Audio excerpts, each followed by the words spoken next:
On this blue star where spiritual energy is reawakening, every genetic warrior craving power is killing themselves to get stronger. But Renjai's way of getting stronger is just plain weird. While others rely on expensive genetic serums to break their limits, he is racking his brain trying to figure out how to make the people around him cry. Because hidden inside him is a demonic tree capable of devouring the abyss. As long as he makes a pact with the demon, he can gain world-destroying power. And the only cost for this contract is making others shed tears. So while others are sweating it out in the training grounds, Renjai takes a side job, making a group of dance-loving grandmas cry and curse at him. When others are fighting blood and tooth against demons, he is busy making an 8-year-old kid bawl his eyes outright before his own near-death moment. Everyone calls him unreliable and thinks he has just gone crazy for money. Little do they know, with every tear that falls, the flame demon spirit inside this mortal body is awakening with a vengeance. But to everyone around him right now, he is still just a greedy guy who values money over his life. The beginning of this absurdity all goes back to a troop transport vehicle heading straight for a demonic disaster zone. Great Zia Jincheng. A bird's-eye view of Jincheng. An all-terrain Xiao troop carrier roared its engine, speeding towards the site of the demonic disaster. Inside the cabin, Renjai, wearing an orange fireproof suit and carrying over 20 kilograms of equipment, sat at the rear of the vehicle.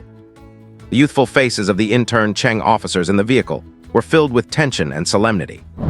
"Baby, what are you doing? Mua, are you there? Are you asleep? Baby, what are you doing? Why no reply?"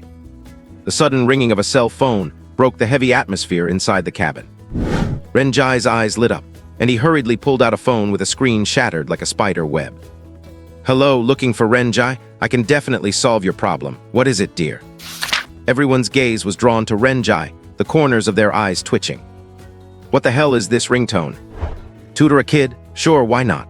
My college entrance exam score just came out of 750. I got 745.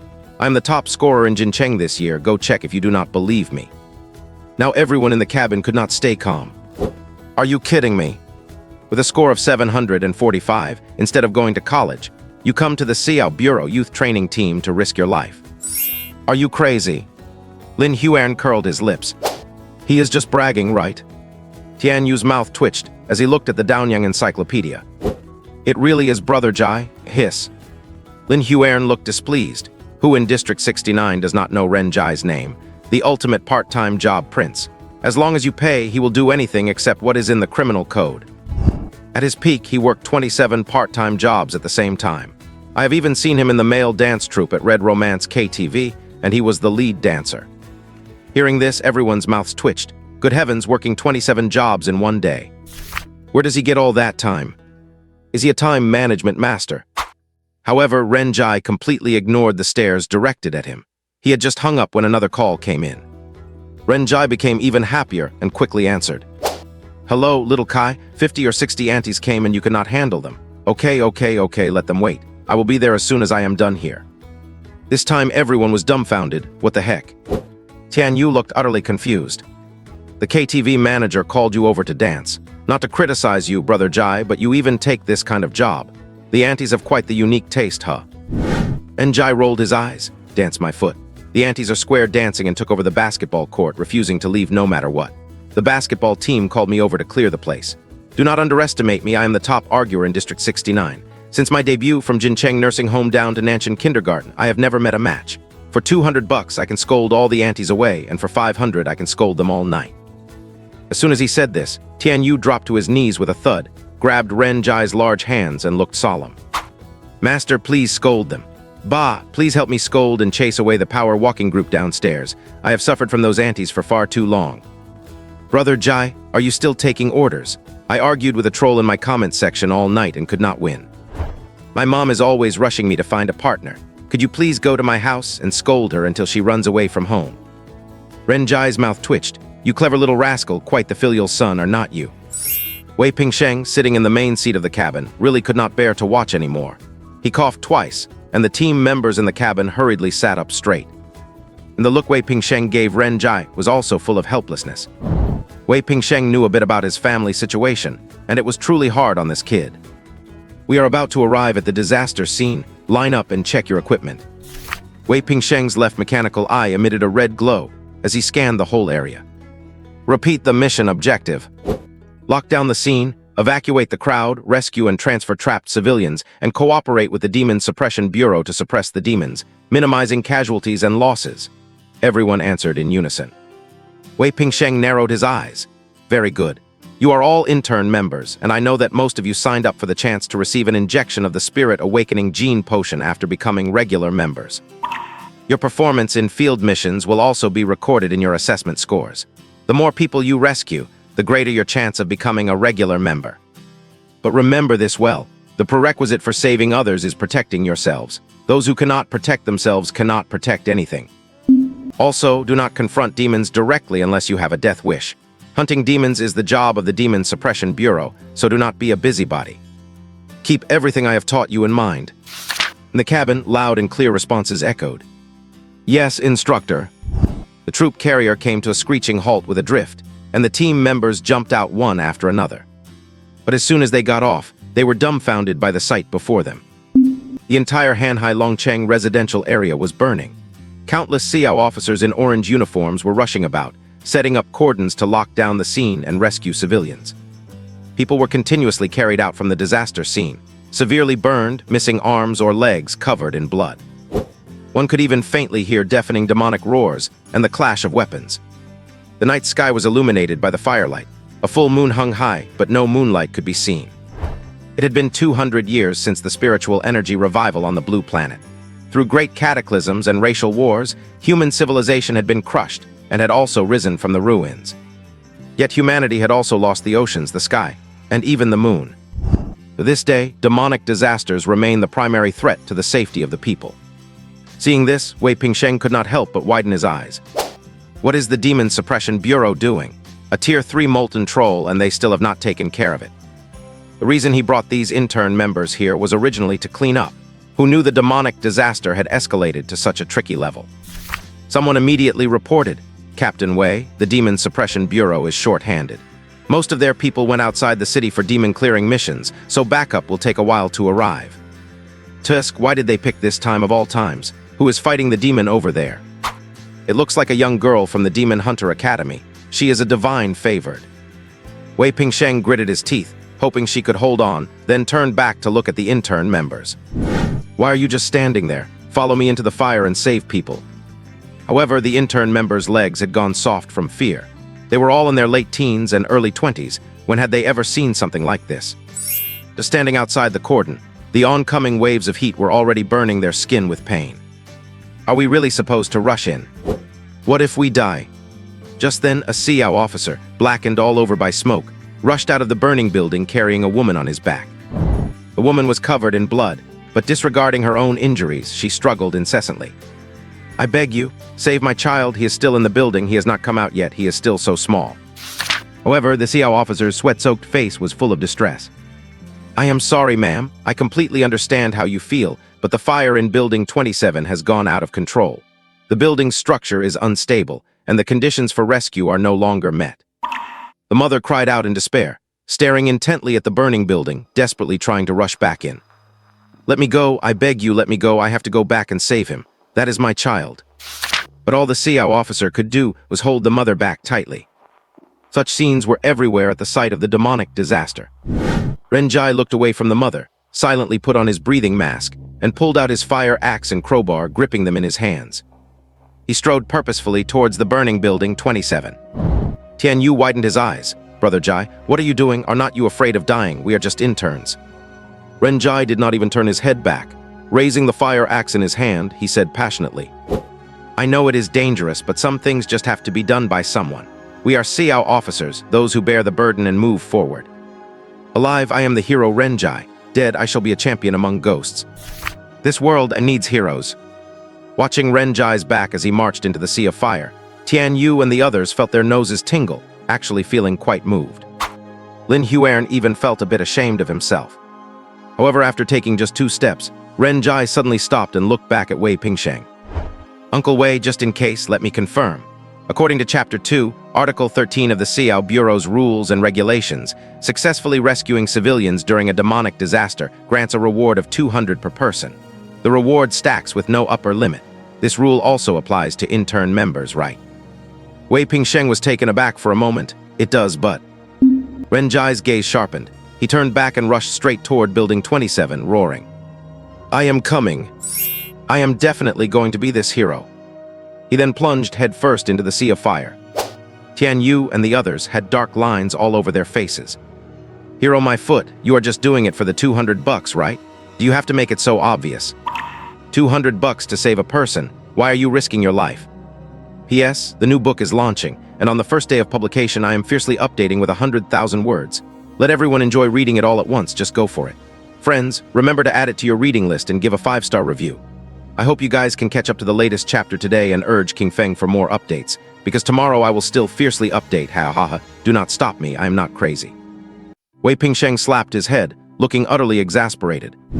You brat, did everything I said back in the car, just go in one ear and out the other. What are you all standing around for? Use the high-pressure water cannons to cool down the building. The interns snapped back to reality and scrambled to work, sending jets of high-pressure water slamming into the building. Wei Pingsheng could not spare another thought.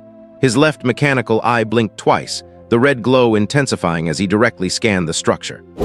He immediately contacted Ren Jai through the headset. There are 4 survivors left. The kid is at the middle door on the 6th floor. You go save him and leave the rest to me. Copy that. Inside the raging inferno of the apartment building, with a loud boom, Ren Jai kicked open the warped emergency exit door, and a surging wave of heat slammed into his face. Even with his fireproof suit, his whole body felt scorching hot and painful, and sweat had long since soaked his cheeks. Wherever he looked, flames roared and charred corpses were scattered everywhere. Even though Ren Jai had been through a lot and was far more mature than his peers, he had never seen such a scene, and his heart trembled. These $200 are not going to be easy to earn, are they? After that grumble, Ren Jai charged straight toward the middle door. Just then, a demonic roar mixed with an explosion echoed, and the building collapsed with a deafening crash, creating a visible shockwave. Boom! All the windows in the apartment building shattered, and Ren Jai was sent flying by the shockwave, crashing headlong into the middle room. Ignoring the pain, Ren Jai scrambled up and looked toward the source of the sound wave. He saw a lava troll over 3 meters tall, resembling a giant toad, perched on the ruins of the building. Magma was constantly oozing from its skin, radiating intense heat. Black smoke swirled around its body like demonic mist. Aside from the grade a demon disaster he witnessed in Jincheng when he was 8, this was his first time seeing a demon at such close range. Beneath the lava troll was a figure, looking tiny compared to the monster's massive bulk. Because the starlight covering her was too blinding, he could not see her face at all. This must be the girl who had been fighting the demon. Genetic warriors are truly terrifying, to be able to fight such a monster. I guess I do not stand a chance in this lifetime. Weya mum weya, cough cough. Ren Jai turned, pulled out a fire blanket and headed straight for the source of the crying. Outside, Tian Yu and the others were getting anxious. Instructor Wei had already come out with 3 people, so why was there still no sign of Ren Jai?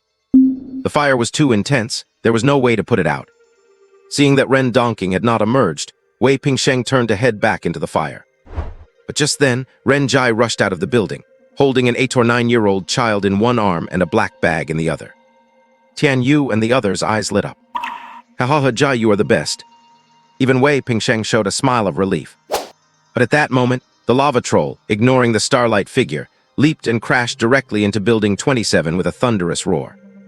Unable to bear the strain, the structure collapsed like dominoes. Ren Jai looked up sharply as shattered floor slabs, steel beams, and burning debris came crashing down on him. I am a goner. Almost instinctively, Ren Jai used all his strength to throw the child toward Wei Pingsheng. Ren Jai rumbled. With a thunderous crash, Wei Pingsheng caught the child, watching helplessly as Ren Jai was crushed beneath the rubble and instantly swallowed up. Amidst the swirling dust and ruins, Ren Jai lay on his back. A steel beam crushed his left arm, his body was pierced by multiple rebar rods, his chest was caved in, and he was on the brink of death. Blood gushed out as if it were worthless, spraying onto his oxygen mask. He only felt his chest searingly hot, as if it were being burned through, and as if something were merging with him. Ren Jai opened his eyes halfway and gave a bitter smile. I really ended up as a tragic ghost. I made the money, but I will not be alive to spend it. I saved the people, but the building collapsed on me. Talk about bad luck. Life is just full of unexpected twists. Just then, Ren Jai's eyes widened sharply. Because in his final moments, he saw something else. There stood a young girl in a gray pleated skirt, black stockings, and a white sports top, standing right on the steel beam. Her black hair fluttered with the sparks. She was draped in starlight, holding a glistening sword, looking as sacred and beautiful as a goddess. The girl looked down at Renjai, who was trapped under the steel beam, her eyes filled with guilt. "I am sorry, it is my fault." As Renjai lay under the beam, he could not hear what she was saying, let alone see her face clearly. With his vision already blurry, he only saw under her pleated skirt, loose-fitting safety shorts made of ice silk material, printed with a pattern of 21 little dog heads. What the heck, hey? Why would anyone wear that under a pleated skirt? What happened to basic trust between people? The puppy print is not bad, but do not wear it next time. Having said that, Renjai completely lost consciousness. Jiang Jialai. She was about to say something, but the lava troll came charging again. She could only raise her sword to parry, the starlight on her blade blazing. Wei Pingsheng, meanwhile, rushed over regardless of the danger. Seeing Renjai's injuries, his eyes turned red. "Do not go to sleep. Do not you dare fall asleep. There is still a chance I am taking you out of here." Outside the emergency room, Wei Pingsheng, Tian Yu, and the others, and the mother and son were waiting anxiously. But not long after, the nurse wheeled Renjai out of the emergency room.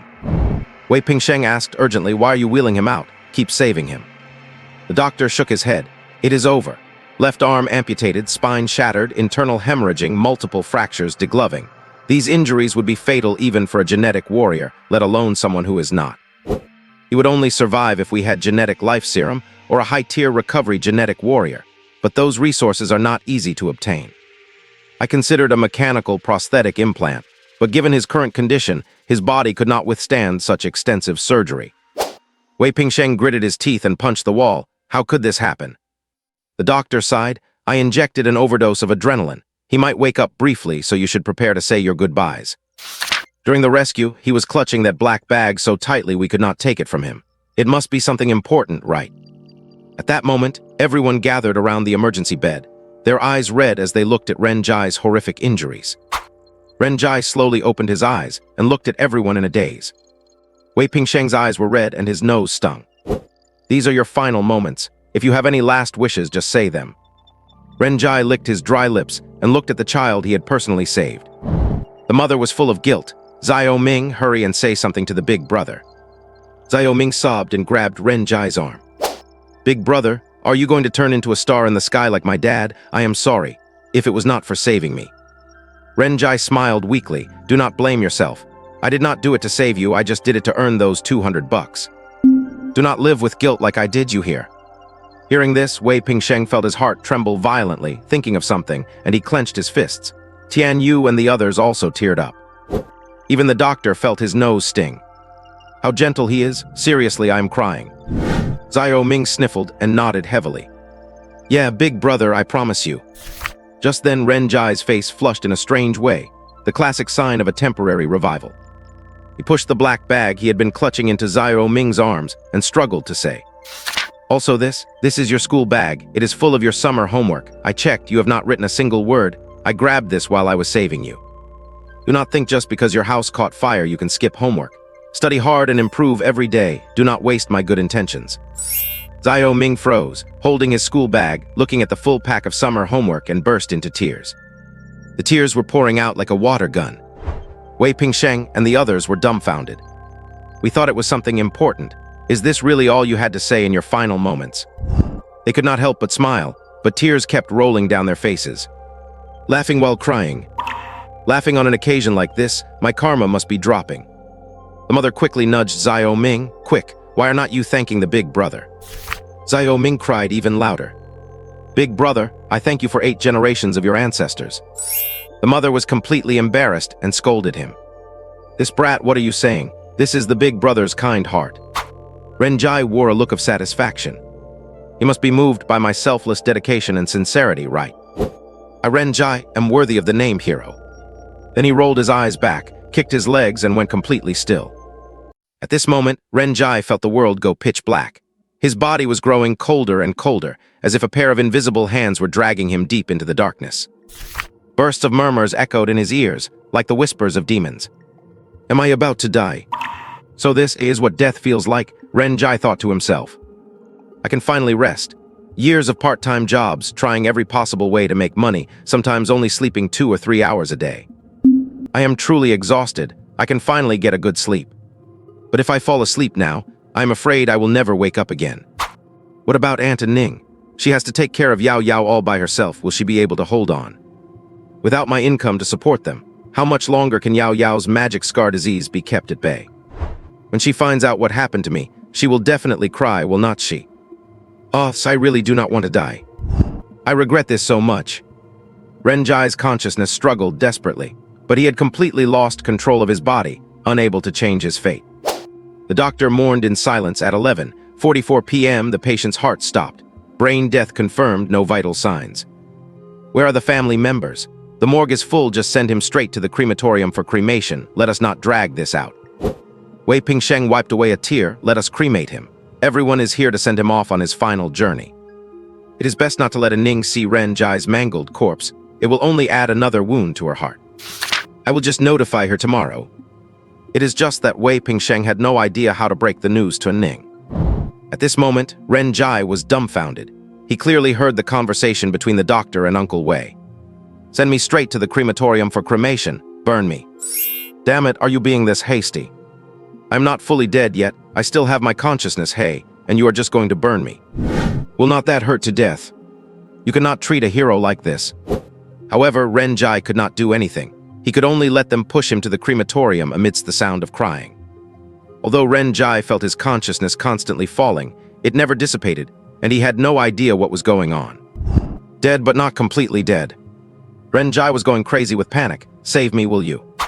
I feel like I can still be resuscitated, hey. However, Renjai was as quiet as, bah, he was just a corpse. In the crematorium, the door of the huge incinerator opened. Renjai had already been changed into clean clothes, his remains properly groomed. Xiao Ming was still crying, and that mother was also hugging Xiao Ming and sobbing. After all, he had died heroically to save her child. Tian Yu and the others also wiped away tears. Although they did not really like Renjai normally, they were in the same youth training camp and had trained together for almost a month, so they had some attachment. Who would have thought, on his first field mission he would just be gone? Wei Pingsheng squatted on the ground, smoking one cigarette after another, his expression lonely. The staff member tilted his head and said, well, I'm going to start the fire now. No one spoke. The atmosphere was sorrowful and heavy. Wei Pingsheng nodded silently.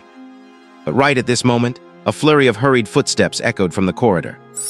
Everyone's gaze was drawn by the footsteps, only to see a young girl with a long sword on her back rushing hastily into the crematorium. It was Jiang Jiulai, the girl who had fought against the demons at the site of the disaster. Without the starlight obscuring her, everyone could finally see her face clearly. Her long black hair fell to her waist like a waterfall, with bright eyes and white teeth, skin as fair as snow, a high nose bridge, and facial features so perfect she seemed to have walked out of a painting. Like a fairy descending to the mortal realm, with her arrival, it was as if the entire crematorium lit up. It was just that Jiang Jiulai looked somewhat disheveled right now. Her white tracksuit was covered in black ash, and bandages were wrapped around her fair arms. Everyone stared in astonishment at this girl with an unearthly aura. Jiang Chengsen's large eyes landed directly on Renjai. Her gaze dimmed, and she glanced at Wei Pingsheng, hesitating to speak but ultimately saying nothing. She merely leaned silently against the wall, clutching her arm, lowering her head and clenching her fists tightly. Even though she did not know this person, he had been crushed to death by her. Ultimately, it was caused by her own lack of ability. She was very sad, so as soon as things wrapped up over there, she ran right over. At least, let me see him off. The staff member merely glanced at Jiang Jiulai, and seeing that she did not intend to step forward, pushed Renjai straight into the incinerator. The incinerator doors closed, and the cremation began. Renjai was already cursing his lungs out in his mind. Son of a bitch, I am not fully dead yet, do not burn me. What kind of quack doctor is this? Giving me the full one-stop cremation service, is that it? His consciousness was still continuously falling, only this time it seemed to have hit rock bottom. Renjai was amazed to find that he had arrived upon a vast mirror lake. He stood right in the center of the lake, and looking down, he could see his own reflection on the surface. The reflection distorted as ripples spread outward. Surrounding the mirror lake was boundless dark space, with a few wisps of thin white mist drifting over the water. Renjai was utterly bewildered. Where is this, the afterlife? Soon he discovered that he was not the only thing in this mirror lake world. A black shard was also floating in the dark space, looking like it had broken off from a lump of coal, covered densely with double helix patterns. Renjai's eyes widened sharply. "This is not this my pendant." 10 years ago, a Class A demonic disaster occurred in Jin City. His parents and younger brother all died in the disaster, while Renjai was desperately saved by a glory officer named Tao Ran. And Tao Ran also sacrificed himself to save Renjai, leaving behind his wife Ning and their 5-year-old daughter Tao Yiayo. Renjai was then adopted by a Ning and brought to Jin City to live. As for Wei Pingsheng, he was Tao Ran's comrade in arms and had also participated in that rescue, which was why he cared so much about Renjai. Renjai remembered clearly that this shard was accidentally dug up when he was frantically clawing through the rubble back then, trying to dig his brother out. He had worn it on him all these years as an amulet, serving as a memento of his family. Could this thing actually be some kind of treasure? Renjai could not help but recall the burning sensation in his chest right when he was crushed. Was that all because of the shard? A normal person would have died long ago from such severe injuries, yet his consciousness had surprisingly not dissipated. Just as Renjai was pondering the situation before him, the black shard dropped straight into the mirror lake. At this moment, the entire mirror lake space began to tremble. A pitch-black giant tree burst through the lake's surface, growing vigorously. Its main trunk wound upward like a coiled dragon, spiraling high into the air, transforming into a towering tree in the blink of an eye. Countless thick branches extended from the trunk like demonic claws, almost filling the entire mirror lake space. Branches grew densely, yet without a single leaf, looking just like a charred, dead tree. Compared to a sacred tree, this looked much more like a tree of demons. Renjai's eyes were filled with shock. Everything before him had far exceeded his understanding. As if driven by ghosts and gods, he unconsciously raised his hand and touched the trunk. Mysteriously, the auras of the two became intertwined. The next moment on the demon tree, the largest main branch at the bottom lit up, turning crimson and instantly burst into flames. Fiery fruit, dazzling as the sun, formed on that burning branch, radiating a terrifying heat. Inside the flaming fruit, a demonic shadow could be faintly seen. Right then, a voice like the whisper of a demon echoed in Renjai's ears. Demonic pact sealed, contracted demon, demon of flame. Cost of demonization, make others shed tears. Cost has been paid. Injecting demon of flame genes. Birth of the flame demon spirit. Initial contract demonization commencing. Renjai. In almost an instant, the white mist drifting over the lake was completely absorbed by the demon tree. From the flame demon branch, endless flames rushed down the main trunk and smashed fiercely into the mirror lake.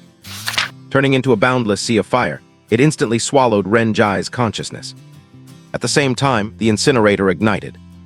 Inside the crematorium, dozens of high-temperature flame jets roared to life, blasting brilliant blue fire directly onto Renjai. The clothes he was wearing were reduced to ashes in mere seconds. However, eerily, Renjai's body remained completely unscathed by the 1,000-degree inferno. Even the Monkey King did not look this comfortable in Taisheng Leijun's alchemy furnace, did he? Blood-red magic patterns began to emerge from Renjai's chest, spreading across his entire body. The patterns looked like clouds of fire, wild and manic in appearance. Those flame-like cloud patterns began absorbing the fire from the crematorium to repair Renjai's injuries, closing his wounds and knitting his bones back together. Even his heart began to beat once more. Thumpy, thumpy, thump. Half an hour passed, and the atmosphere in the crematorium remained heavy, with the sound of sobbing drifting in from time to time. Wei Pingsheng stared fixedly at the ceiling, the cigarette butt in his hand burning with yellow smoke, unaware that it was about to burn his fingers. At that moment, the worker in charge of the cremation was dumbfounded, staring in shock at the furnace control panel. What is going on? Why will not it burn away? Half an hour of 1,000-degree flames. Even a body of steel would have melted, and a normal corpse would have turned to carbon long ago. Yet the sensor still indicated there was something inside. One of the team members immediately complained, "Has not it finished yet? Are you guys even competent?" The worker glared, spit. "I have cremated more people than you have eaten meals in your life. You can doubt me, but you cannot doubt the professionalism of Zheng Ying." Tian Yu rubbed his eyes. Brother Jai died heroically while saving people. That counts as a great merit, right? Saving a life is better than building a 7-story pagoda. Legend has it that those with great merit can achieve an indestructible golden body after death, with their remains staying preserved for 1,000 years. Do you think Brother Jai might leave behind a couple of pounds of Sarira relics after this? Wei Pingsheng glared, stood up, and smacked the back of Tian Yu's head with a resounding slap. What kind of nonsense about Sarira? What? You want to string them up and play with them like beads? Zheng Ying was getting anxious too. The money was already paid, and he could not afford a mishap on this cremation job. He immediately cranked up the heat, running the crematorium at full power.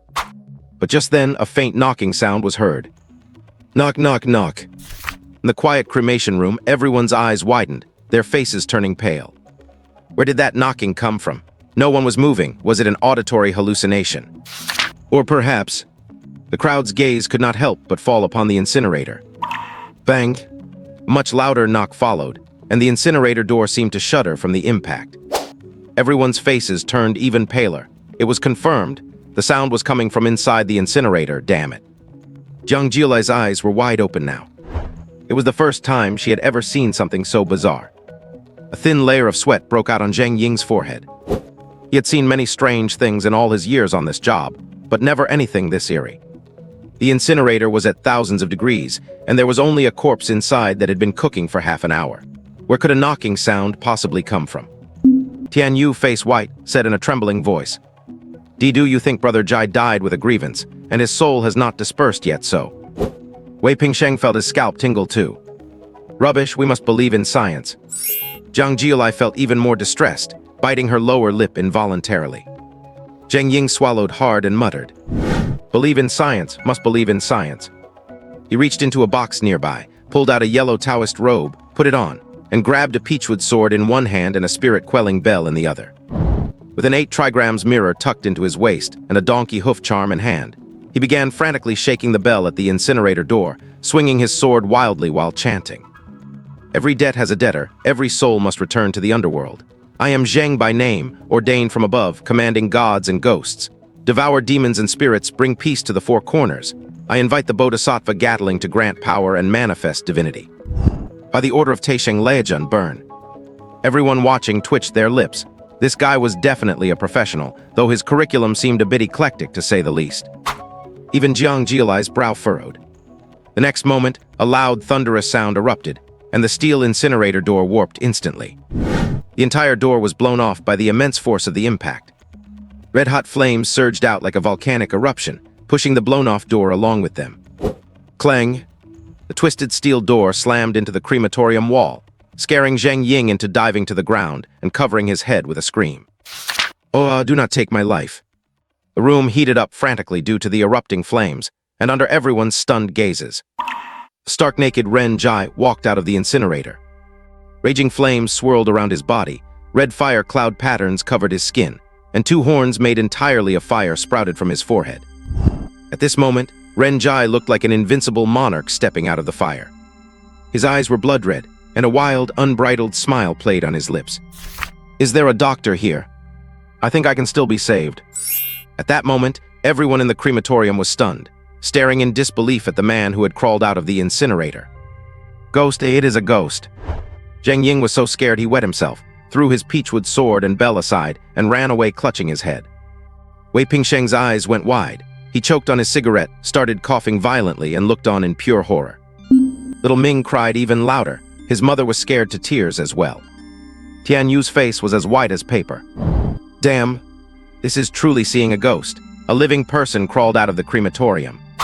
Did not burn to death after half an hour at over 1,000 degrees. Is he even human? What is going on? Was not Brother Jai dead just now? I saw it with my own eyes. This. Jiang Jiulai's mouth was agape. The sight before her made her forget to breathe. What is happening? Did he accidentally awaken as a genetic warrior during his brush with death? Her gaze could not help but drift toward Ren Jai's body. Then her eyes widened, and her cheeks turned instantly red. She muttered to herself and turned to leave. What did I just see? Hiss. As she walked, she took out her phone. "Hello, Sister Nguyen. I have a favor to ask. The situation is..." Jiang Jiulai hurried away, acting like a startled rabbit fleeing the scene. Ren Jai only caught a glimpse of Jiang Jiulai's departing figure. It felt incredibly familiar. The dog-head girl. I was crushed to death by her. She came here too. Wei Pingsheng and the others finally snapped out of their shock. They hurried forward to support Ren Jai. Renjai's flame patterns and demon horns began to fade away, returning to normal. Except his left arm was still missing, and the stump was still bleeding. After demonizing, the flame patterns could use the fire to heal his own wounds. But if the arm was severed completely, how could he heal what was not there? Regenerating a severed limb. That is not an ability Renjai has right now. What on earth is going on? You. Renjai rubbed his nose. Maybe I just unlocked my genes and became a genetic warrior. Renjai did not mention the demon tree. After all, it was too horrifying to tell. He was still dazed himself, so he just made up an excuse to brush it off. Wei Pingsheng felt his blood rush to his head, his face flushing red. Great, that is great, you lucky kid, flame-based powers. It must be of the ancient bloodline type. Looks like you will not be needing that genetic serum injection for your promotion. But your arm? Renjai's mouth twitched. Was he really going to have to live life with one arm? Before he could speak, a flurry of hurried footsteps was heard. The director of Jincheng People's Hospital arrived with a group of doctors and nurses in a rush. As soon as the nurses saw Renjai, they all blushed and screamed. Although they had seen their fair share of things, they had truly never seen anything like this. What kind of special talent is this? Quick, someone give this young brother some hemostatic treatment. The doctors swarmed him to treat his severed arm, then loaded him onto a stretcher and covered him with a blanket. The director grabbed Renjai's hand enthusiastically. I am sorry for the trouble, young brother.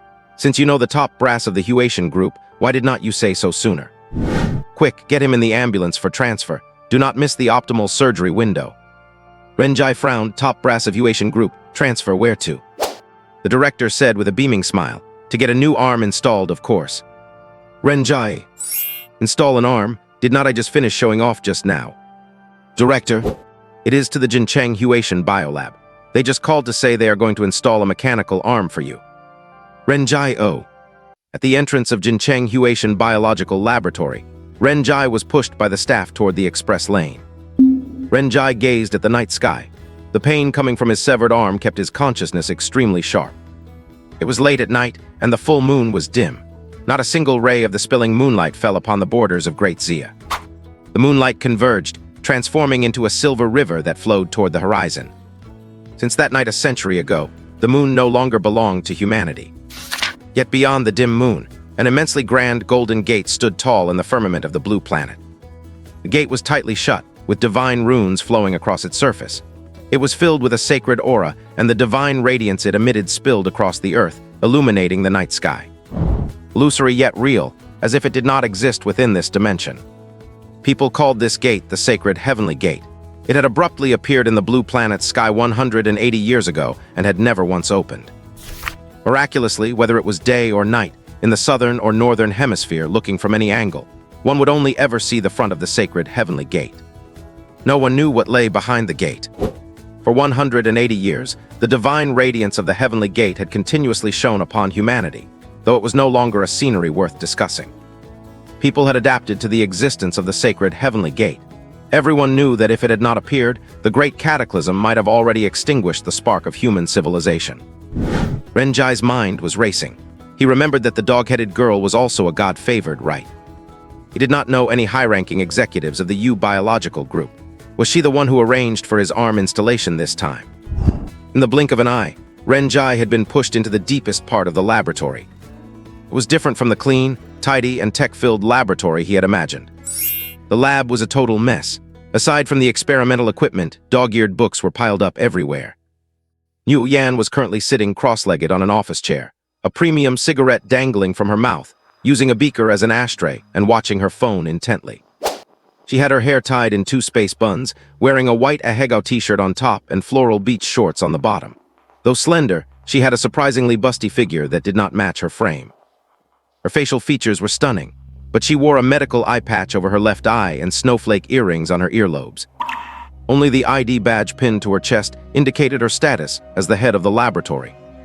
Her phone was emitting soft moans and pants, sounds that would make anyone blush. Renjai's expression froze. The staff member's face turned completely red and he tactfully slipped away. Now only Yu Yan and Renjai were left in the lab, with the indecent sounds echoing endlessly. Renjai rubbed his nose. You are on speaker. I know, what is there to hide? Well, but they said you were going to install an arm for me. No rush, no rush. A big boy like you will not die from losing a little blood, right? Wait until I finish watching. It is just getting to the good part. Renjai was completely speechless. Bullshit. Just listening to the audio, I can tell the progress bar is still at the very beginning and has not even reached the main event. Moreover, this new Yan was definitely a ruthless character. She actually watched adult educational materials without fast-forwarding. By the time you finish it in an hour and 20 minutes, I will have bled to death, hey. Is this delinquent girl really the head of the lab? The Caribbean series. New Yan's eyes lit up. She looked up at Renjai with the expression of a fellow connoisseur. "Oh ho, you sure know your stuff, boy," she said excitedly. Renjai's eyes twitched as he said sweetly, "Big sister, I am really in a rush. How about you help me install the arm first, and afterward I will share a link for you to study." New Yan's expression turned serious. 10 links, she demanded. Deal.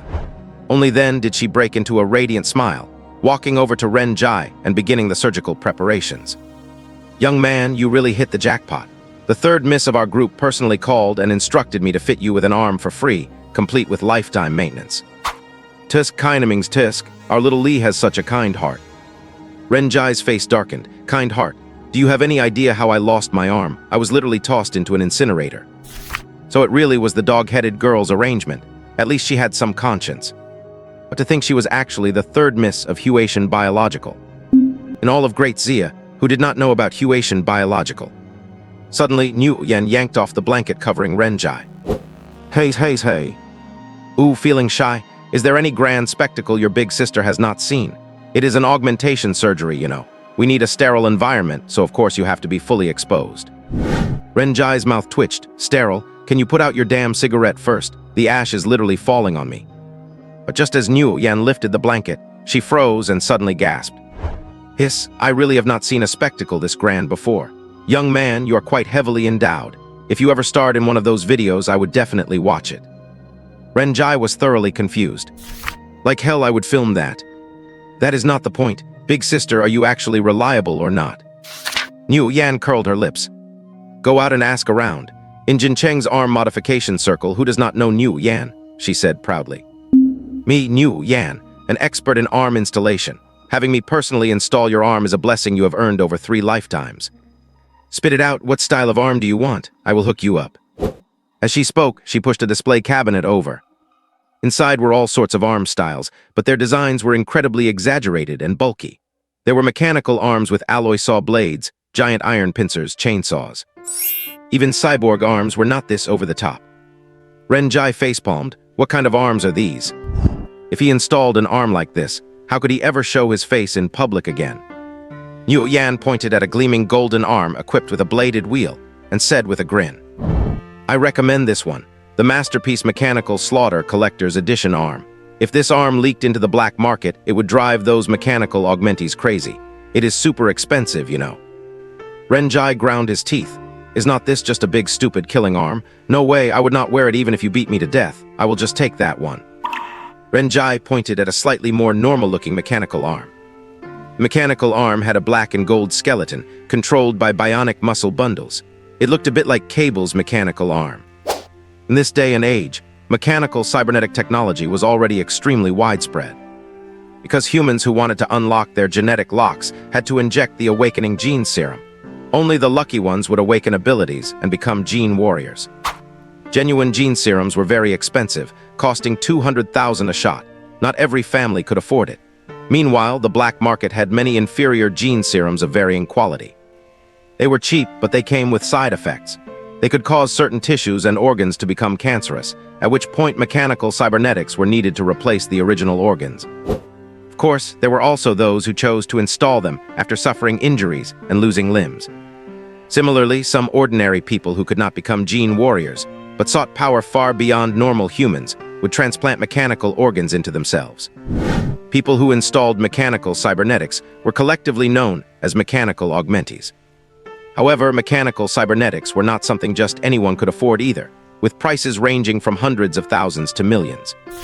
Renjai never expected that after surviving a disaster, he would pick up a free chance to get an arm installed. New Yan's eyes lit up brightly. "Young man, you have got a good eye. This all-around mechanical arm is the latest version developed by the Huatian Biological Laboratory.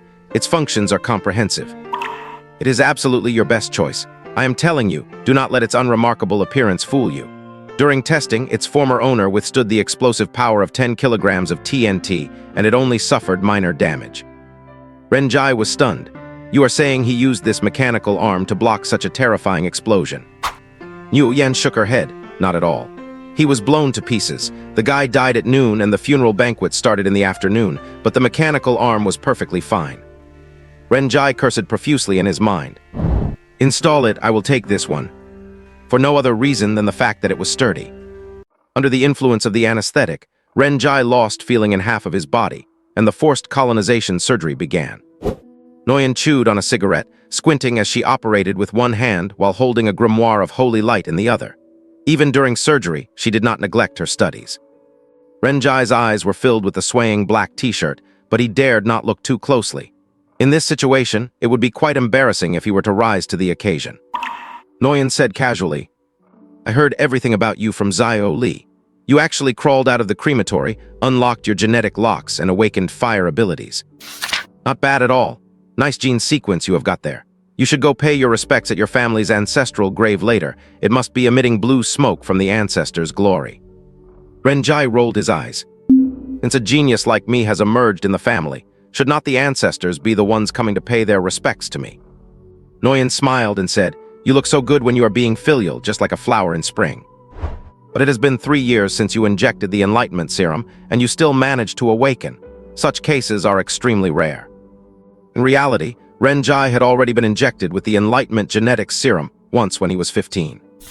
Under the 9-year compulsory education system in Great Zia, children are given a free injection of the Enlightenment Genetics Serum at age 15. Those who awaken abilities go to Shenwu High School, while those who do not have to settle for ordinary high schools. Renjai was among those who did not awaken. He had long since accepted his fate and given up the unrealistic dream of becoming a genetic warrior. Who knew that this accident would grant Renjai fire abilities? Even he was not sure if it counted as a true awakening. The reason he joined the Xiao Bureau and was so persistent about getting promoted was not primarily for the genetic serum offered upon becoming a full official. It was mainly for the benefits one gets after becoming a Xiao officer. However, for people like Lin Huern and Tian Yu, they were definitely striving for that serum. Even though they had passed the optimal awakening age, another injection offered a sliver of possibility, however slim. But they all wanted to take that gamble. After all, who is ever content with being ordinary? This is why so many people are desperate to join, despite the extreme danger involved in becoming a Xiao officer. Renjai grinned. I guess I am lucky. Sister Jai, since I am a genetic warrior now, how exactly should I cultivate? Having attended an ordinary high school, his professional knowledge on genetic warriors was limited to what he found online. Nguyen chatted idly, if you want to cultivate, first you need to know the origin and basic principles of genetic warriors.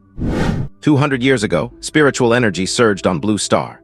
12 spiritual springs emerged across the globe, but humanity did not get to enjoy the benefits because human genetic chains are incredibly complex and held back by genetic locks.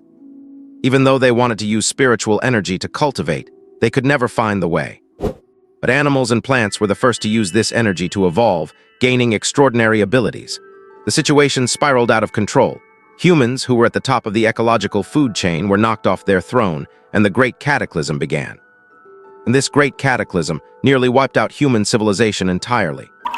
Nguyen continued the surgery while talking, not letting it stop her from reading the grimoire. But things changed starting with an experiment. Professor Yang Hongxiu, a molecular biologist from Great Zia, decoded the human genetic sequence and developed the Enlightenment Genetics Serum. This opened the door to human evolution, and thus, the genetic warrior was born, marking the beginning of the great era of genetic evolution. But by then, animals and plants were far ahead of humans. They had awakened intelligence and began to form tribes and societies, eventually giving rise to the two major races, the spirit race and the demon beast race, both of which occupied the spiritual springs and carved up the planet. Renjai said speechlessly, I know all this. It is the 200-year history of the spiritual energy surge. Later, a race war broke out and humans began fighting for their own living space. Then, the space-time demon abyss appeared, and the demon species arrived on Blue Star. The war between humans, demons, and spirits turned into a war against demons, yet we kept retreating. It was not until the appearance of the Holy Heaven Gate that the situation eased. To this day, It has formed the current status quo where humans, demons, spirits, and demons coexist. It is just that the human, demon, and spirit races are not exactly on good terms with each other. Even now, demons remain the biggest threat to the three races, with constant demonic disasters. Nguyen gritted her teeth and poked Renjai's wound sharply. You know it, yet you still ask. Renjai winced in pain. I was not asking for you to lecture me on that. Nguyen rolled her eyes. The principle of a genetic warrior is simple. Humans have 23 pairs of chromosomes, totaling 46. Excluding the sex chromosomes, there are 22 pairs of autosomes. Gene sequences are located on these chromosomes. 2 pairs make 1 tier, so there are 11 tiers in total for genetic warriors. Because the chromosomes are structured in a 20 shape, each tier is divided into 8 segments. Every time you advance a tier, you undergo a genetic evolution, and each tier from segments 1 to 5 provides 2 skill slots. As for whether your skills are awakened automatically or require absorbing genetic fragments, it depends on whether your own gene sequence is powerful enough. Renjai swallowed hard. Wow, so that is how it works. Wait, that is not right. 11 tiers. But the mnemonic I found online says awaken, spine, power, hidden body, enlighten, fate, devour, heaven, might. That is only 10 characters. What is the 11th tier? Nguyen shrugged. The 11th tier is only theoretical. To date, no life form on Blue Star has reached that state. Because everyone is a completely unique individual, their own genetic sequences differ. The awakening process is just manifesting the recessive genes you already carry. That is why genetic warrior abilities are so diverse. There are over 30,000 recorded types so far. Your fire ability should be considered part of the ancient bloodline. Its potential is quite good. You have just awakened and are still in the awakening phase, with your cells still evolving. In a few days, you should enter the first tier of the awakening realm, right? Renjai frowned. The abilities he gained through the demon tree did not seem to match what Nguyen was describing at all. I have another question. Do genetic warriors have to pay a price to use their abilities? Nguyen paused, then smiled. Genetic warriors do not, of course. You are thinking of God-blessed, are not you? Although they are considered a branch of genetic warriors. You know about the Holy Heaven Gate, right? Legend has it that when a person's faith is strong enough, a deity casts their gaze down, and that person becomes a God-blessed. Their genes turn into divine genes, becoming gods walking on earth. Every God-blessed is extremely powerful and deals lethal damage to demons. Is Zio Li a God-blessed? Renjai raised an eyebrow. Zio Li, you mean the dog-headed girl? Nguyen, what dog-headed girl? God-blessed do not pay a price to use their abilities, but they must maintain absolute faith in their deity daily, or they will be consumed by divine fire. But the difference between God-blessed and genetic warriors is that they possess the ability of God Ascension, allowing them to temporarily gain greater power. However, using this requires a price. The longer they maintain God Ascension, the greater the price they have to pay. Renjai swallowed hard. What kind of price? Nguyen said mysteriously. They lose parts of their bodily tissues as the price. Renjai's eyes widened. My God. Is it that miserable? They have God Ascension, and I have Demon Ascension. And mine comes with such a strange price, making others cry. Surely no deity has such a twisted sense of humor, right? Are you saying the Holy Heaven Gate randomly bestows blessings, turning people into God-blessed? Then what about the space-time demon Abyss, which opposes the Holy Heaven Gate? Does it have similar abilities? Nguyen's expression stiffened, but quickly returned to normal, and she looked at Renjai with a playful gaze. For a second, Renjai felt as if his little secret had been seen right through. Of course they do. They are just even rarer than the God-blessed. They are known as demon contractors. The spatio-temporal demon Abyss is known to everyone on the blue planet. Because the demons detested by all originated from the spatio-temporal demon Abyss. In the history of spiritual energy revival, the spatio-temporal demon Abyss appeared even earlier than the sacred Heavenly Gate. It is just that the spatio-temporal demon Abyss has always been obscured by thick, pitch-black demonic energy, located within the notorious heaven-shaking demon domain, remaining unseen by the world. Renjai immediately perked up. Demon contractors, how come I have never heard of them? Nguyen smiled. Of course you have not.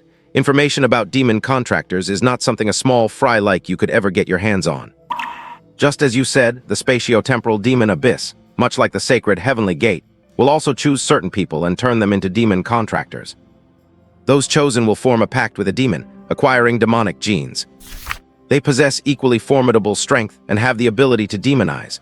But unfortunately, this pact becomes a demon contractor's greatest nightmare, accompanying them for the rest of their lives. So, demon contractors are all just pitiful lunatics. Renjai was stunned. Why do you say that? Lunatics? I definitely do not want to become a lunatic. According to Niu Yan's description, it is absolutely confirmed that I am a demon contractor. Because of the demon tree, I somehow unwittingly made a pact with the flame demon and gained the ability to demonize. Could there be some terrible side effects to this? Niu Yan continued. To some extent, demon contractors and gods favored are diametrically opposed existences. It is just that compared to gods favored, demon contractors do not have it nearly as easy. As I said before, gods favored need to maintain enough faith in their gods on a daily basis so as not to be burned by divine fire, offering the power of their faith to the gods. Demon contractors, on the other hand, need to feed their demon spirits with the power of their own emotions. If the supply fails, their will is devoured by the demon spirit, and they become the fallen, transforming into true demons. Renjai shivered. Damn it. Is the risk that huge? Being gods favored or a demon contractor is not exactly a walk in the park, is it? Niu Yan said mildly, possessing power comes with a price. And a demon contractor's emotional power is produced by demonic original sin. Once the demonic pact is established, the contractor is influenced by a demonic original sin for their entire life, continuously generating emotional power for the demon spirit to devour. You have heard of demonic original sins, right? Gluttony, greed, sloth, envy, pride, lust, wrath, fear, sorrow, inferiority, and so on. So, a demon contractor's personality becomes bizarre and crazy. The influence of this demonic original sin also reaches its peak during demonization. Renjai's eyes widened. Good grief, is it really that terrifying? In that case, does not a demon contractors will just become like livestock raised by the demon spirit, needing to constantly produce emotional power to feed it, or else be eaten? But he became confused again.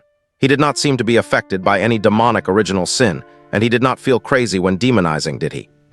What was going on?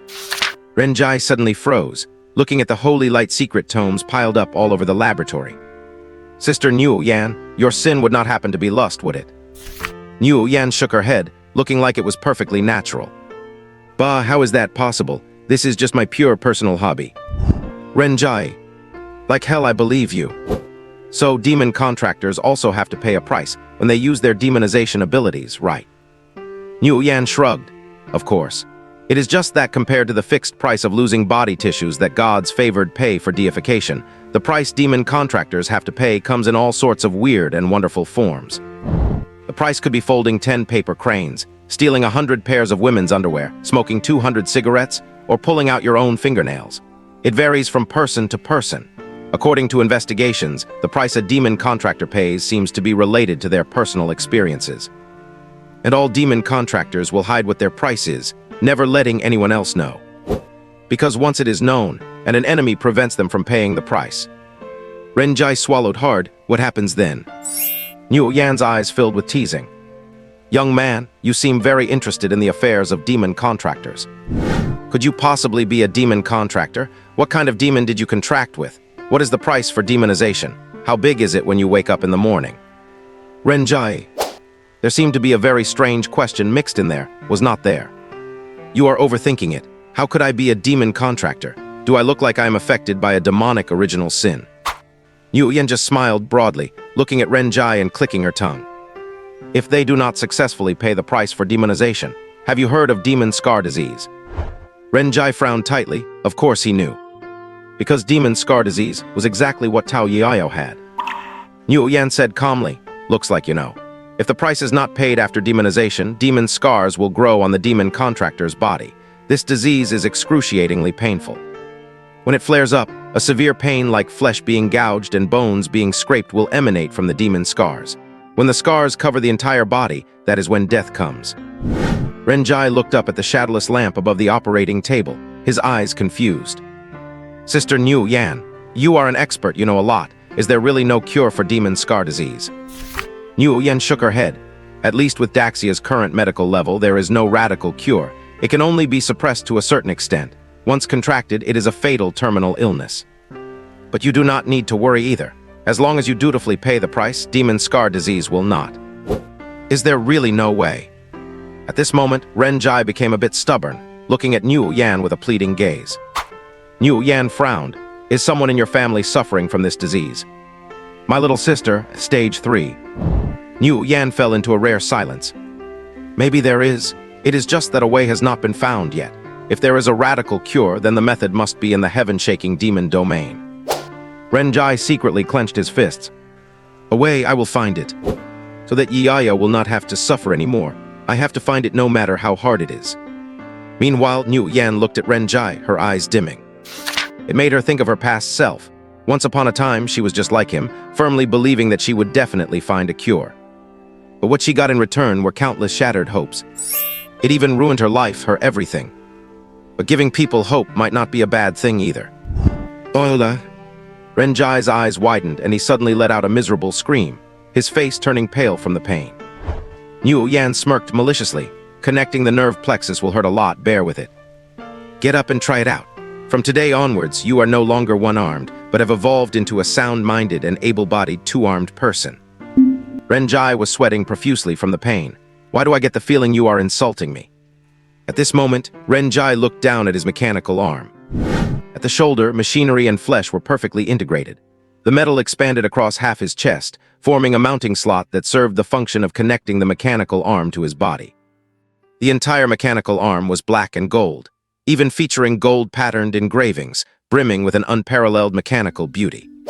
With a slight control, the biological muscle fiber bundles contracted. The left hand slowly clenched, making a creaking sound. Even a slight punch could create a sonic boom in the air. What was even more amazing was that because it was connected to the nerve plexus, the mechanical arm even had tactile feedback. He could control it as he wished, like using his original arm. It just felt a bit heavy on the left side. I have fulfilled Zio Li's request. The new arm has quite a few functions. I have set them all up, so go home and study it slowly yourself. Do not hold up my studies here. Let us add each other as friends. If you break it, contact me and I will fix it for you.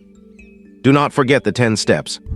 After adding him as a friend, Niu Yan had already started shooing him away. Renjai was practically pushed out of the laboratory by her. Hey, does not this thing have any camouflage function? Am I just supposed to go home like this? Although this mechanical arm was exceptionally cool, if Aunt and Ning saw it when he got home, she would definitely be angry, would not she? She already did not agree with him going to the Xiao Hall.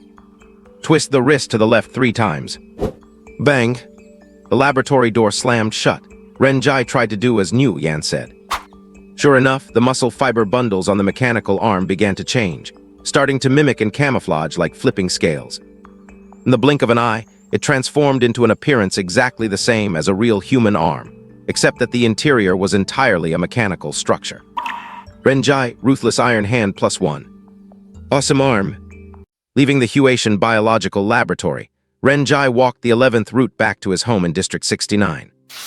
Along the way, he could see tall white towers standing all over Jincheng. They were slender and over 1,000 meters high. At the top of each white tower was a giant sphere, flickering with a crimson light. If you look down at Jincheng from high above, these white towers looked just like spears thrown into the earth by gods.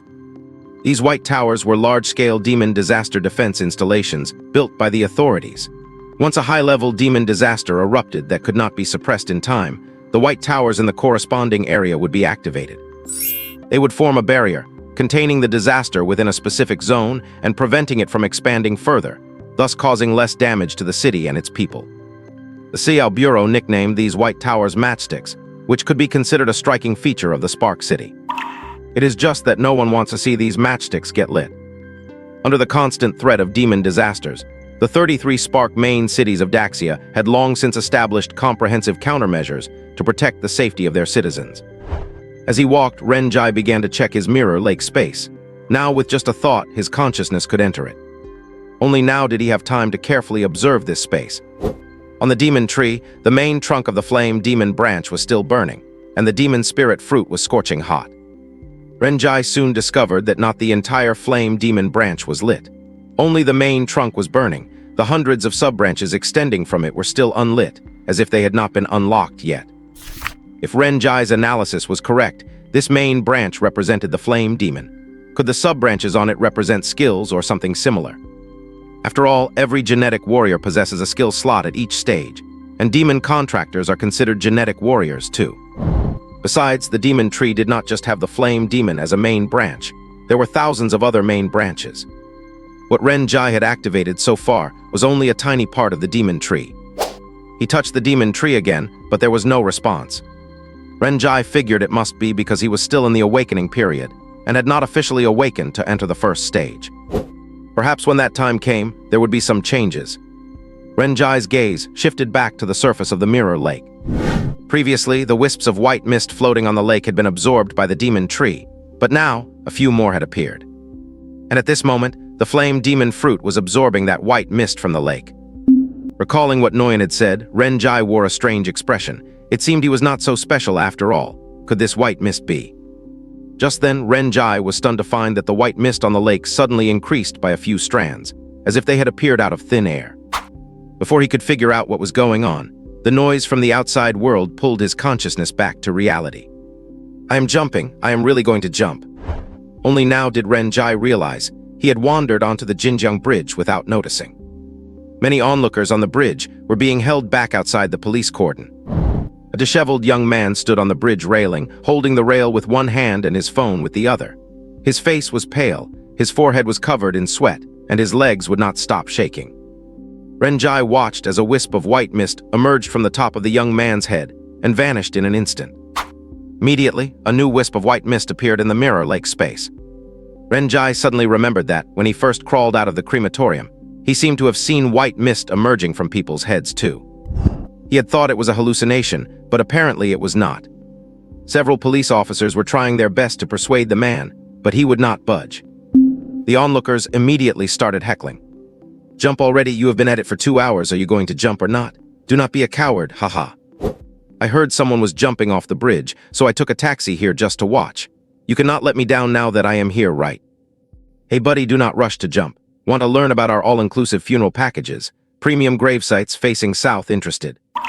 They were not just talking. They were even taking pictures and recording videos with their phones.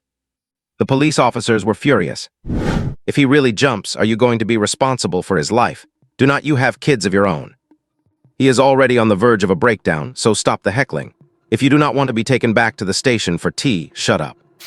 Ren Jai watched as white mist emerged from the heads of the police officers and appeared in the mirror lake space. There was also a faint wisp of white mist from the onlookers, though it was not even enough to make one full strand. Ren Jai's eyes lit up. It looked like he needed to verify his theory.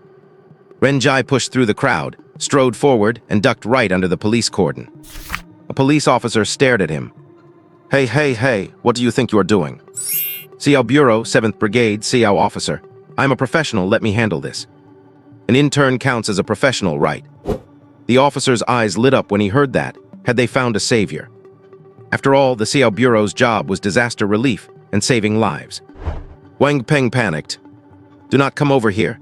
I do not care who you are. If you come any closer, I am jumping. As he shouted, he looked down at the river below, and his face turned even paler.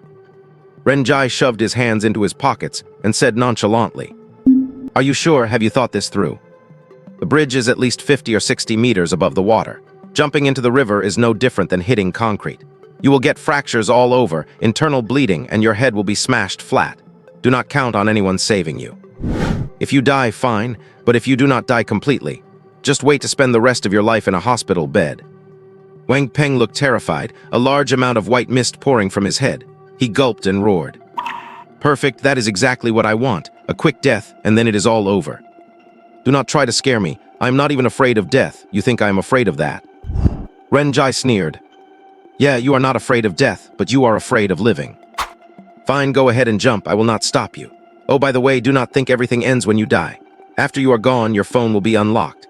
Your chat history, photo albums, browser history, bookmarks, and everything on your computer's hard drive will be printed out and shown publicly to your parents.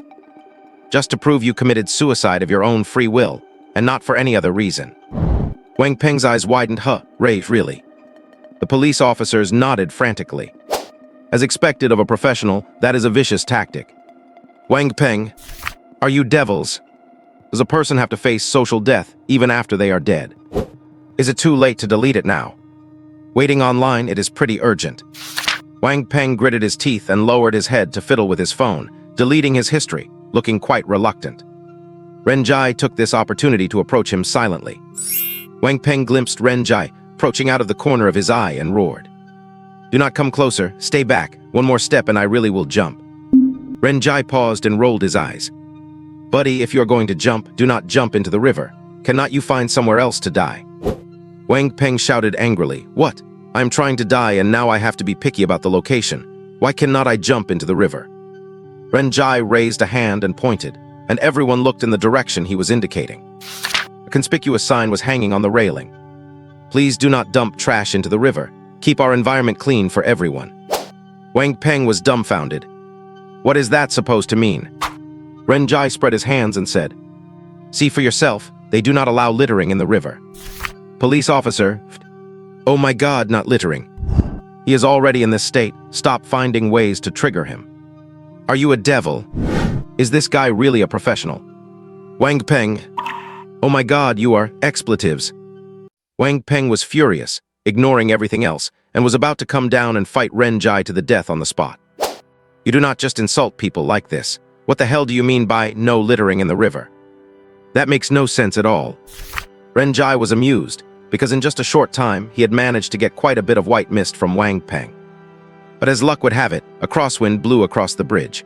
Wang Peng, whose legs were already weak, was pushed by the wind, slipped, leaned back, and fell straight down off the bridge. Help! This sudden turn of events made everyone shudder in fright. Tusk! Renjai's eyes widened. He dashed forward, almost instinctively, as several dazzling sparks bloomed under the soles of his feet. With a boom, his shoes exploded on the spot, and even the asphalt road was blasted with a black mark. Fighting this thrust, Renjai rushed to him as fast as lightning and reached out to grab Wang Peng. Living up to expectations, he grabbed Wang Peng with one hand. His phone. Oh, my phone. Do not look at my browser history. However, Renjai did not give up. Holding onto the railing, he reached straight for Wang Peng, who was falling toward the river. The next moment, his left palm detached directly from the wrist and popped out, launching the entire left hand forward. With extreme precision, it grabbed onto Wang Peng's most vital part and locked on tightly. Alorg! A scream like a slaughtered pig echoed around. Wang Peng was completely suspended in midair by the mechanical hand, his eyes bulging, tears streaming down wildly as he struggled violently. Let go, you better let go right now. Where the hell are you grabbing? Right now, the entire weight of his body was concentrated on that tiny, sensitive spot. The security officers and onlookers swarmed up, looking down under the bridge with horrified faces, shivering violently. Too cruel. Can that still be used? Renjai was also stunned. His mechanical arm actually had this function. Do not worry, I will pull you up right now. As he spoke, he retracted the mechanical hand. Wang Peng. For a moment, he screamed even more miserably. Pull him up, would not that snap it off? Oh, let go, I am begging you, put me down. I would rather fall to my death, stop trying to save me. Renjai had a serious look on his face. Nonsense, a fresh living life is right before my eyes. As a luminary officer, my duty does not allow me to let go. Wang Peng was already rolling his eyes. Then at least pull gently. Renjai smiled awkwardly. Sorry, I am a beginner at this and not quite used to it yet. I will be quick, just bear with it. At this moment, Wang Peng truly experienced what it meant to feel worse than death. Even the security officers covered their faces. What the hell do you mean by beginner? Are luminary officers always this rough when saving people? Thus, amid the horrified gazes of the crowd and Wang Peng's continuous tragic screams, Renjai finally pulled him up. During this time, the production of the white mist never stopped, all flowing into the mirror lake space. Wang Peng was curled up on the ground like a shrimp, looking at Renjai with a face full of resentment, but he had already been lifted up by the security officers. Do not let me find out your name. Renjai smiled. I am Renjai, no need to thank me, brother. As someone personally saved by me, Renjai, you can be considered an outstanding youth. Live well, forget the past, and embrace tomorrow. After saying that, Renjai turned around and walked away stylishly. As the saying goes, brush off your clothes and leave after the deed is done, hiding your lack of morals. If it were not for one of his shoes being blown to pieces, plus his pitch-black sole making him limp up and down as he walked, it would actually be somewhat cool. Wang Peng was going crazy with anger. What the hell do you mean by outstanding youth? Is that how you define an outstanding youth? Do not let me bump into you again. Let us go, come back to the station with us and make a statement. The outstanding youth, Wang Peng, was exasperated. Go to the hospital first. If I do not go to the hospital now, I am going to lose my bird.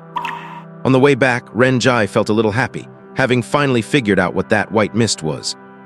It should be the power of emotion. That was why the demon spirit fruit kept devouring the emotional mist.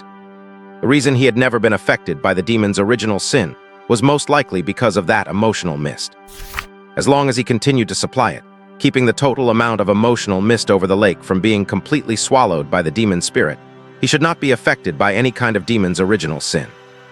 As for collecting the emotional mist, it was also very simple. As long as the people around him experienced intense emotional fluctuations, whether it be sorrow, sadness, anger, or even happiness. Whenever there were intense emotional fluctuations beyond the ordinary, he could collect them. Whether it was his previous magic trick of coming out alive from the incinerator or heroically saving the bridge jumper, both had verified this point. He just had not figured out how large the collection range was. He wondered if other demon contractors had this ability, but Sister New Yan said that demon contractors seemed to feed the demon spirits with their own emotional power. He had never heard of collecting other people's emotions. Having figured out the principle, Renjai breathed a sigh of relief. As long as he continued to collect the emotional mist, he would not be affected by the demon's original sin. After all, he did not want to become a huge pervert like New Yan. Moreover, collecting emotional mist did not seem too difficult. Thinking of this, a blazing fighting spirit ignited in Renjai's eyes. Once he officially awakened and possessed greater strength, he would definitely be able to work more part-time jobs at once and earn more money, right? Nanshan Road in the outer ring of District 69. The dim yellow streetlights illuminated the somewhat messy street, with aging residential buildings packed tightly together, airless and suffocating. The balconies were filled with colorful drying clothes, giving off a strong sense of everyday life. This was where Renjai had lived for 10 years, an old, dilapidated residential area. Renjai walked up to an old residential building with peeling paint. There were quite a few storefronts on the first floor, like Double Satisfaction Supermarket and Gangzy Breakfast, but their rolling shutters were all pulled down at the moment. Only one shop still had its neon sign lit and remained open. There were a few large characters written on it. Anning Laundromat. Renjai stepped inside. The shop was about 20 square meters and looked extremely crowded. On both sides were rows of old washing machines roaring hoarsely at the moment. The drying racks were full of freshly washed and treated clothes and quilts. "Aunt Anning, you have not rested yet." Renjai sighed, turned around and skillfully pulled down the rolling shutter, turning off the neon sign. This door was left open for him. Walking inside, he went up the stairs to the second floor, his gaze passing through the narrow corridor. He saw a thin woman wearing an apron at the laundry sink, scrubbing clothes by hand. Her hands were cracked from constant exposure to water, with lots of tape wrapped around her fingertips and a fine layer of sweat on her forehead. There were still a lot of unwashed clothes in the laundry basket. Even though the woman was in her 30s or 40s, she had good looks, but her face was marked by the hardships of life. As if hearing a sound, Anning turned to look at Renjai, a gentle smile blooming on her face.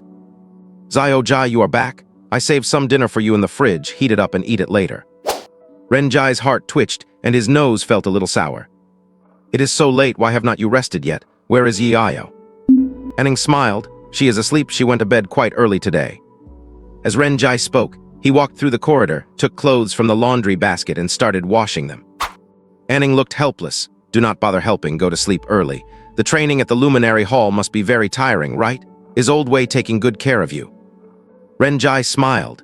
"The sooner we finish washing, the sooner we can rest. Uncle Wei is taking great care of me. Becoming a regular is only a matter of time." At the mention of this, Anning's eyes dimmed, and she immediately pretended to bring it up casually. "Zio-jai, today I received admission letters from 3 more top universities. Kingbei even called and said they could waive your tuition fees. The summer vacation is not over yet, and it is not time for registration. Will you really not reconsider? You should still go to school." Renjai shook his head and smiled. "Aunt Anning, please stop trying to persuade me. I am 18, I have the right to decide my own life. I can still learn without going to college. Besides, being a luminary officer is not a dead-end job, and the salary is pretty high." Anning's eyes turned a bit red. "But being a luminary officer is too dangerous. This family has already been a huge burden to you. I cannot let your life be ruined because of this family." But before she could finish, Renjai interrupted. "If anyone is a burden, it is me being a burden to you and Yi-Ayo." "Zio-jai." "All right, Aunt Anning, let us not talk about this anymore. I heard old Wang next door is having a second child." Late into the night, the two chatted about daily matters. The sounds of their casual conversation drifted through the window, floating far, very far away. After helping Ning with the chores, Renjai tiptoed back to his room. Their home is the kind that functions as a storefront on the first floor and a residence on the second, with 2 bedrooms and a living room. Ning has 1 room, and Renjai shares the other with Tao Yiao. The room is about 10 square meters, partitioned in the middle by a curtain. Renjai sleeps on the left side, and the area by the window on the right is Tao Yao's territory, where she was currently sound asleep. After a long, exhausting day, Renjai threw himself onto the bed. Just as he was about to rest, his phone started vibrating wildly. Renjai quickly covered his phone and dove under the covers. Looking at the screen, it was indeed a barrage of messages from Niu Yan, completely flooding his inbox. Her screen name is Old Sea Cat, and her profile picture is a cool, high-displacement motorcycle. Old Sea Cat sent 10 gifs of an orangutan holding out its hand asking for money. Not only did that orangutan look completely righteous, but she had also photoshopped the word 10-part show onto its hand. Send them quickly. It is a long night. I cannot sleep waiting online. It is urgent.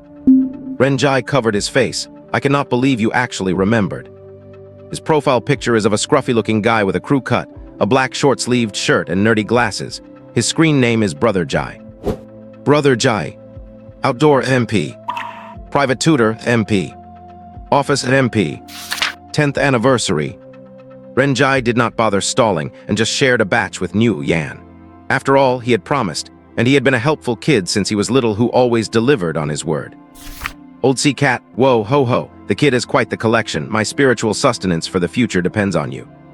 Brother Jai, young people should still practice some restraint. Brother Jai sends a gif of himself, pushing up his glasses with an evil smirk. Old Sea Cat, you mind your own business, but since you are so cooperative, I will give you a little tip. Magic contractees usually hide their identities and disguise themselves as ordinary genetic warriors. If you do not want to get dragged off by the Heavenly Gate Church to be hanged or burned at the stake, it is best to keep a low profile. Study mode on, do not disturb. Renjai gave a bitter smile. She had figured it out after all. But it made sense. Various factors had made the identity of a magic contractee highly sensitive. If you do not want to invite trouble, it is best not to expose your identity. The Black Shard came from the grade a magic disaster in Jincheng 10 years ago. Perhaps what happened back then was not so simple. Renjai was still young at the time and could not remember much. I will have to investigate when I get the chance. There were quite a few messages on his phone, 99 plus notifications from 206 side hustle groups, plus concerns from Wei Pingsheng and Tian Yu, asking when Renjai was coming to scold the old woman. Renjai started replying to them one by one. In the living quarters of the Huatian laboratory, Niu Yan had just finished showering. With nothing else on, she hummed a little song. In the tiny garden, dig, dig, dig, hee hee. She lay back on the bed, toweling off her damp hair. She had already taken off her eye patch. Her left eye was not actually blind, nor did she have a mechanical eye. It was just that her pupil was an imperial purple, making it look exceptionally eerie. Niu Yan excitedly dove under the covers, licked her lips, and opened her phone. Hey, let us watch this outdoor one first. As soon as she clicked play, a dynamic sound came out. Tinky Winky Dipsy Lala Po. Watching the Teletubbies happily clapping and dancing in an outdoor garden, the expression on Niu Yan's face instantly froze. This is outdoor, a collector's edition. Niu Yan gritted her teeth. Refusing to believe it, she clicked through the videos one by one. I do not believe they are all like this. It is him, our friend, the little scum. You lead the palanquin, I lead the horse. Young man, do you believe in the light? Wind and rain, I am not afraid, la la la. Welcome to the newsroom. Prosperity, democracy, friendliness, solidarity. Niu Yan. Renjai, damn you, Tinky Winky. I will give you a piece of my mind, and you let me get my hopes up. I even bathed and dressed up, full of expectations. Driven mad with anger, Niu Yan picked up her phone and launched a frantic barrage of messages. Back home, Renjai looked at the chat window and silently switched his phone to Do Not Disturb mode. Old Sea Cat sent 60-second voice message. Sent 60-second voice message. Sent 60-second voice message. Apparently, 60 seconds was the limit for voice messages, but it clearly was not the limit for Niu Yan. Renjai could not help but let a smirk tug at the corner of his mouth, feeling a sense of satisfaction. He wondered if his videos had done anything to heal Niu Yan's degenerate soul. He did not feel the emotional mist growing, so this stuff must have a collection range. Just then, Renjai was stunned to find the mist over the mirror lake beginning to increase in wisps. The source was not Niu Yan, but someone right beside him. From behind the curtain came a suppressed groan of pain. Tao Yiao, wrapped in her quilt, was tossing and turning uneasily. Clearly, these emotional mists were coming from Tao Yiao. She was enduring extreme pain at this moment. Renjai quickly walked over and pulled back the covers, only to see Tao Yiao, wearing pink cartoon rabbit pajamas, curled into a ball with the bedsheets soaked in sweat. Both legs and one arm were covered in bandages, and faint traces of the black, python-like magic marks could be seen on her shoulders. The skin around the magic marks looked as if it had been corroded by sulfuric acid, turning pitch black, hardened, and even cracking to form what looked like black scales. This was the magic mark disease, an incurable illness. Since the appearance of the space-time magic abyss, the disease had emerged alongside it. To this day, humanity has not found the cause. It seems to strike randomly, and with current medical technology, it remains unconquerable. It can only be suppressed to alleviate the pain of an outbreak. There have been no successful cures so far. The disease is like an inescapable nightmare, clinging to the patient like maggots on bones, tormenting them until death. Tao Yiao was only 5 when she was diagnosed, and that was the same year her father, Tao Ran, sacrificed himself to save Renjai. When it rains, it pours. 15 is supposed to be the age of spring and growth, but Tao Yiao had been tortured by illness all this time. The magic marks covered her legs and arm, making it difficult for her to move, forcing her to rely on a wheelchair. She was like a canary trapped in a cage. This small, cramped room was her entire world. Having an episode, why did not you make a sound? Did you take your painkillers? Renjai stepped forward, carefully lifting Tao Yiao to position her in a more comfortable way. Then he turned to get the medicine. Tao Yiao was very beautiful, with chubby cheeks and the innocence of a young girl. Her large eyes were full of spirit, and with her small cherry mouth and button nose, she gave off the impression of a harmless, adorable little sister. But at this moment, her large eyes were brimming with tears. Her silky black hair was soaked in sweat, and one hand clutched the bedsheet tightly as she watched Renjai's back. "Brother, do not. I can endure it. Those painkillers are expensive and there are not many left. How many side jobs do you have to work? And Mom, how much laundry does she have to wash?" Renjai ignored her and poured out the painkillers, stuffing them into Tao Yiao's mouth. "They are just painkillers. I can afford them. Do not worry about it. As for the suppressants, just wait a little longer, the money will be saved up." Tao Yiao was already in the 3rd stage of the disease. If she did not get the suppressants, the marks would spread quickly. He could not let it drag on. But the price of those suppressants was even higher than gene serums. Tao Yiao shook her head, her eyes red, and said, "Brother, why not? Just stop. This disease cannot be cured. Buying suppressants is just a waste of money. I'm going to die eventually anyway. If I'm gone, you can go to college. Mom will not be so tired, and I..." Her voice grew softer as she spoke. Renjai stood by the bed, staring at her expressionlessly with a stern look in his eyes. Tao Yiao knew Renjai was angry. She could not help but timidly whimpered, looking pathetic. "Brother, do not be mad. I will not say it anymore, okay?" Renjai finally sat on the edge of the bed and pulled Tao Yiao into his arms, patting her back gently. "I know it hurts, but you have to be strong. I will cure you no matter what it takes. When you are better, you can take care of me and Aunt Ning again. Be a good girl. Do not worry about the suppressants. Once I get confirmed in the CU Bureau, I will be entitled to their benefits. When a family member of a CU officer is critically ill, the Bureau provides medical subsidies. It will be fine. Everything will get better, I promise." Renjai kept comforting Tao Yiao, and more importantly, comforting himself. That was the reason Renjai gave up his chance at college and insisted on joining the CU Bureau. Gene serums were secondary. The medical subsidy was his real goal. "Brother, hold me while I sleep. You are getting so big, why are you asking for hugs? Brother and sister should keep their distance. We are not actually related, are we? No hugs, go to sleep now. Then can I at least hold your hand? If not, I will tell Mom you hid the Holy Light secret tome under your bedside table. 3 volumes of Absolute Domain, 2 volumes of..." "Oh, my dearest sister, would you like to hold my left hand or my right?"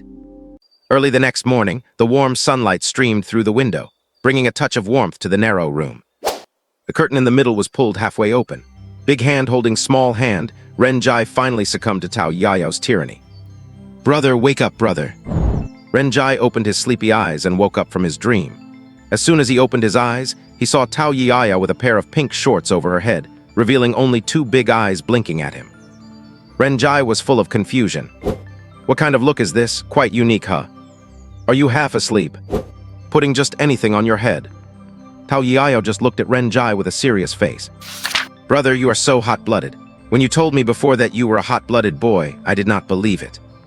Now I believe it, cough cough. Ren Jai was even more confused. What does that have to do with you wearing shorts on your head? Tao Yiao coughed and said, You are so hot-blooded that you are smoking. Cough, cough, cough, let go of me, you are burning hot. Ren Jai's eyes widened sharply. He looked down and saw thick smoke billowing from his bed covers. The room had become smoky, and even his skin had become burning hot.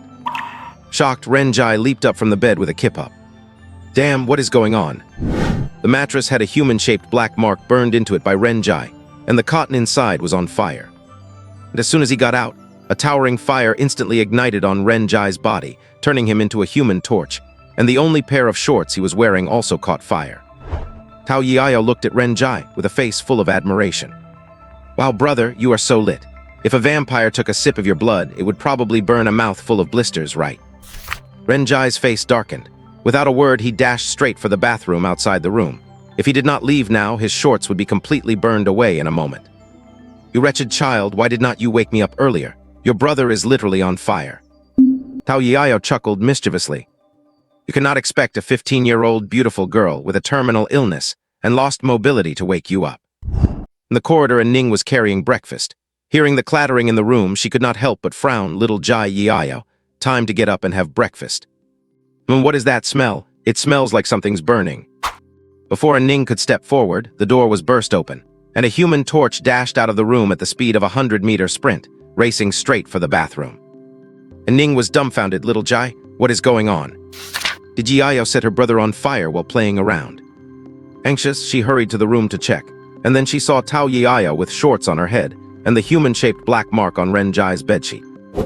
Ning was utterly speechless. In the bathroom, the sound of running water echoed along with a sizzling noise, and bursts of white smoke drifted out. Ren Jai's voice came from afar. And Ning, do not worry, I caught a chill last night and might have a fever. You guys eat first, I will be right there. Ning was full of confusion. A fever that can burn a black mark into the mattress and set your body on fire. Is this a body temperature a normal human can reach? In the bathroom, Ren Jai showered under cold water, and his body temperature finally gradually dropped back to normal. This must definitely be the combustion phenomenon triggered by his official awakening, right? He thought it would take a few days to get through the awakening period. He did not expect to awaken overnight. Now Ren Jai had officially unlocked his gene lock and entered the Tier 1 awakening state. At this moment, the world before him seemed to become clearer. He could even clearly see the trajectory of falling water droplets. He could smell the aroma of pork and scallion buns downstairs, hear the crying of the child next door and the couples arguing, and could even acutely feel the subtle touch of water droplets landing on his skin. Awakening state. What awakens are the 5 senses. After genetic warriors enter the Tier 1 awakening state, apart from greatly enhanced physical fitness, their sight, touch, taste, smell, and hearing are all significantly improved. They can manipulate their awakened abilities, and at the first stage of the awakening state, they will possess 1 skill slot. Ren Jai raised his hand and snapped his fingers. Sparks flew, and the next moment, his entire palm was engulfed in crimson flames. The flames constantly crackled and flickered, appearing extremely wild and restless. The firelight reflected in Ren Jai's eyes. I guess I will not need to carry a lighter when I go out from now on. I just do not know what my skill will be. 3 minutes later, Ren Jai, having tidied himself up, came to eat.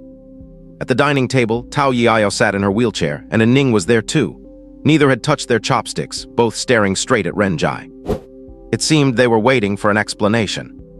After all, the excuse of catching fire due to a fever was somewhat too outrageous. Ren Jai rubbed his nose and said somewhat embarrassedly, Well, it seems I have unlocked my gene lock and become a genetic warrior. What I have awakened seems to be a fire ability. Ning's eyes instantly lit up, and Tao Yiao also exclaimed, You awakened an ability, a genetic warrior. Ha! I have known since I was little that my brother would be successful and outstanding, and sure enough. A fire ability. Quick, show me, can you fry an egg bare-handed? I want the yolk soft-boiled. Ren Jai's face darkened. I went through all that trouble to awaken an ability just to fry you soft-boiled eggs. Not to mention, he actually could. Ning's eyes were full of smiles. Little Jai actually became a genetic warrior. That is wonderful, truly wonderful. I knew little Jai could definitely do it. Come back for lunch today, I will cook a couple of extra dishes to celebrate. Ning could not hide the pleasant surprise in her eyes. In the concept of ordinary people, genetic warriors were powerful, able to fly and dive into the earth, defending the country and their homes. They were practically like gods. It could be seen that Ning and Tao Yiao were genuinely happy for him. Tao Yiao pouted. HMPH, if I also took a genetic potion, maybe I could awaken some ability too. It would definitely be better than my brother's. Renjai smiled and rubbed her little head. When your brother makes big money in the future, I will also get you a dose of the genetic potion. You are 15, it is about time you took it too. Tao Yayo shrank her neck and said weakly, Brother, are you sure you are talking about getting an injection and not hitting me? Both Ning and Renjai laughed. At this moment, Tao Yayo did not look at all like a girl with a terminal illness. She was cheerful, lively, optimistic, and quirky. Perhaps it is only when her illness acts up that she feels depressed. Come, do not just stand there, hurry up and eat. Renjai looked at Ning and Tao Yayo, his eyes filled with tenderness. These two were the only things he wanted to protect in this world. Thinking of this, Renjai's eyes became resolute. He picked up his chopsticks and casually grabbed a fried egg. However, just as he made the motion to grab it, Renjai's left hand suddenly disobeyed his command and jerked upward. The fried egg was flicked flying, the chopsticks were crushed on the spot, and then his left hand clenched into a hollow fist and smashed fiercely onto the table. With a loud bang, the dining table was smashed so hard it tilted upward. The entire table of food was shaken into the air, scattering everywhere.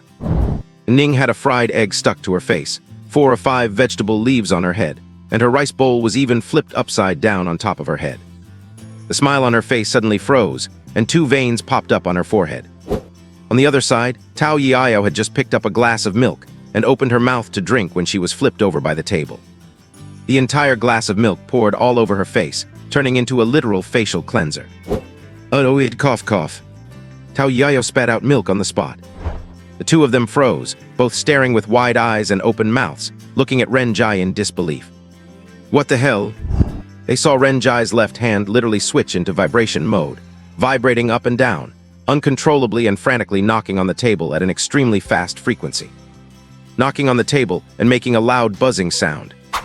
It was even a rhythmic knocking, causing the bowls and chopsticks to vibrate along. Tao Yayo ground her teeth. Brother, apologize to the table right now, and apologize to me while you are at it. Ning narrowed her eyes and smiled. Little Jai, you will clean this up later. Even if you have become a genetic warrior, there is no need to be this excited, right? I got up before dawn and was busy all morning making this breakfast so painstakingly. Renjai broke out in a frantic sweat. Why is this mechanical arm not listening to my commands? The novice really is not reliable, huh? Darn it, did that old female driver install something wrong? My hand is cramping, it is not listening to me. Renjai tried everything he could think of to stop his arm, but it was completely useless. Moreover, under Ning and Tao Yiao's astonished gazes, Renjai's left hand rhythmically knocked on the table while moving down towards the underside of the table. Ning stared wide-eyed as if she suddenly thought of something. Looking enlightened, her cheeks even flushed a little. Could this wretched child be wanting to? In the living room. Tao Yiao's mouth fell open, and she silently pulled out her phone and started recording. However, at this moment, the arm was still uncontrollably moving under the table. Renjai knew that if this continued, things would reach a point of no return. He grabbed the vibrating mechanical arm and dashed back toward the bathroom. You guys go ahead and eat, I will be right back. Tao Yiao let out a mischievous smirk. Right back, I never expected my brother to be such an experienced veteran. That is certainly a unique way to celebrate. Just then, a series of heavy knocks came from the door downstairs. Open the door. Ning glared at Tao Yiao and brushed the vegetable leaf off her head, saying, we have guests. Tell Zio Jai to clean it up later.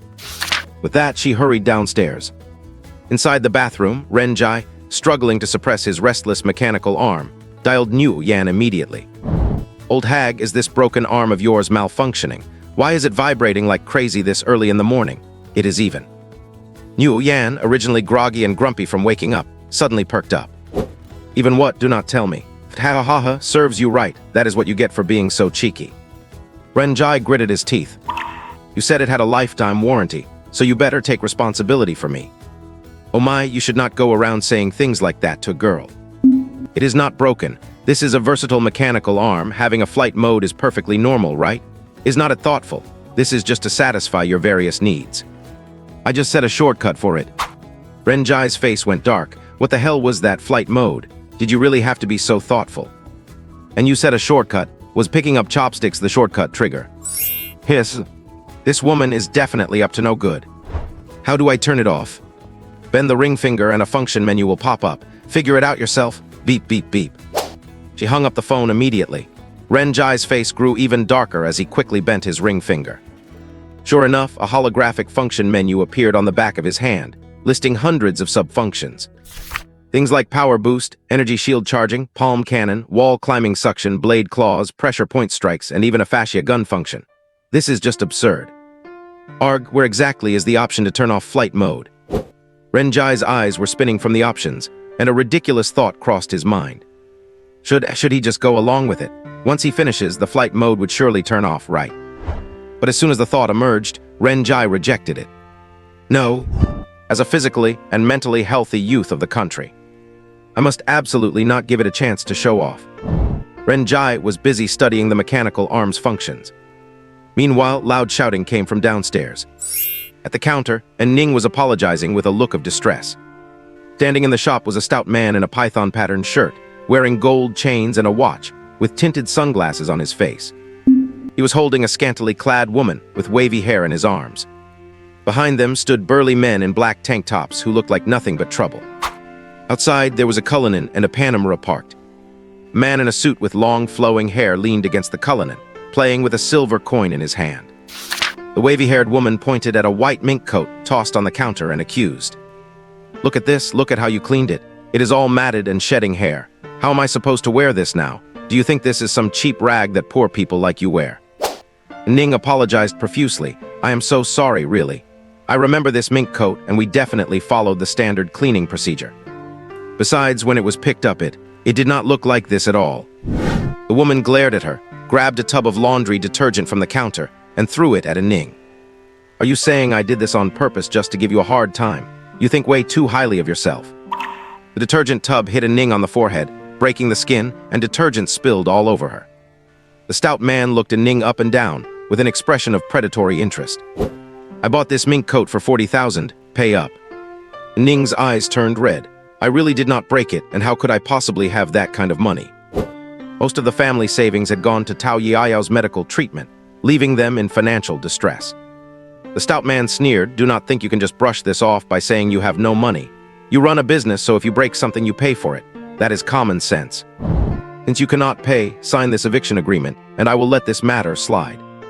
He took an eviction agreement out of his briefcase and slammed it on the table. Ning bit her lip. How could she not know they were here to stir up trouble on purpose? The old residential area was already marked for eviction. It was not demolition, so there was no compensation. They were just offering an apartment on the outskirts of the district, which was on the edge of the city, where the risk of magical disasters was much higher. Plus, the laundry shop would have to close. Without a source of income, how would Yiao's illness be treated? This eviction contract was practically a death sentence for their family. Ning gritted her teeth. Number, I cannot sign this. The stout man looked at Ning's pretty face, licked his lips, stepped forward and grabbed her hand, attempting to pull her toward his waist. You are a smart woman, so you should know that if you do not sign this, things like this will happen every single day, and you will not be able to run this business. Of course, I am not an unreasonable person. If you cannot pay the money, just keep me company instead. If you are willing to spend the night with me, I could give you more time. I have a soft spot for married women. Ning clenched her teeth, trembling with anger. You are shameless. Hearing the argument from downstairs, Tao Yiao pushed her wheelchair behind the staircase. Seeing this, her eyes reddened, and she desperately wanted to go down and help. Get away from my mother, you fat pig. But how could she go down the stairs in a wheelchair? She and the chair tumbled down the stairs. She was in so much pain that she started crying and could not even crawl up. Do not touch my mom. The stout man raised an eyebrow. Oh, the daughter is quite pretty too. It is a pity she is a weakling. Ning was frantic when she saw Tao Yiao fall. Let go of me, Yiao. She jerked her hand away from the stout man and ran to help Tao Yiao. The stout man's expression darkened. You bitch, do not push your luck. Just then, rapid footsteps were heard. An agile figure rushed out and jumped straight down from the top of the stairs. The stout man sneered. grabbed Ning's hand and raised his palm to slap her across the face. But Ren Jai stepped forward, grabbed the stout man's wrist, pulled Ning away, and shielded her behind him. Looking at Tao Yiao, who had fallen to the ground, and Ning, who was covered in detergent with a cut on her forehead, Ren Jai felt as if his heart was about to explode. His eyes turned bloodshot, and his icy gaze fixed on the stout man's face. "You are asking to die." He slowly squeezed his hand. The stout man's eyes widened as he let out a pig-like shriek. Let go right now. Where did this little bastard come from? How dare you touch me? What are you standing there for? Get him." The two burly men in tank tops glared and rushed toward Ren Jai. Ren Jai raised his left arm and clenched his fist tightly. Power boost. With a boom, the punch even triggered a sonic blast. Bang! The steel fist struck the stout man's chest with a sickening sound of breaking bones. The stout man's eyes bulged, he spat out blood, and he flew backward like a kite with a broken string. He flew right out of the shop across the street and crashed into a dumpster at the end of the alley, head first. Just as the two burly men were about to throw a punch, they saw Ren Jai's body erupt in raging flames. His black hair whipped in the wind as he transformed into a fire being, even his clothes set ablaze. The intense heat made their skin sting, and the temperature inside the shop skyrocketed. Engulfed in flames, he was untouchable. The two men did not dare to move, unless they wanted their fists roasted. Ren Jai turned his head to look at the terrified, wavy-haired woman. She was pale with fear. What are you doing? Do not come over here, you." Before she could finish, Ren Jai delivered a fiery slap across her face, knocking her to the ground. He then grabbed her by the hair and dragged her forward while she screamed.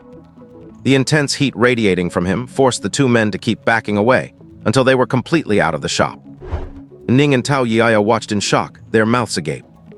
Ren Jai looked back at Ning and Tao Yiao. "Do not worry, I will handle this." With that, he pulled down the rolling shutter door. Tao Yiao looked at this scene with shining eyes, getting goosebumps all over. "My brother is too cool. Mom, help me up quickly, I can still watch the drama." Ning, on the other hand, had a worried look on her face. Those people were rich and powerful. Was it really okay to do this? By the shop window, both Ning and Tao Yiao poked their little heads out to look over. Out of the laundromat, Ren Jai could no longer suppress the madness in his heart. The smile on his face gradually became arrogant and wild. Ning and Tao Yiao were the people Ren Jai cared about the most. It would be weird if Ren Jai did not get furious when they were bullied. Back in the shop, he had already tried his best to suppress himself. But now things were different. Ren Jai grabbed the wavy-haired hot girl's hair, flung her in front of him, and kicked her in the stomach. Flames burst out from under his foot, turning into a thrust that made the power of the kick skyrocket. The wavy-haired hot girl curled up like a shrimp from the kick, her hair caught on fire, and she was kicked straight into the alley by Ren Jai. The chubby rich guy had just climbed out of the trash when he was hit by the flying hot girl. Furious, he pushed her away. "What are you two standing there for? Do you still want your jobs? Beat him up." The two burly men roared, finally mustering their courage, and charged at Ren Jai again. But the flames on Ren Jai's body grew even fiercer, the rolling heat waves making it impossible for them to get close. Ren Jai's eyes turned blood red. "What, do you want to become well done? Let me help you out. If you do not get lost, I would not mind cremating you two right here and scattering your damn ashes." The two burly men looked at each other, their faces turning pale, and they immediately turned around and ran away. Ordinary people fighting a Jin warrior. Was not that just asking for death? Ren Jai's expression became more and more unhinged as he walked step by step toward the alley. "Heh, if you want to play, your grandpa here will play with you nicely." The chubby rich guy was exasperated. "You useless bums, Wang Miao, go get him. Believe it or not, I will tell my dad." The long-haired man in a suit leaning against the cullinan finally moved. He pulled out a blue-sheathed katana from the car and blocked the entrance to the alley. He sneered. He drew his sword and pointed it out. "I did not expect a Jin warrior to appear in a small place like this. Not bad. But is not it a bit too arrogant to act tough with just a Tier 1 awakening state? I am at the first stage of the Tier 2 spine state." With a boom, a strong wave of spiritual energy burst forth from Wang Miao as he slowly unsheathed his katana. "Young master, how do you want this handled?" The chubby rich guy's eyes were full of malice. "Cripple him. As long as you do not kill him, I will cover for whatever happens." Wang Miao narrowed his eyes. "I will just cripple one of your arms then, otherwise I will not be able to report back. I will finish you before this silver coin hits the ground." As he spoke, he tossed the silver coin in his hand into the sky, drew his blade, and slashed straight at Renjai. High-speed water blades actually formed on the edge of the sword. Water blade slash. Renjai grinned fiercely. You sure talk a lot of crap. As he spoke, he actually raised his left arm, blocking straight toward the slash. Wang Miao was taken aback. Did he not want his arm anymore? Exactly what I wanted. However, with a loud clang, the blade struck Renjai's mechanical arm, sparking violently. The edge of the blade chipped, and the high-speed water blade could not even break the slightest bit of Renjai's skin. Wang Miao was totally confused. What kind of arm was this? Astro Boy. The next moment, Renjai raised his arm and knocked the katana aside. With a clench of his fist, 3 sharp claw blades popped out from his knuckles, slashing straight toward Wang Miao. Wang Miao's eyes widened. This was a mechanical arm, an enhancer. He retreated violently in an instant, his suit sliced open with 3 cuts, narrowly dodging it. But the next moment, Renjai aimed his palm at Wang Miao and spread his 5 fingers. Palm cannon. Boom. A powerful palm cannon fired. Wang Miao barely had time to block with the flat of his blade before he was blasted sliding backward. Renjai raised his hand to catch the falling silver coin. With a bare-handed squeeze, the coin was melted into liquid silver by the intense flames. Slapped in the face, right, you hack. He then fiercely flicked the red-hot liquid silver toward the chubby rich guy. The liquid silver was boiling hot, scalding the chubby rich guy's face and causing huge blisters. He covered his face and screamed incessantly. "Ah, kill him for me." Wang Miao gritted his teeth. You are courting death. Water dragon bullets. Spit, spit, spit, spit, spit. He spat furiously with an angry face. Wang Miao opened his mouth and crazily sprayed at Renjai. High-speed water bullets flew over, cutting through the air with whistling sounds. At this moment, Wang Miao seemed to transform into a human sprayer, a water bullet pea shooter. Renjai was speechless, could only raise his hands to defend. The water bullets hit Renjai, mostly vaporized by the high-temperature flames, but some still struck his body, causing painful stinging all over and forcing him to retreat continuously. The high-temperature steam turned into white mist, filling the alley in the blink of an eye and blocking their line of sight. Renjai gritted his teeth. The opponent was Tier 2, while he was only Tier 1. Relying solely on the mechanical arm would not guarantee a win, would it? Besides, the other guy had skills, while he could only just spark a fire. Logically speaking, he was at the first stage of Tier 1, so he should have a skill right. He should try again. With a thought, Renjai's consciousness arrived above that mirror lake space. He raised his hand to touch the demonic tree. Sure enough, that feeling of connected auras resurfaced. Renjai looked up at the thousands of secondary branches extending from the main branch of the flame demon. At this moment, he actually felt that as long as he wanted to, he could unlock any of the secondary branches. Did these secondary branches really represent the skills of the flame demon? Without hesitation, Renjai directly chose the thickest and largest secondary branch to light up. A red light shot out from the flame demon fruit, directly injecting into that secondary branch.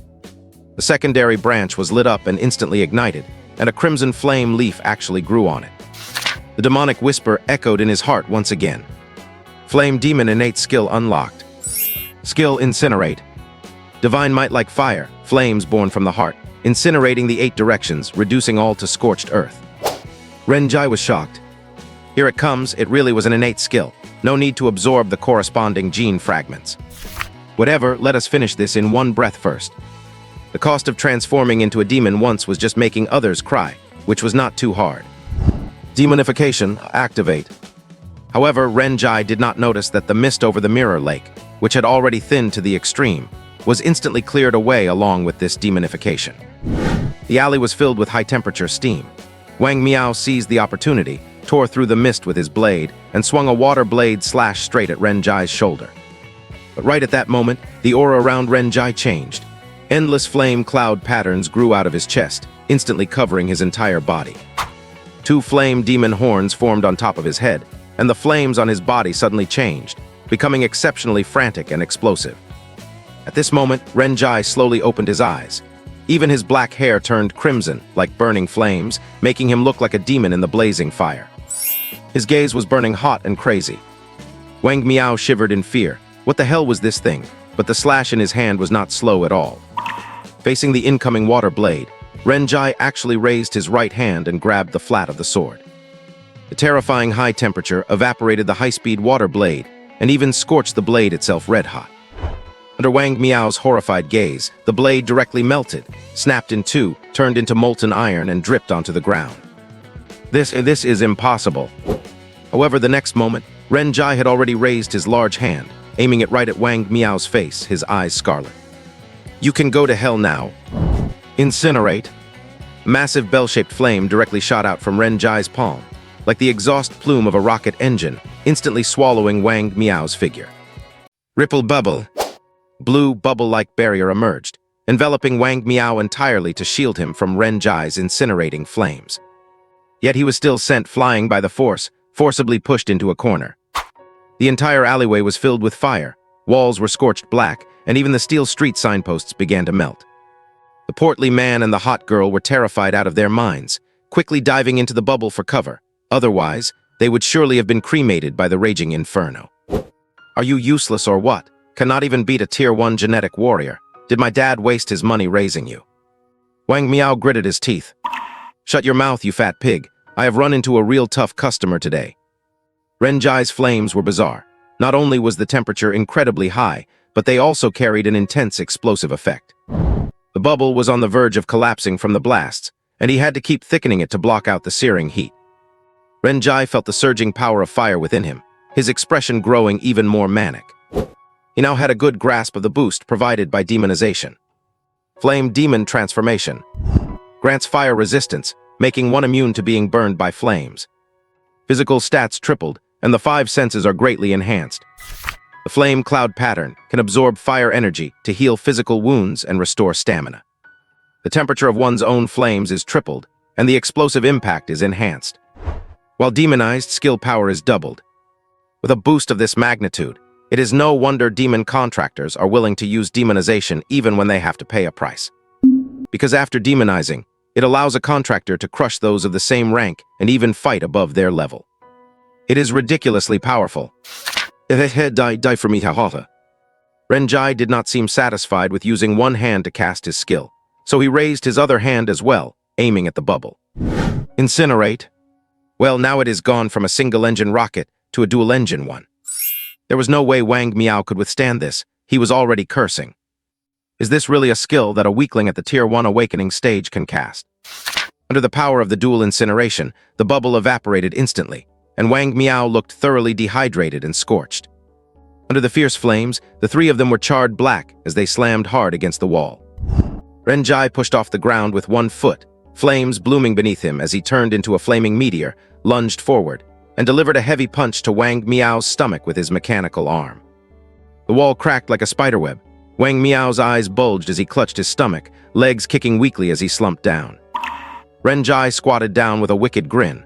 Under the intense heat, the portly man's skin began to sizzle, and a scent of cooked meat filled the air. The portly man was in a total panic now, enduring the agony as he screamed. What do you want? You cannot kill me, murder is illegal. Ren Jai chuckled evilly. Kill you? That would be too boring. I want to slice your meat off piece by piece to roast, dig out your heart to make a stew, and chop off your ears for sashimi. I will break your fingers one by one, grill them, and chew on them. Ah, it must be delicious, right? Just the smell is making me drool. As he spoke, Ren Jai's finger blades popped out, dragging across the portly man's face. The portly man nearly wet himself. What kind of psycho pervert is this? Is he really going to eat me? And he is not even joking, he is actually drooling. I have a fatty liver, diabetes, I am just full of fat, my meat is tough. It will not taste good. Ren Jai ground his teeth. Being rich makes you amazing, huh? Gives you the right to bully people. Why do the rich get to work up a sweat while the poor just watch videos and zoom in? You are uglier than me, yet you get the girls. Where is the justice? It pisses me off. The portly man stammered. If you want, you can work up a sweat too. Just let me go and this girl is yours. Do whatever you want with her. I promise I will not come looking for trouble again.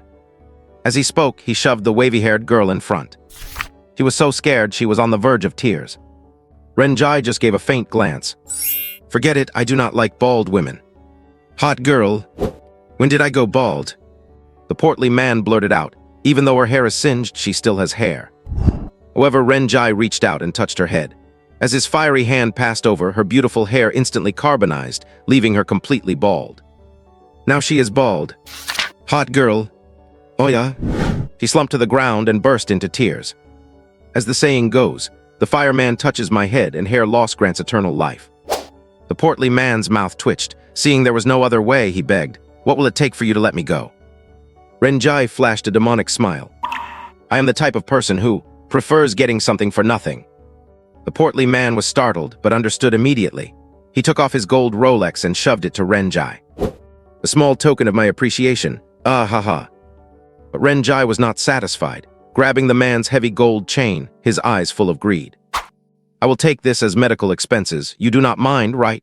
Aunt Anning scraped her forehead. How could the portly man dare to mind? As long as he let him go, anything would do. Renjai smiled contentedly and reached out a hand toward the man.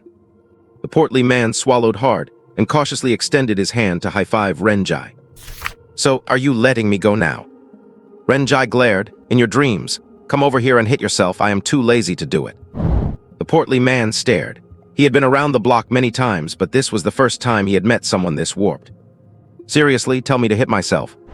With a cruel look, the man knelt on the ground and began to slap Renjai's hand with his own face. Smack. "I do not believe I cannot hurt you." Renjai looked at the bald, weeping girl and licked his lips. Driven by some strange impulse, he reached out toward her skirt. But just as he was about to succeed, Renjai flinched. As a model citizen, how could he have such a perverted thought? Startled, he pinched the girl's thigh instead. She shrieked, crying even harder. Renjai snapped back to reality, realizing something was wrong. Was not my thought just now a bit too perverted? Anger, greed, laziness, jealousy, lust, gluttony, cruelty. He had nearly managed to collect them all, had not he? He checked his inner mirror space. Sure enough, the emotional fog was gone. Even though he had harvested quite a bit from the three of them, it was not enough to feed the demon's spirit. Especially while demonized, the consumption was staggering. No wonder he had become so twisted. Was he being influenced by the 7 deadly sins? But did not Sister Noyen say that a demon contractor would only be influenced by one of the sins? Why was he different? Once influenced, it was like they all showed up at once. Damn it! Would not that just turn me into a total maniac? So perverted that even a pervert like me thinks it is perverted, damn it. Ren Yu immediately deactivated his demonization. However, the influence of the sins had not yet dissipated, and there simply was not enough emotional fog. Even more concerning was that when demonization ended, there was a price to pay. Although the portly man and the bald girl were crying, Renjai still had not heard the whisper of the demon, confirming the price had been paid. An inexplicable sense of crisis surged within him. After demonizing, if the price is not paid in time, you will get demon scar disease. But right now, it still does not show as paid. Ultimately, the price of making others cry is very vague, and there is no rule on exactly how many people need to cry for it to count. Could it be that 2 people crying is not enough? Renjai glared.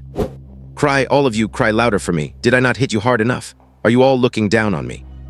That bald hot chick, if you do not cry, I will singe your eyebrows off too. And you fatso, cry right now like you would if your dad died." The chubby man was on the verge of a breakdown. "It has been my face hitting your hand the whole time. You did not even move, okay? Besides, if my dad died, I would be happy, all right. What kind of perverted hobby is this?" For a moment, the 2 of them cried even harder, comparable to mourning at a funeral. Meanwhile, Renjai's gaze fell upon Wang Miao.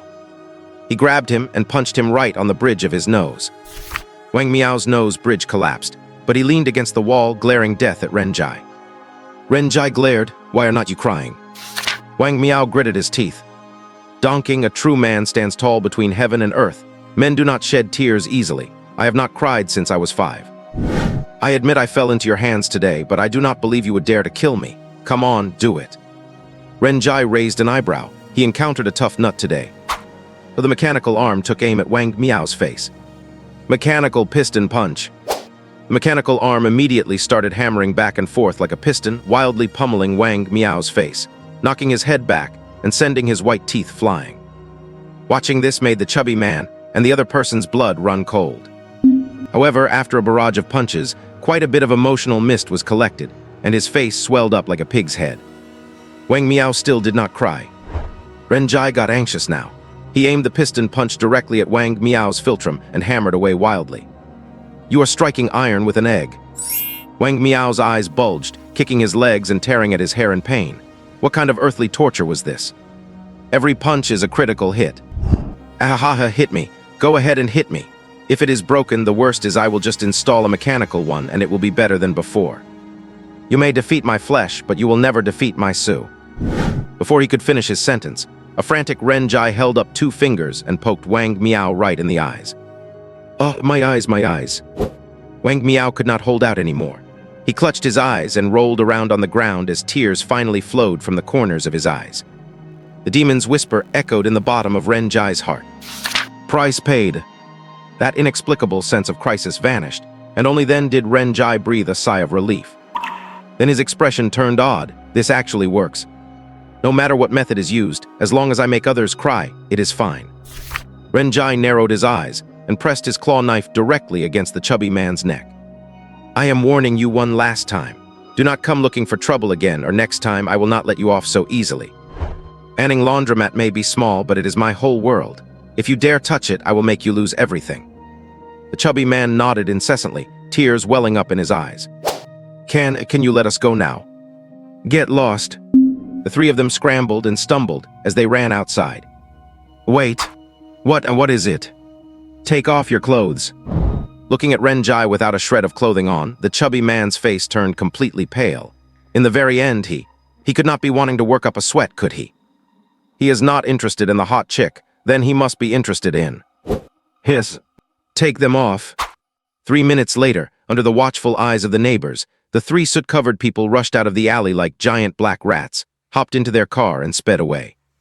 Not long after, Renjai walked out of the alley wearing a tight skirt and a torn suit jacket. The neighbors' mouths fell wide open, their jaws dropping to the ground. Shocked expressions filled their faces. Damn, what kind of unconscionable things had happened in that alleyway in such a short amount of time? Renjai had no choice either. Every time he caught fire, the clothes on his body would burn to ashes. Fighting his way too costly on clothes is not it. I need to control the range of the fire in the future. With so many people watching, I could not just go back naked, right? Brazening it out, he rushed back to Anning Laundromat. When Tao Yiao saw Renjai's outfit, she immediately trembled with laughter. Ha-ha-ha, cross-dressing master. Renjai irritably gave Tao Yiao a light thump. What are you laughing at? You fell down the stairs yourself, does not it hurt? Next time something like this happens, call me to handle it earlier. Anning was a bit worried, will they? Renjai gently comforted her. Do not be afraid. If we do not teach them a lesson, trouble will just come one after another. In this world, good people get bullied just like tame horses get ridden. Blind endurance will not earn you dignity. If they come looking for trouble again, just call the police. I will tidy up and head out for work now. I will not be back for lunch. Yiao, I will bring you something delicious when I come back tonight. Anning finally nodded. If Xiao Jai was not here today, she really would not have known what to do. Anyway, since it already happened, they should just open the shop and do business as usual. Renjai took a shower and changed into fresh clothes. Although he had just gathered quite a bit of emotional mist from those 3, there was not much left in the mirror lake space. Once the emotional mist is completely consumed, I will probably turn into a super pervert again. I still need to figure out a way to get more. Also, I need to make more preparations for the price required to demonize. Otherwise, it would be bad if I drop the ball when it is actually time to pay. Having made up his mind, Renjai rushed into the kitchen, from which the sounds of chopping and juicing emerged. Once done preparing, Renjai grabbed his backpack and headed out. He had over a dozen part-time jobs to do today. Walking down the street, Renjai remembered his level again. It was still too low. What if that chubby man found higher-level genetic warriors to cause him trouble? It would suck if I could not handle it. Genetic warriors rely on absorbing spiritual energy to cultivate, right? Spiritual energy, spiritual energy. Renjai suddenly froze. Damn. Spiritual energy, that is right. Why have not I been able to feel even the slightest bit of spiritual energy up until now? How am I supposed to cultivate like this? How do I level up? Suddenly, Renjai thought of a possibility. He immediately sent a message to the old driver. Brother Jai, a friend of mine wanted me to ask, demon contractors do not need demonic energy to cultivate, do they? Screenshot, friend, help me ask. Old driver, tusk. Nonsense. Otherwise, why would they be called demon contractors? Renjai was dumbfounded now. Is that really it? Where am I supposed to get demonic energy? You must know, all spiritual energy on Blue Star comes from the 12 spirit springs. After the spacetime demon abyss appeared, the heaven-clearing demon domain gradually formed. It corrupted and demonized the spirit springs into demon springs. Currently, the heaven-clearing demon domain has 5 demon springs. Humans have 2 spirit springs. The monster race has 3, and the spirit race has 2. Demonic energy only exists within the heaven-clearing demon domain. The borders of the Great Zia Kingdom are filled with spiritual energy, with only trace amounts of free-floating demonic energy. So trace that Renjai could not even sense it. To get demonic energy, one would either have to go to the racial battlefield or get their hands on magic crystals mined from demon mines. Neither method was something the current Renjai could achieve. At this moment, Renjai's consciousness stood upon the mirror lake, helplessly gazing at the demonic tree. Where am I supposed to get demonic energy? Is not this just screwing people over? However, right then, as if sensing Renjai's will, the demonic tree instantly swallowed all the remaining emotional mist on the mirror lake. The next moment, a super strong suction force burst out from his body, sucking quite a bit of spiritual energy into the mirror lake space. Through the conversion of the demonic tree, it was transformed into pitch-black demonic energy and injected into Renjai's body. Renjai's level instantly shot up from Awakening Realm Stage 1 to Awakening Realm Stage 3. Then, because the emotional mist was fully consumed, the absorption and conversion stopped. Renjai stood there with a bewildered face, and then the expression on his face gradually turned devilish. Hello.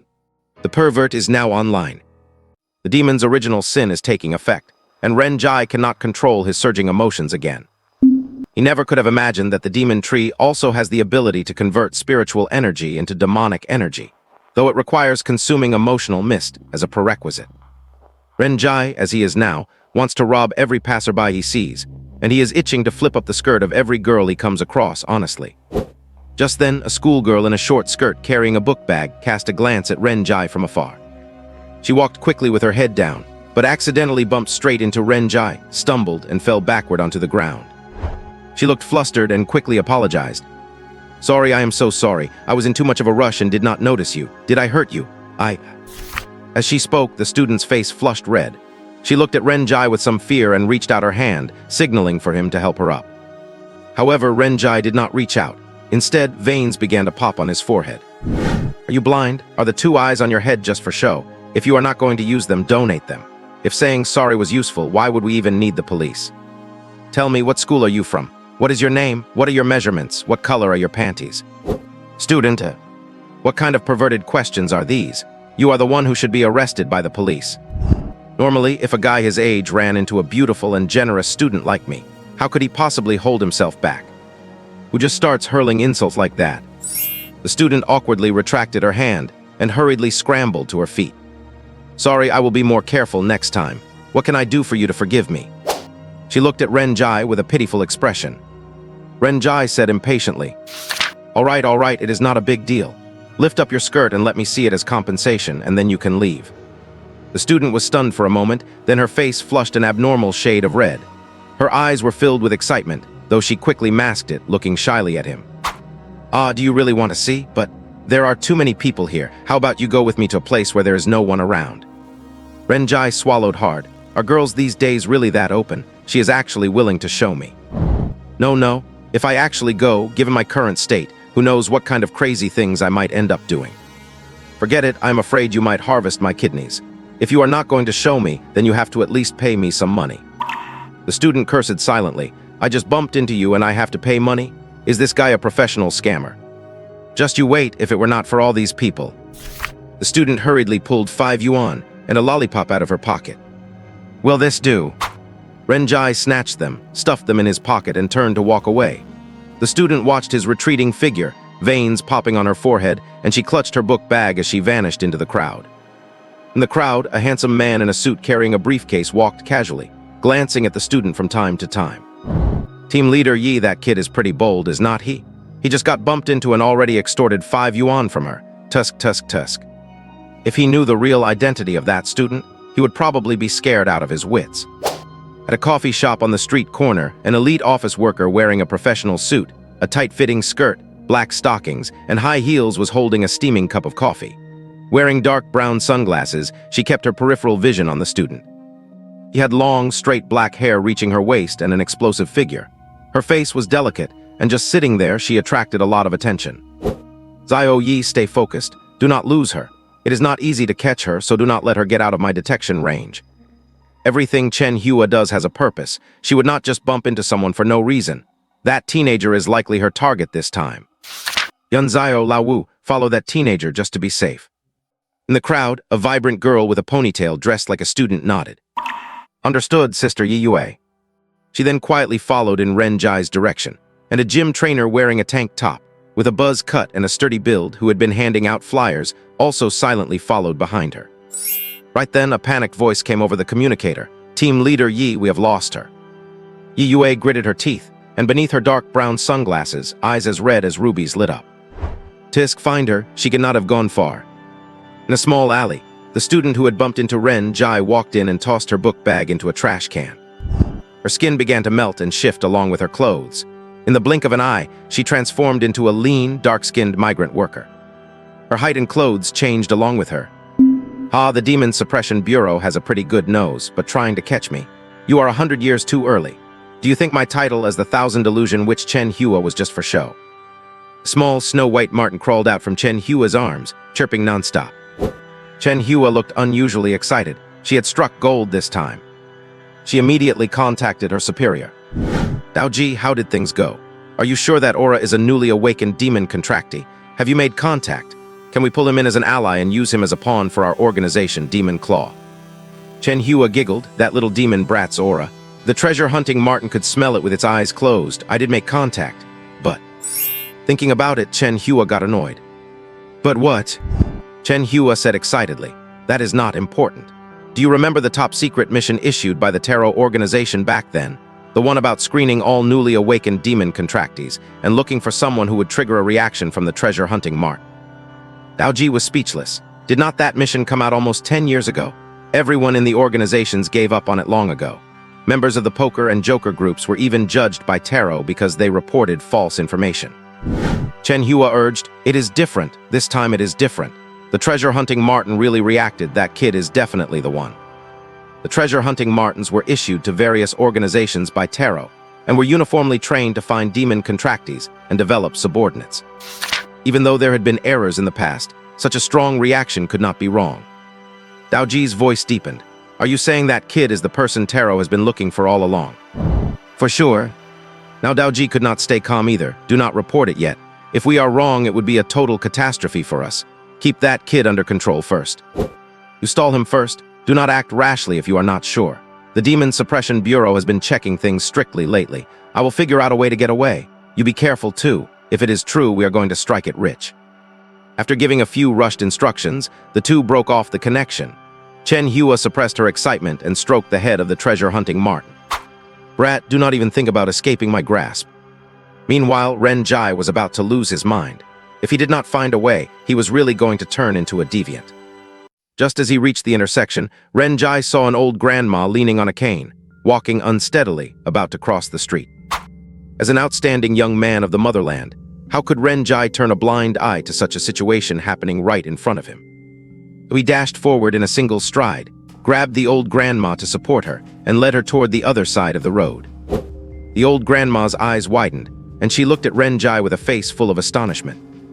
Wait, young man. Ren Jai's face was beaming with a wide smile. It is nothing, Grandma. This is what I ought to do, no need to thank me. Saying that, he helped the old grandma across the street, brushing off his clothes after the deed was done, feeling the radiant light of righteousness shining upon him.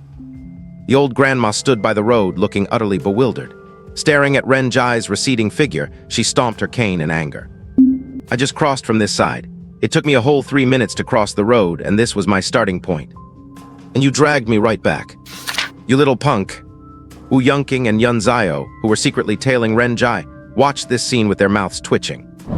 Ren Jai had barely taken 2 steps when he saw an old grandpa by the trash can, holding 3 plastic bottles under his arm and half a bottle of water in his hand.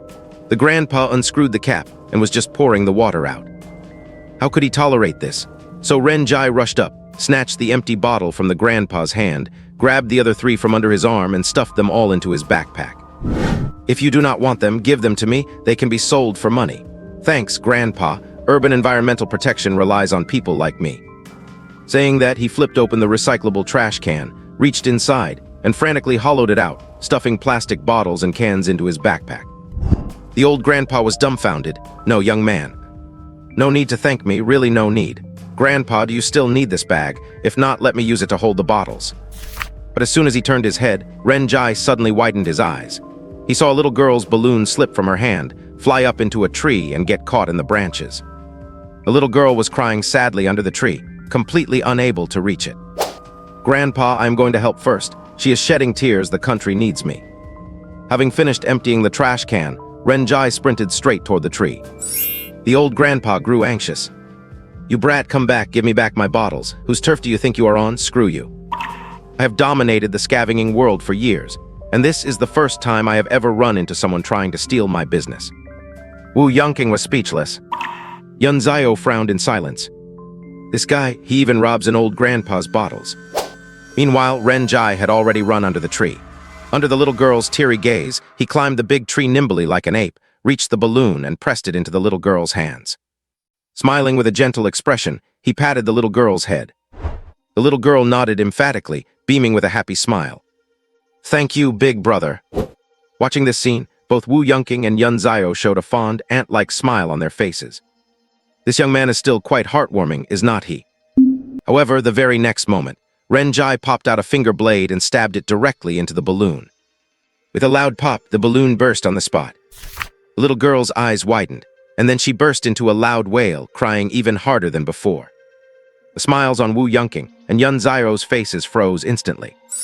This guy, he must be seriously sick in the head, right? He went out of his way to get the balloon down just to pop it right in front of the little girl. Is he the devil?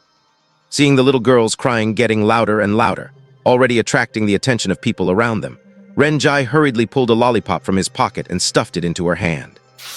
"Be a good girl, do not cry now. Balloons are not fun, here is some candy for you, this is sweet." The little girl rubbed her eyes, staring blankly at the lollipop in her hand, sniffing. "Big brother, I thank your whole family." Renjai's mouth twitched. Good heavens, is this how kids nowadays thank people? Having placated the little girl, Renjai quickly slipped away. Otherwise, he was afraid her dad would come and beat him up later. In the blink of an eye, Renjai spotted a middle-aged guy by the lake. The guy had just finished his morning workout.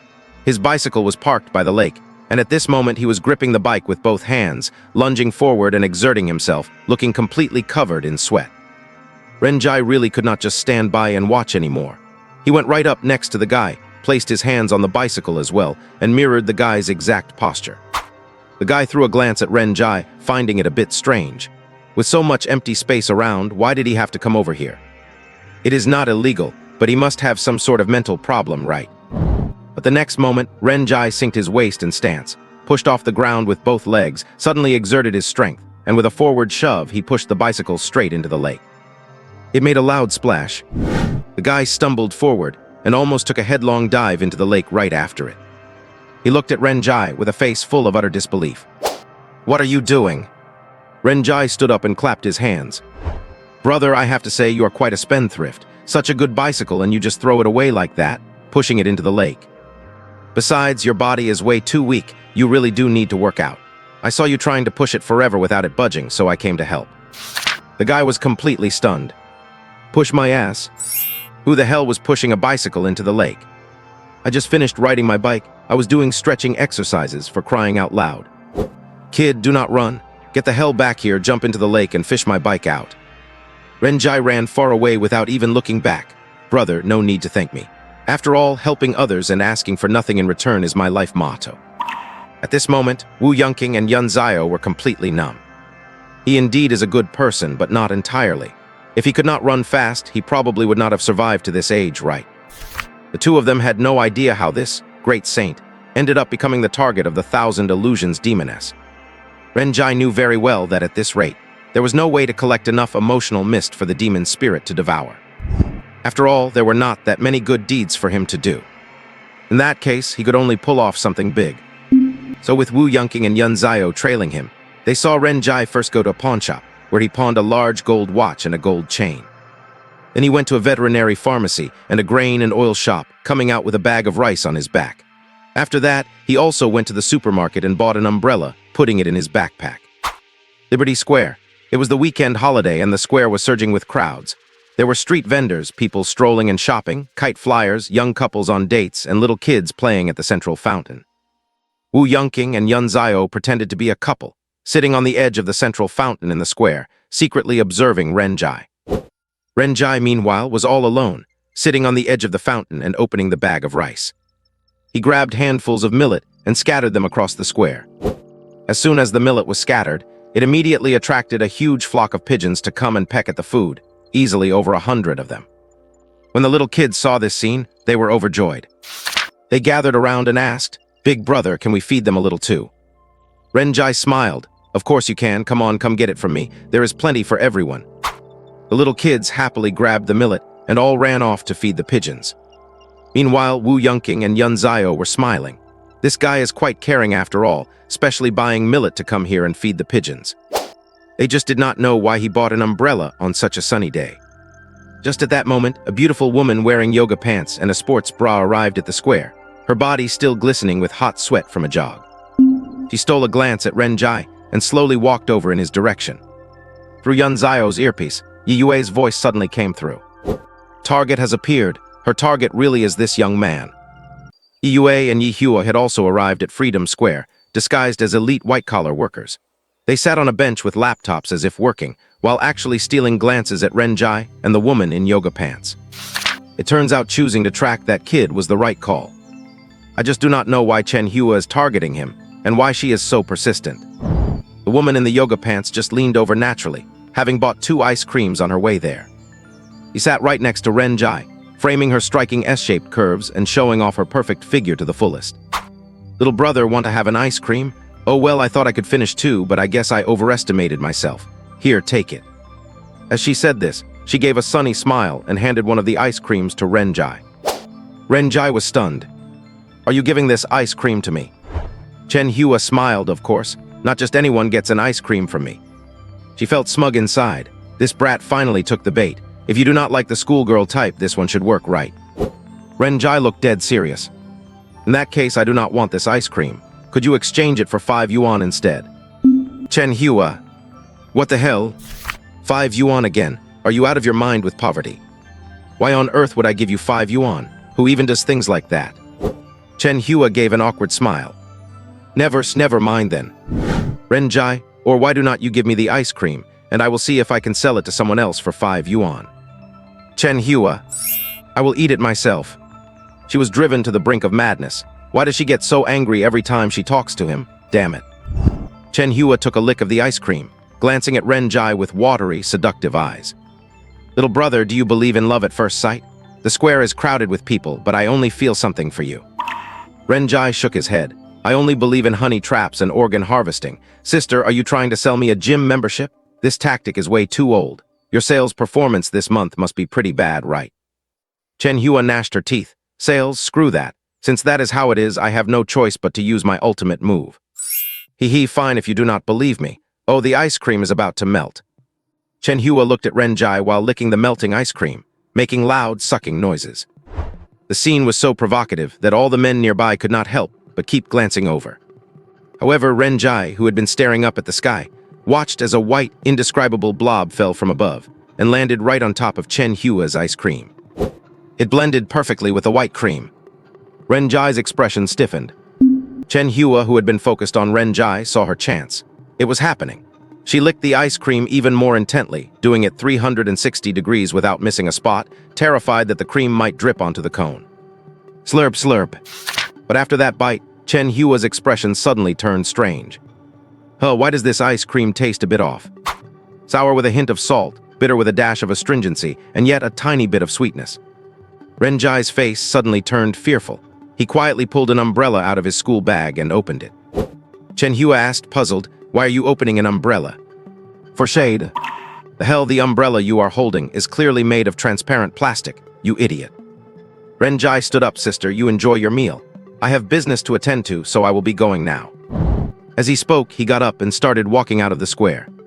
Chen Hua panicked. Hey, wait, do not go." But just as she reached out, another lump of white, indescribable stuff fell from above, landing on the back of her hand. Chen Hua frowned. What was that? She could not help but look up at the sky. The moment she looked up, a blob of white bird droppings hit her right in the face, splattering everywhere. Chen Hua froze, her eyes full of horror. What is this? Could this actually be? At this moment, the pigeons flying overhead were having a rough time. They all transformed into bombers, air raiding the square like crazy. One load after another kept falling down. They never expected that human hearts could be so wicked. Someone actually poisoned the food, damn it. Countless white raindrops poured down like a storm. They landed on people's heads and shoulders, and the little kids playing in the fountain were even completely covered. People eating fried chicken in the square never expected a natural, built-in sauce, and couples who were just about to kiss got splattered all over their faces. Wu Yunqing was already covered in several patches, and Yun Zio's hair was full of white stuff. The two looked at each other, their faces drained of color. The vet clinic, the millet, the umbrella. Damn it. Run. The two abandoned everything, turned around and bolted out of the square. Who the hell let him buy that millet? Yi Hua was also stunned. What is going on? Are the pigeons all having collective diarrhea? This. But the next moment, he was hoisted up by Yi Yue to act as a shield, and she began running wildly. Yi Hua. Team leader Yi, you cannot do this. You cannot just stand by and not help me. By now, Freedom Square had descended into total chaos. What is this? Poop. The weather forecast did not say anything about localized rain showers today. My God, who did this? Who put laxatives in the pigeon feed? Which heartless bastard was it? I was just happily eating fried chicken in the square, and I never expected to be caught in a pigeon diarrhea bombing. Break up, I traveled thousands of miles to see you, and you bring me here to be showered in poop. Sob. People in Freedom Square went completely berserk, all desperately running toward the exits. The few available shelters became everyone's only refuge. Chen Hua was already standing in the middle of the square, showered into an angel of white. Her eyes were blazing with fire. No wonder the ice cream tasted wrong. No wonder he held up an umbrella. Arg. She frantically scanned the crowd for Renjai, but wherever her eyes landed, there were only white spots and panicking crowds. Where had he gone? You brat, do not let me get my hands on you. Just you wait, just you wait. At this moment, Renjai was walking calmly through the rain, his umbrella open. Raindrops tapped against the fabric, not a single one touching him. Massive amounts of emotional mist were being extracted from people's heads and collected into the Mirror Lake space. The surface of Mirror Lake was now filled with mist. No matter how much the demonic spirit could consume, this was more than enough to satisfy its appetite. It was enough for several demonizations, with plenty of leftover emotion to convert spiritual energy into demonic energy for leveling up. Looking back, the entire Freedom Square was snowy white, as if painted with white lacquer, like a vast snowy field, with only the people shivering in the falling white flakes. The effect was explosive. Renjai had only bought 10 pounds of millet, but he had mixed in 5 pounds of heavy-duty laxative. Collecting emotional mist this way was quite fast, but he could not do it too often. Renjai was not worried that the people could not handle it. He was mostly worried that the pigeons could not handle it. Outside Freedom Square, the third team of the Demon Suppression Bureau regrouped. Wu Yunqing and Yun Zio were covered in bird droppings, looking like plasterers returning from a construction site, with veins popping on their foreheads. However, their mood improved significantly when they looked at Yi Hua. He looked like an ancient Roman plaster statue, completely covered. Covered entirely on the front, not a speck on the back. He looked at Yi Yue with indignation. You standing by and not helping is one thing, but at least use my back to shield from the rain, not my front. Do you know what it feels like to have warm rain slapping wildly against your face?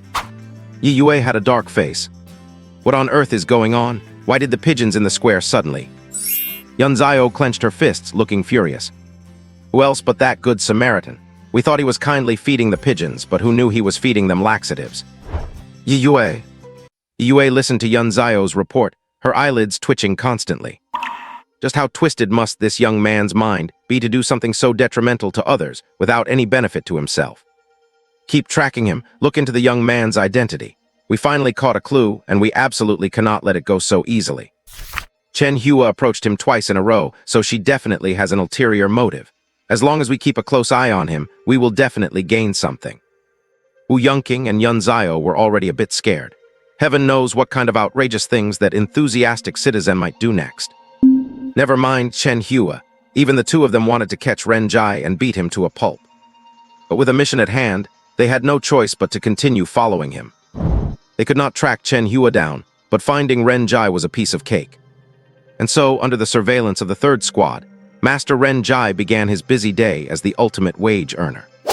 In another plaza, a group of middle-aged women were square dancing on a basketball court, with the music blasting loudly from their speakers.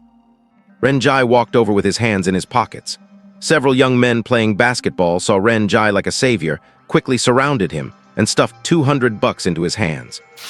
Ren Jai raised his eyebrows, the usual. For $200, I will only scold them for half an hour. Those basketball youths frantically massaged Ren Jai's shoulders and back, even handing him water to drink. Brother Jai, us brothers are counting entirely on you today. Ren Jai skillfully pulled a megaphone out of his backpack, stood on a speaker, and started hurling insults at the group of square dancing women. All sorts of unbearable obscenities were overwhelmingly thrown at them. The women took one look. This damn kid is here again. We have been practicing hard at home. If we cannot out-argue you today, we might as well give up. Sisters, let us go together and curse this little brat to death. The group of ants stopped dancing altogether, crowded around Ren Jai, pointing fingers, aggressively unleashing their verbal attacks, even resorting to the legendary step back action. Ren Jai was not intimidated at all.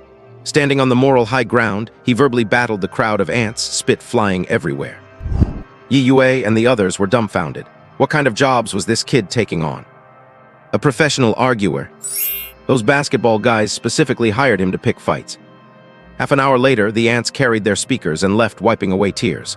The young men got to play basketball, and Ren Jai stood with his hands in his pockets, feeling completely unrivaled.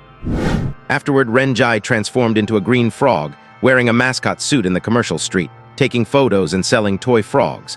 Photos were $5 and the cents were 30 apiece. Along the way, he also took over a dozen dog-walking gigs. A green frog walking over a dozen dogs on a commercial street was naturally even more popular, was not it? Not only that, but he also made money handing out flyers on the side.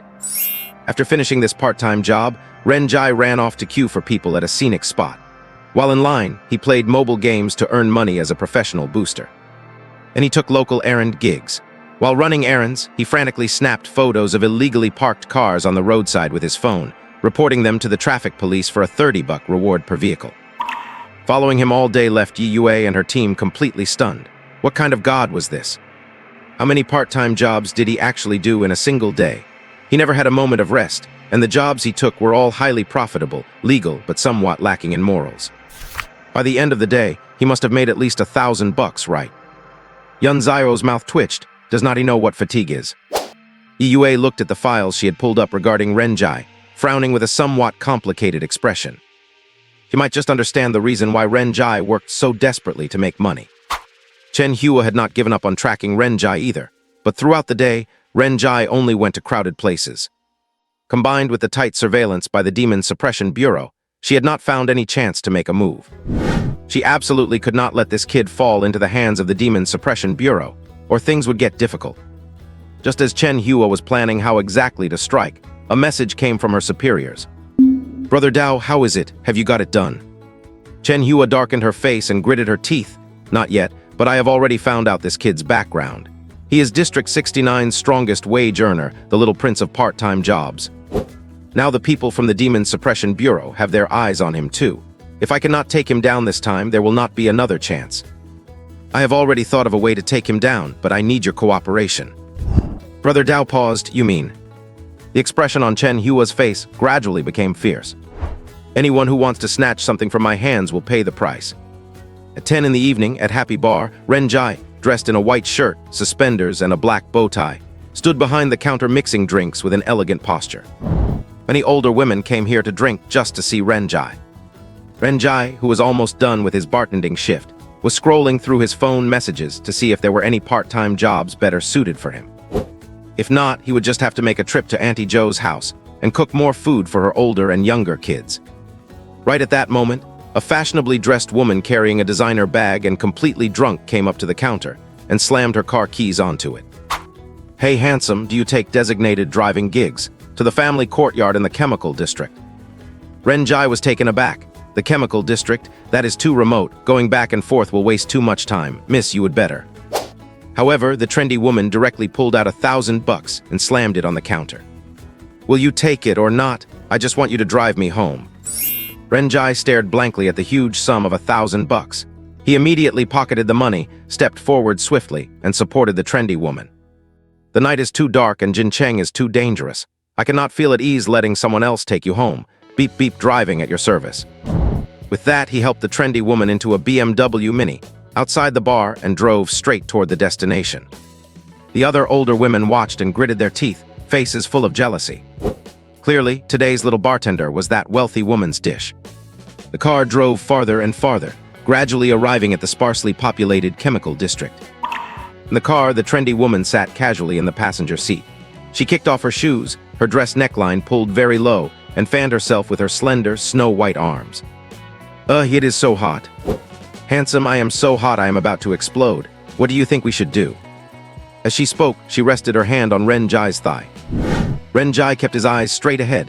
If you are so hot you are about to explode, turn on the air conditioner. Are you always this oblivious to romance? The trendy woman's mouth twitched, and she shot Renjai a seductive glare. Renjai, however, did not take the bait. By the way, are you sure about the direction you pointed out? It is too deserted over here. Do you really live here? At this time, the car had already arrived outside a chemical plant. The massive chemical plant had long been abandoned, hidden in the night. Only its faint silhouette could be seen, looking like a beast waiting to devour someone.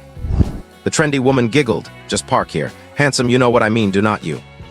In the middle of nowhere with just the two of us. Tell me, what do you think I mean? As she spoke, she leaned closer, pressing her entire upper body toward him. She licked her lips, staring intently at Renjai.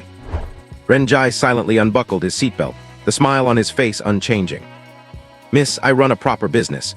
I cannot do the job of unclogging drains, but I know some professionals I can recommend to you. The trendy woman's mouth twitched. Unclogging drains, my foot. However, she smiled even more happily. She could not help but rest a hand on Renjai's cheek, eyes full of affection, and leaned in to kiss his lips. The more you act like this, the more I want to eat you up. Renjai's face darkened. This $1,000 was genuinely not easy to earn. He had already made up his mind. If she actually dared to kiss him, he would burst into flames. If he did not burn her mouth full of blisters, she really would not know what it meant to be a hot-blooded boy.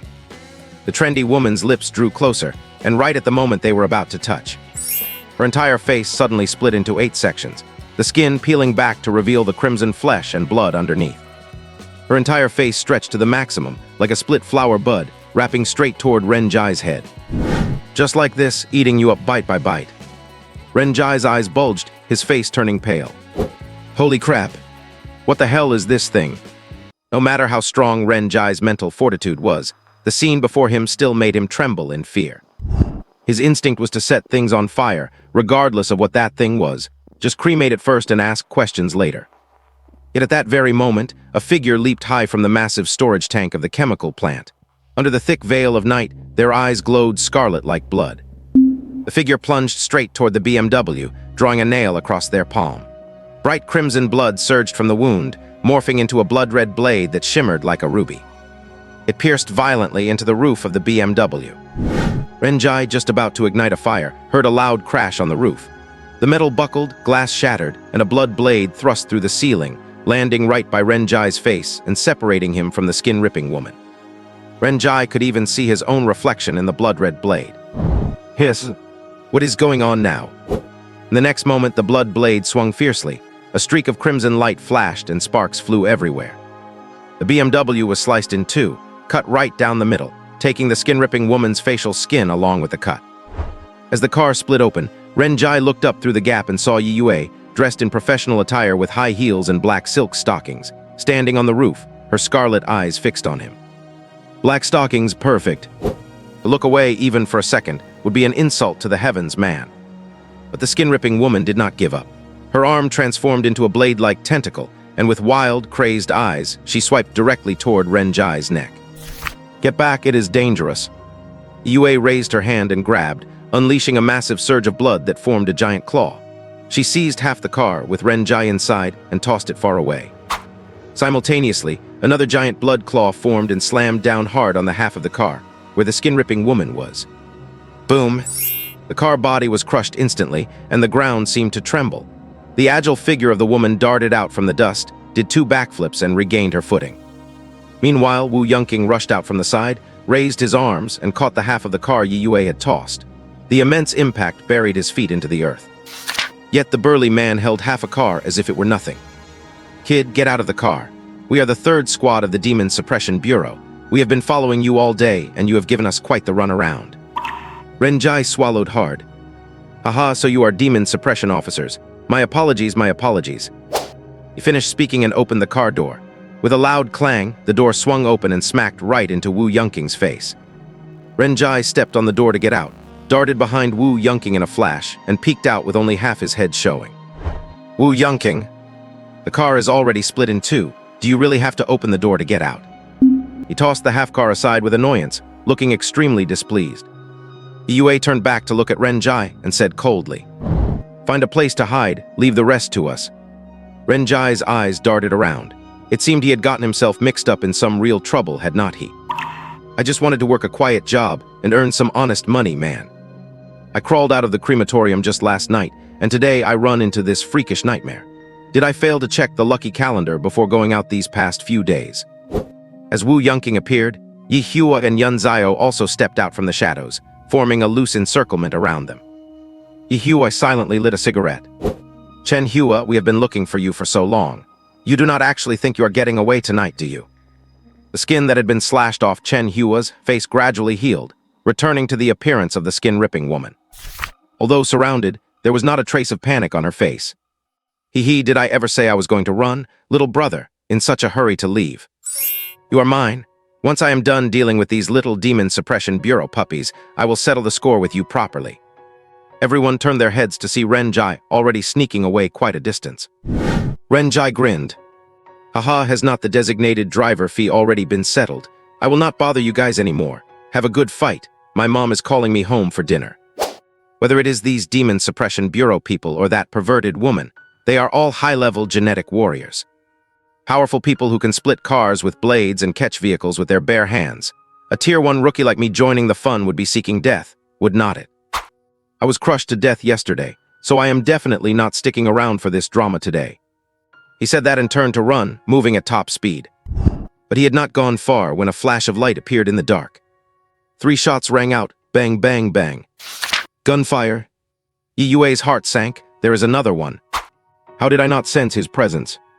Renjai's heart tightened as he stared wide-eyed into the shadows. In that moment, the world seemed to slow down. Renjai could hear the grass swaying and smell the scent of rust from the chemical plant. His senses were pushed to their absolute limits. 3 blurry copper-colored projectiles were flying toward him at extreme speed. In the next heartbeat, Renjai's sleeve shattered. A faint blue light erupted from his left arm, and he threw his mechanical hand forward. He moved so fast that he created an afterimage. Clang, clang. 2 bullets hit his palm, flattened into discs, and dropped to the ground. The impact from the mechanical arm forced Renjai to step back twice.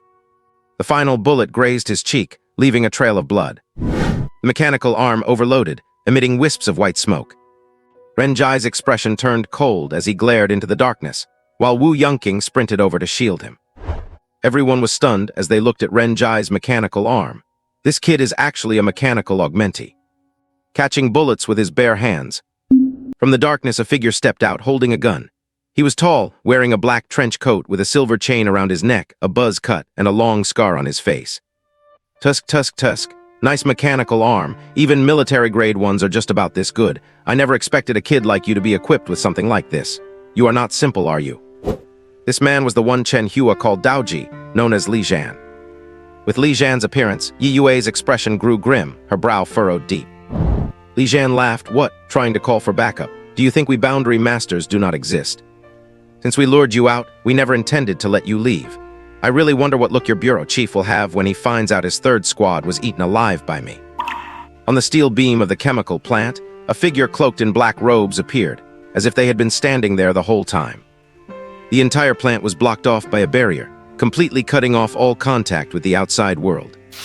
Renjai's mouth twitched. It looked like the Demon Suppression Bureau guys had messed up, did not they?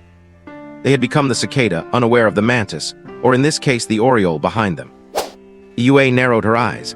"Are you really so certain that just you few can swallow up my 3rd squad?" Li Zhan sneered. "I'm just stating facts. No one has ever been able to take what I have set my eyes on away from me." As he spoke, his gaze shifted to Renjai. "Kid, I will give you 2 choices. 1, come with me, join the Magic Claw organization. Whatever you want, Magic Claw will give you. Money, women, gene fragments, magic crystals, everything you need is right here. Our identities as magic contractors are sensitive. In the Great Zia, we are treated like rats on the street. The Demon Suppression Bureau will not tolerate you. You will not survive, and you will not have the resources to grow. To become strong and stay alive, joining Magic Claw is your only choice. As for the second option, I think I do not need to say more, do I? Li Jian's expression turned increasingly ferocious. Yue and her team looked at Ren Jai, their hearts sinking. Sure enough, he was a magic contractor. Is that why Magic Claw was so obsessed with him? But Yue did not know that the reason Magic Claw was obsessed with Ren Jai went far beyond that. But before Ren Jai could reply, Yue narrowed her eyes and said, "Do not believe him. If you join Devil's Claw, there really will be no turning back." Although this world holds a lot of prejudice against demon contractors, the Demon Suppression Bureau will never attack you because of your identity. As long as your heart turns toward the light and you stick to your bottom line, so what if you are a demon contractor? I always firmly believe that power itself has no distinction between good and evil. Only the person wielding it does. Perhaps we cannot choose our fate, but we can choose what kind of person to become. Ren Jai had just become a genetic martial artist, and an extremely special demon contractor at that. Yue did not want him to go astray right from the start. Li Jian sneered. Just giving him chicken soup for the soul and making empty promises is useless. You cannot change reality. Kid, make your choice. Ren Jai looked hesitant, then scratched his head and said shyly, "Well, let me ask, does Devil's Claw have a probation period?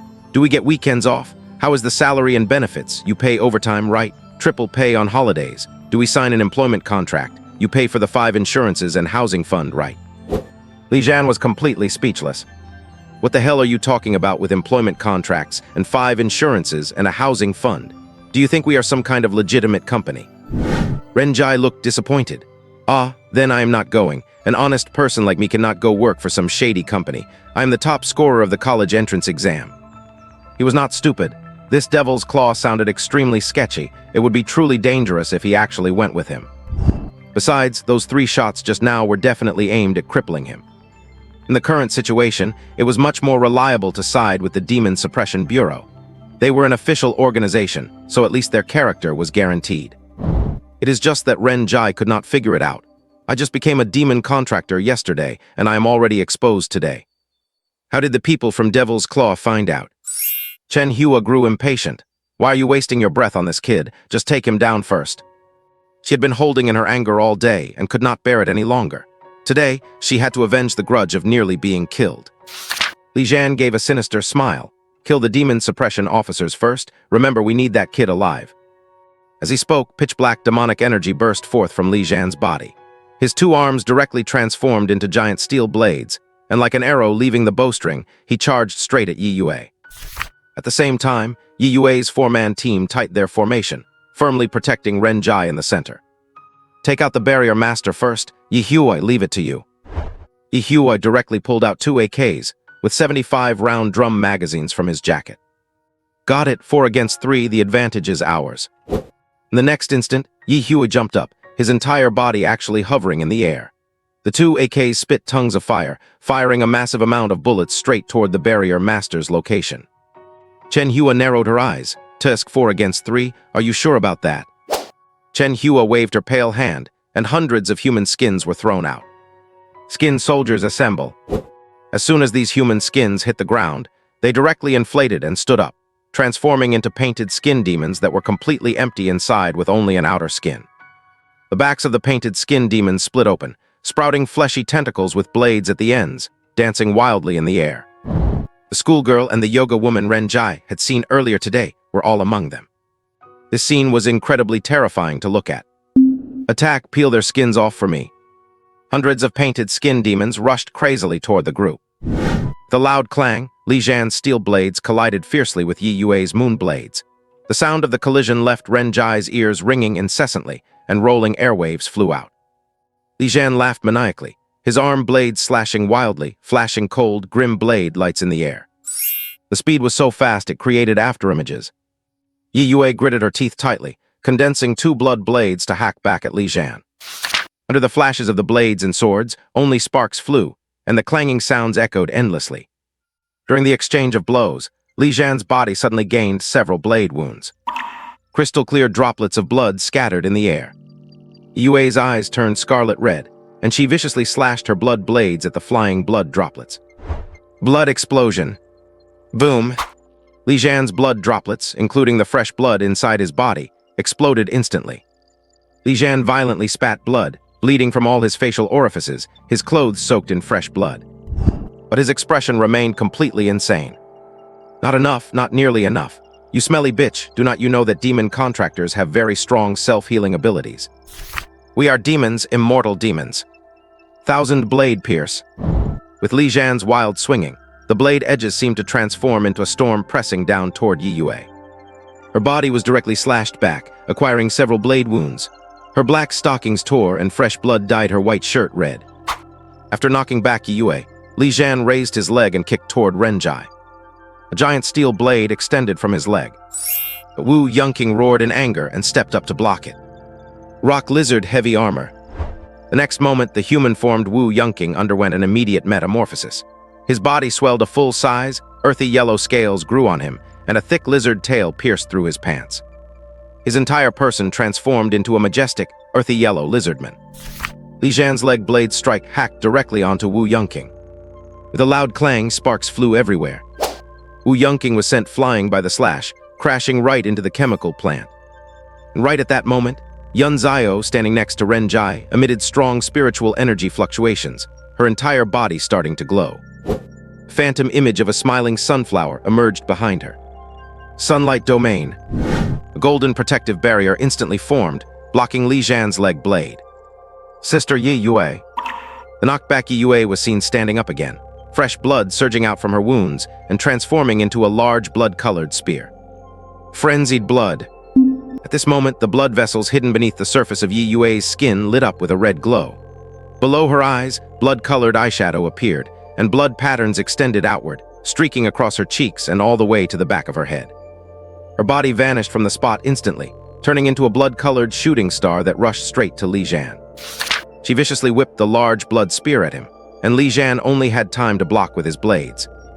The boom, an ear-splitting air burst occurred, and Li Jian was sent flying away on the spot. Protect him well. Yue swung her spear and furiously pressed the attack toward Li Jian. Meanwhile, swarms of painted skin demons charged up alongside. Yun Zio gritted her teeth, binding dragon vines. Green vines shot out from underground, entangling the feet of the painted skin demons, but they were quickly sliced apart by the bladed tentacles. Old Wu, hurry up, sunflower light rain.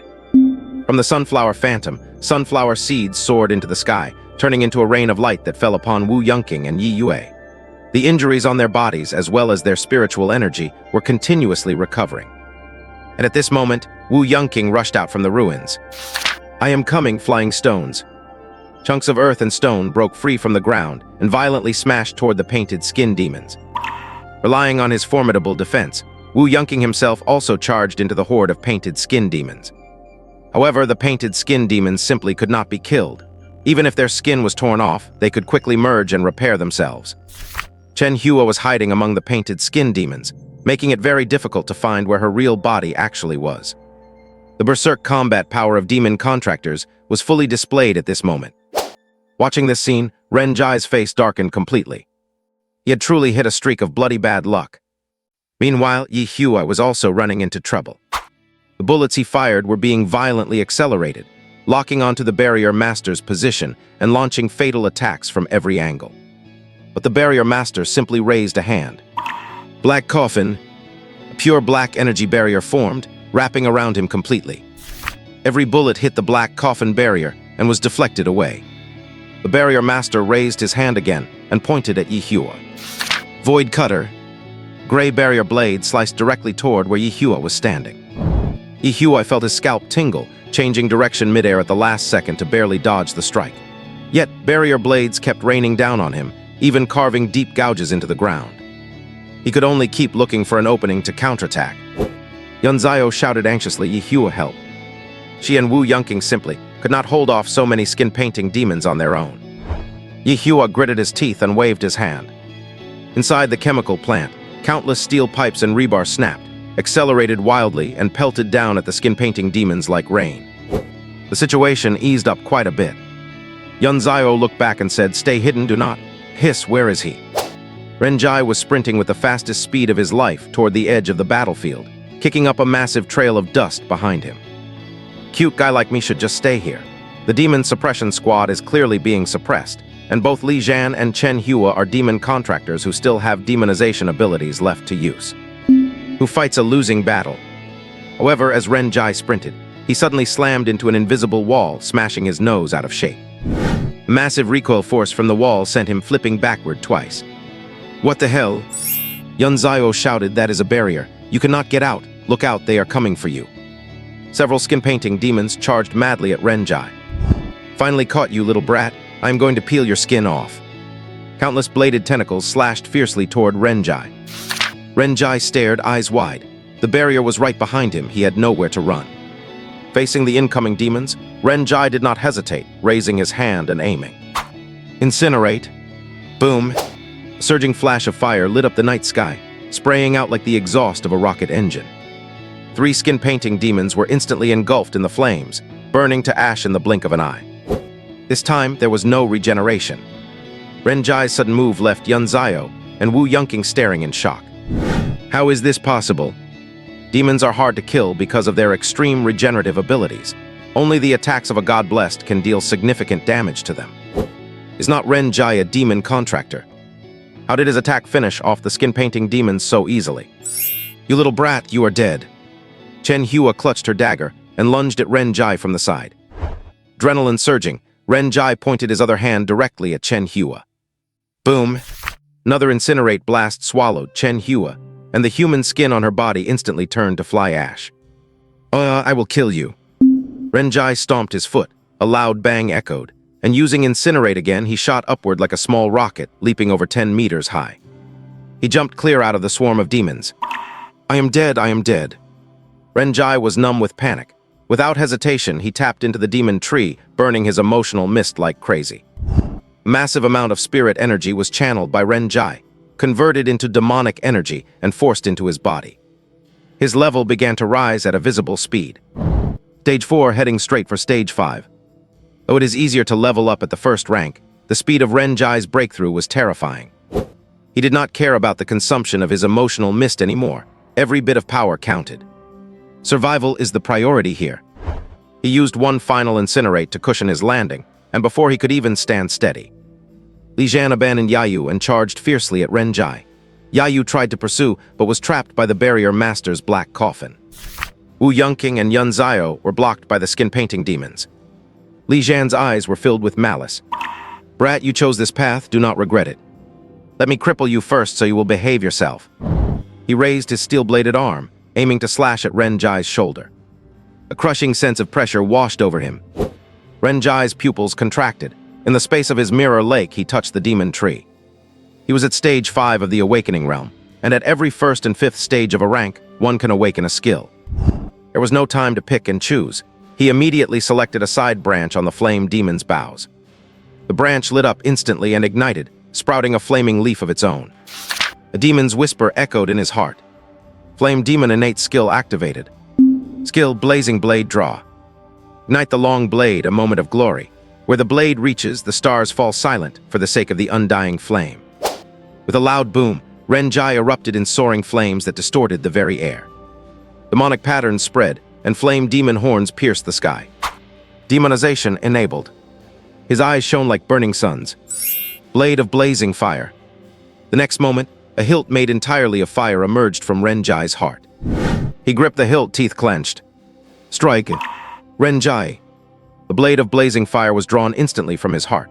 A straight, flame-wreathed blade that slashed violently at Li Jian's giant descending blade. He slashed from bottom to top, a brutal upward flick. The moment the blade was drawn, all the flames on Renjai's body extinguished, and even his flame demon horns dimmed. All the fire in his body had been poured into that single edge. The instant the steel blade met the fire blade, there was no sound of impact. Under Li Jian's shocked gaze, his own steel arm blade was melted through by the edge of the flame blade, as easily as cutting through tofu. In that brief moment of contact, his steel blade glowed bright red. With a swish, the fire blade cut through. Li Jian's steel blade broke, and the fire blade slashed directly into his chest, flicking upward. A massive gash opened on his body, and blood sprayed everywhere. The next second, the splashed blood ignited like gasoline, and Li Jian himself was engulfed in soaring flames. He became a human torch. Impossible, this is absolutely impossible. Guys, you will not believe this. I just got my blade broken by a Stage 1 rookie today. That is just ridiculous. The flames on his body were searing his flesh, and no matter how hard he tried, he could not put them out. Renjai did not stand there like a fool. He used a mechanical claw hook to grab a steel beam and pulled himself to a new position. This guy is too dangerous, better to stay far away. That last strike had been his absolute limit. Wu Yunqing, Yun Zhao, and Yi Hua were all stunned, staring blankly at the terrifying strike Renjai had just pulled off and at Li Jian, who was burning like a torch. Are you telling me this guy is just a Stage 1? They all thought Renjai was a helpless rookie with no ability to protect himself. But whether it was catching bullets barehanded earlier or that stunning slash just now, it truly dazzled them. To think he actually managed to injure Li Jian. This is someone who can hold off Captain Yi Yue. With a loud boom, the black coffin was punctured and burst open by countless blood spikes, causing the barrier master's face to suddenly turn pale. At this moment, Yi Yue's black hair danced wildly in the air. Deification, blood moon in the sky. Behind her, a full moon outlined entirely in fresh blood appeared. Beneath the blood moon, a river of blood emerged. The blood patterns on her body were dazzling, blooming with incomparable divine radiance. At the same time, 3 of her fingernails silently turned to ash. This was the price of being a god's favored. Activating deification at the cost of losing a part of one's body tissue. Renjai's eyes widened, so this Yi Yue is actually a god's favored. By the way, why is there a health bar hanging over her head? Veins bulged on Yi Yue's forehead. Your opponent is me. Blood God Spear. She grabbed the empty air with her bare hand, and a giant blood spear took shape, which she then hurled violently towards Li Jian's position. 3 rings of air appeared with a deafening sonic boom. Li Jian was pierced right in the abdomen by the Blood God Spear, and his whole body was slammed against the barrier. The entire square-inch barrier shuddered from this strike, causing the barrier master to spit out a mouthful of blood. Li Jian was coughing up blood heavily, the demonic mist around him dissipating as he glared insanely at Yi Yue. As expected of a god's favored, your attacks are finally packing a punch. I thought I could finish you all off without using demonization, but it looks like that is not happening. Attacks that do not kill me only make me stronger. Yi Yue's expression was freezing cold as she said, "Shut your dog mouth." 2 more blood god spears thrust forward. Li Jian gave a sinister smile, rolling demonic mist surging from his body.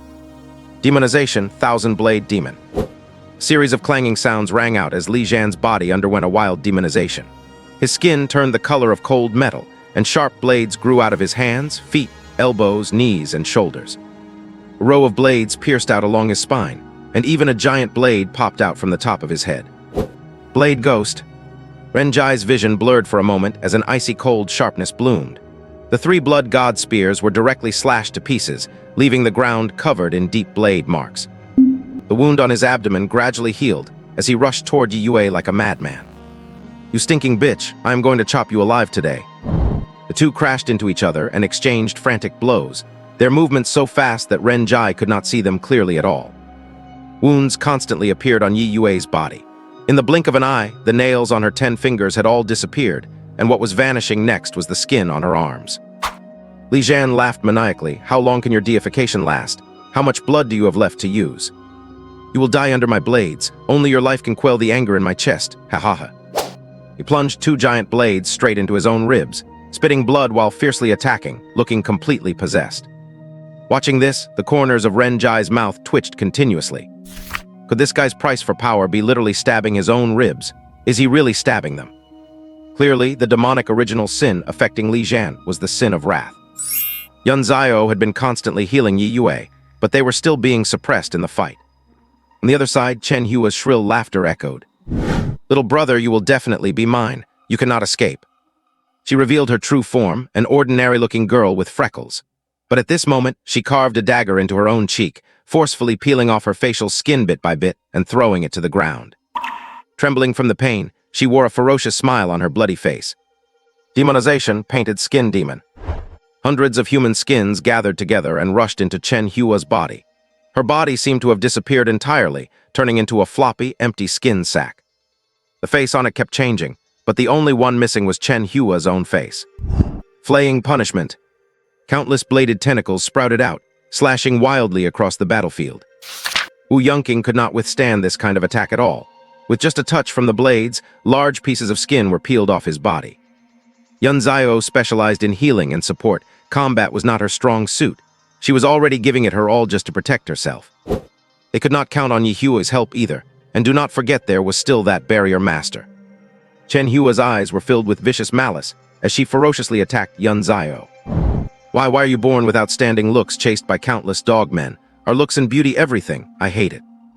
I'm going to peel off your face and make it my collection. So what if you have natural beauty? It will only serve as a wedding dress for me, Chen Hua hehe. Yun Zhao was almost scared to tears. Peeling off faces is way too terrifying.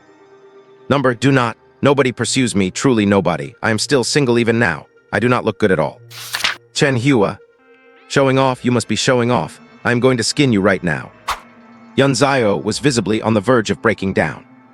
Seeing this scene, Ren Jai suddenly spoke up. To be honest, you are quite an ugly-looking freak. It is one thing to be ugly, but you are also shameless. You literally threw your face on the ground, turning into this faceless, skinless ghost. You cannot blame anyone else for that, right? Chen Hua. Who did you call shameless? Ren Jai did not speak. He just pointed at the skin thrown on the ground in the distance and shrugged. Anger burned in Chen Hua's eyes. I am going to cut off your tongue and make you shut up forever. As she spoke, she turned and charged fiercely at Ren Jai. Ren Jai's face turned pale. He had drawn the aggro and saved Yun Zhao, but who was going to protect him? Seeing this, Li Zhan, who was fighting fiercely with Yi Yue, also rushed madly toward Ren Jai. He is mine, do not even think about getting your hands on him. At this moment, Li Zhan was too deeply influenced by the sin of wrath. He was on the verge of falling into demonhood, with barely any sanity left. In almost an instant, both Chen Hua and Li Zhan dashed right in front of Ren Jai. One wildly swung bladed tentacles, while the other violently slashed down with giant steel blades. Ren Jai's pupils contracted sharply as a sense of mortal peril rose in his heart. Am I going to die twice in 2 days? Just then Yue saw this scene, her eyes turning blood red. Blood flash. Her face suddenly turned deathly pale, but her entire body transformed into a streak of bloody lightning, darting in diagonally. She grabbed Ren Jai in an embrace, turning her back to the attacks and shielding him in her arms. Blood God armor. A massive amount of blood surged from Yi Yue's wounds, condensing into a blood armor that looked like ruby. However, this set of blood armor was wrapped around Ren Jai's body, not Yi Yue's. Ren Jai felt a warmth envelop his whole body. It was the temperature of fresh blood coming from Yi Yue's body heat. I will break the barrier. Reinforcements will arrive soon. Survive. Ren Jai was stunned, staring blankly at the pale and battered Yi Yue. Survive? 10 years ago, someone else had said the exact same words to him. That was Tao Ran. Even today, Tao Ran's blood-covered face was still deeply engraved in Ren Jai's memory, as if overlapping with the Yi Yue in front of him. Why, even though it is our first time meeting, are you willing to risk your life to save me? Tao Ran was like this, and so are you. My life was already a borrowed one, exchanged with Tao Ran's life. Now must another life be lost, for me again.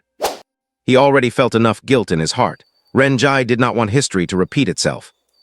At this moment, the guilt that had been pent up in his heart for so long, the exhaustion of working day and night, the indignation of being crushed to death, and the anger of being dragged into all this trouble. Everything, absolutely everything, erupted at this very moment. Ren Jai's emotions fluctuated violently. In the mirror lake space, that demon tree seemed to sense Ren Jai's will. In an instant, it sucked dry all the emotion mist. The entire giant tree glowed with a black light, stirring up monstrous waves above the mirror lake. At this moment, the flames burning on Ren Jai's body suddenly turned pitch black, and his eyes grew as dark as a starless night. A majestic demonic aura burst out from Ren Jai as the center, sweeping across the entire battlefield. Perhaps Yi Yue, Yun Zhao, and the others did not feel anything, but at this moment, Chen Hua and Li Zhan, the two demonic pactors, seemed to have been hit by an immobilization spell. Their attacks halted, and their bodies instantly stiffened. This was the suppression from a higher being, a fear rooted in the soul, causing them to almost entirely lose control of their bodies. They looked at Ren Jai with expressions of utter horror. Ren Jai looked down at the two of them from above, his eyes icy and chilling, his face as cold as frost. Insects like you dare to look me in the eye. You are holding your heads way too high, kneel. The demonic aura intensified. The two of them felt a heavy pressure slam onto their bodies, as if they were carrying a giant mountain on their shoulders. With two thuds, the two who were just flaunting their demonic arrogance were forced to their knees by the oppressive might of this great demon, their heads bowing toward the ground uncontrollably. No matter how they resisted, they ultimately could not overcome their instincts and the fear in their souls. At this moment, the battlefield was deathly silent. Yun Zio and Wu Yunqing stared at the scene in complete shock. What is going on? Two devil contractors who had activated their devilization actually knelt before Ren Jai without any warning. They could not even move a muscle. They felt nothing, but to them, Ren Jai seemed like a completely different person. The immense majesty he exuded made them afraid to even meet his eyes. Yi Yue was closest to Ren Jai at this moment, and felt this majesty the most directly. Even as a god blessed, she could not help but feel her legs go weak and her entire body tremble. She looked at Ren Jai's profile with absolute disbelief. Clearly, the influence of this demonic pressure was limited only to devil contractors. Chen Hua was now pinned to the ground with fear in her eyes, while Li Zhan, on the verge of falling into complete corruption, laughed wildly with a twisted, insane expression. The majesty of the great demon, that is it, I have felt this from that person before. You, it must be you. You are the one the tarot is looking for, ha ha ha ha. Ren Jai frowned, what the heck is tarot? However, Yi Yue's pupils shrank, tarot. SSSS. Is it tied to something this big? No wonder. Otherwise, why would the Devil's Claw go to such great lengths for a newly promoted devil contractor? They even risked going head-to-head with the Devil Suppression Division. But that is not what she needs to consider right now. The opportunity is rare, so she would better take them out first. The Barrier Master saw things going south and was already trying to bolt. Yue turned around while holding Ren Jai, and the blood armor on her body flowed back into her hands, transforming into a long spear. She threw it with violent force at the Barrier Master. The Barrier Master was shocked and tried to defend with his black coffin, but this time it did not hold. The Blood God's spear shattered the coffin and pierced straight through him. He was finished, and the square boundary shattered on the spot. Yi Hua. Got it. Yi Hua waved his hand, and countless steel bars in the chemical plant flew into the air, turning into sharp blades that pierced Yi Yue's blood moon, staining them with divine blood. They turned into a barrage of blood spears, falling from the sky to pin down Chen Hua and Li Zhan. Suppressed by the demonic pressure, the two could not move and could only wait in despair for death. With a twisted and unwilling expression, Li Zhan immediately sent a message using a special technique. Lord Ghost King, we have found the person the tarot is looking for. It is Ren. But before he could finish, he was turned into a human pincushion by hundreds of blood spears and died instantly, as did Chen Hua. Even in death, they never expected that their perfectly planned ambush would be completely turned around because of Ren Jai. The mantis was taken out by the sparrow instead. Seeing that the Barrier Master, Li Zhan, and Chen Hua were all taken out, Yi Yue and the others finally breathed a sigh of relief. Ren Jai had already reverted from his devilized state, and that terrifying demonic pressure had vanished. Ren Jai's heart was bleeding now. He had used up all the emotional mist he had painstakingly saved for a whole day. Even when he leveled up just now, he did not use that much. One blast of demonic pressure had completely wiped it out. Without the emotional mist, the original sin of the demon is triggered, and I am going to start being a pervert again, damn it. You. At this moment, Ren Jai in Yi Yue's arms made a strange, unintelligible sound, rubbing his face against her chest with a blissfully happy expression. Yi Yue's face turned beet red, and she quickly pushed him away. What are you doing? Ren Jai replied with a serious face. Miss, you must suffer from shoulder pain and neck stiffness quite often, right? How did you know? Ren Jai said solemnly, if I may be so bold, I'm a part-time chiropractor with professional certification. Massages can effectively improve your symptoms and relieve fatigue. After all, judging by your dimensions, the two together must weigh at least 5 pounds. Carrying such a heavy load while fighting every day, how could your shoulders not be sore and your neck not ache? Would you like a chiropractic massage? I can give you a discount. Before he could finish, Yi Yue's earlobes were burning red. She flicked her hand, a blood blade formed, and she held it directly against Ren Jai's throat. No thanks, keep your offer. What the heck does she mean 5 pounds? And massage? If you want to take advantage, just say so, will you? Yun Zio could not help but burst out laughing. 5 pounds is 5 pound Yi. Ren Jai raised an eyebrow. What are you laughing at? Even if you asked me for a massage, I would not take the job. No reason, just too bony. No wonder nobody's chasing after you. Yunzairo. Bony, how could it be bony? If you do not believe me, you. Arg, I am going to fight you to the death. Yunzaio revealed her cute little fangs, looking like she was ready to risk it all against Renjai. Renjai looked sad. Is this how you treat your savior? I just saved your life, you know. Yunzaio froze, feeling a bit guilty. Oh, that is true, Tilda. Then why do not you lift your skirt, and let me see your panties to repay me for saving your life? Yunzairo, you are doing it again. Is he really a devil contractor influenced by the sin of lust? I'm not going to treat your injuries anymore. Sorry, I'm not injured. You. Yue waved her hand. All right, stop arguing. Renjai, you should absorb these two. They are devil contractors after all, and their devil gene fragments will be useful to you. Renjai was stunned, looking at the two unrecognizable corpses. Absorb? How do I absorb them? Wu Yunqing laughed out loud. This kid is a rookie all right, a really fresh one. Yi Hua had a dark expression, but it was because of this rookie that they turned the tide. Otherwise, who would have won tonight was really up in the air. Yue explained patiently. After a gene warrior completes their awakening and enters the first-tier gene realm, they automatically awaken the Devour gene. You can absorb gene fragments from spirits, demons, and monsters to upgrade your skill levels. Each tier for a gene warrior provides 2 skill slots. These skills do not level up automatically with the warrior's tier. They require absorbing a large number of gene fragments to advance. Absorbing fragments that match your own attributes works best, though non-matching ones still provide some improvement. Skills level cannot exceed the gene warrior's own tier. That is to say, if you are a tier 1 gene warrior, your skills will only ever be tier 1, no matter how much you upgrade them. Of course, we can accumulate gene fragments ahead of time, similar to an experience bar in a game. If you fill the bar while at tier 1, the skill will advance to tier 2 as soon as you hit tier 2. Understand now? Renjai was startled, and he could not help but think of the flaming leaf on the branch representing his skill on the devil tree. So 1 leaf means the skill is tier 1. Yunzaio said with annoyance. These 2 devil contractors had decent levels, enough for you to fill up your skill experience bar in one go.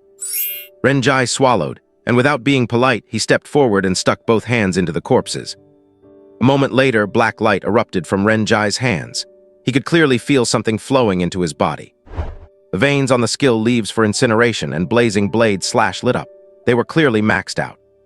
But the next moment, Renjai was suddenly taken aback. He saw a human skin wrapped around the roots of the devil tree, along with a monster covered in blades. Renjai, are these the devil spirits of Chen Hua and Li Zhan? How did they end up on my side? Just how many more abilities does the demon tree have that I have not figured out yet? Can it drag over and suppress the opponent's demon spirit while absorbing gene fragments? What is the use of this demon spirit? Do not tell me it is going to eat my emotional mist. I cannot even afford to feed one, let alone 3. Hey, I'm talking to you. Yunzaio waved her little hand wildly in front of Renjai's eyes, finally snapping him out of it. What is wrong? Yi Yue's expression turned serious. This matter is of great importance. We hope you can come back to the Demon Suppression Bureau with us for a detailed investigation. The Demon Claw targeted you, and it is definitely not just because you are a demon contractor. This involves the tarot cards. If not handled properly, your days ahead will likely be far from peaceful. Those guys hiding in the shadows might strike at you again. Renjai shivered, again. Yue patted Renjai's shoulder. Do not worry, the Demon Suppression Bureau will take responsibility for your personal safety. We just need you to come with me to report to the Bureau Chief and get registered while we are at it, including your abilities, the type of demon you contracted, the price, and the influence of whichever demon's original sin you have. I hope you can understand. After all, Renjai's performance just now was definitely not something an ordinary tier 1 awakening stage demon contractor could pull off. Especially that terrifying demonic aura. He might have contracted a pureblood demon or even a royal one. Renjai looked troubled. Yue smiled. Do not overthink it. All awakened demon contractors need to be registered at the Demon Suppression Bureau. It is not directed at you personally. As for the reason, you know how it is. The existence of demon contractors is an extremely unstable factor in itself, so the Bureau's approach is understandable. Renjai rubbed his nose. All right then, safety first after all. At this moment, Yunzaio leaned over with a curious look on her face. Hey, what kind of demon did you contract? You used demonization just now, right? What is the price? Your price would not happen to be having to look at girls' panties, would it? Renjai rolled his eyes. Bullshit, how could an upright gentleman like me have such a perverted price? Do you really want to know? Yunzio nodded madly, and Yihue, Wu Yunking, and Yiyue also grew curious. Renjai put on a mysterious expression and waved them over. Come closer, I will tell you guys quietly, but do not go telling anyone else. Hearing this, they all leaned in close to Renjai, widening their eyes and listening carefully. My price is.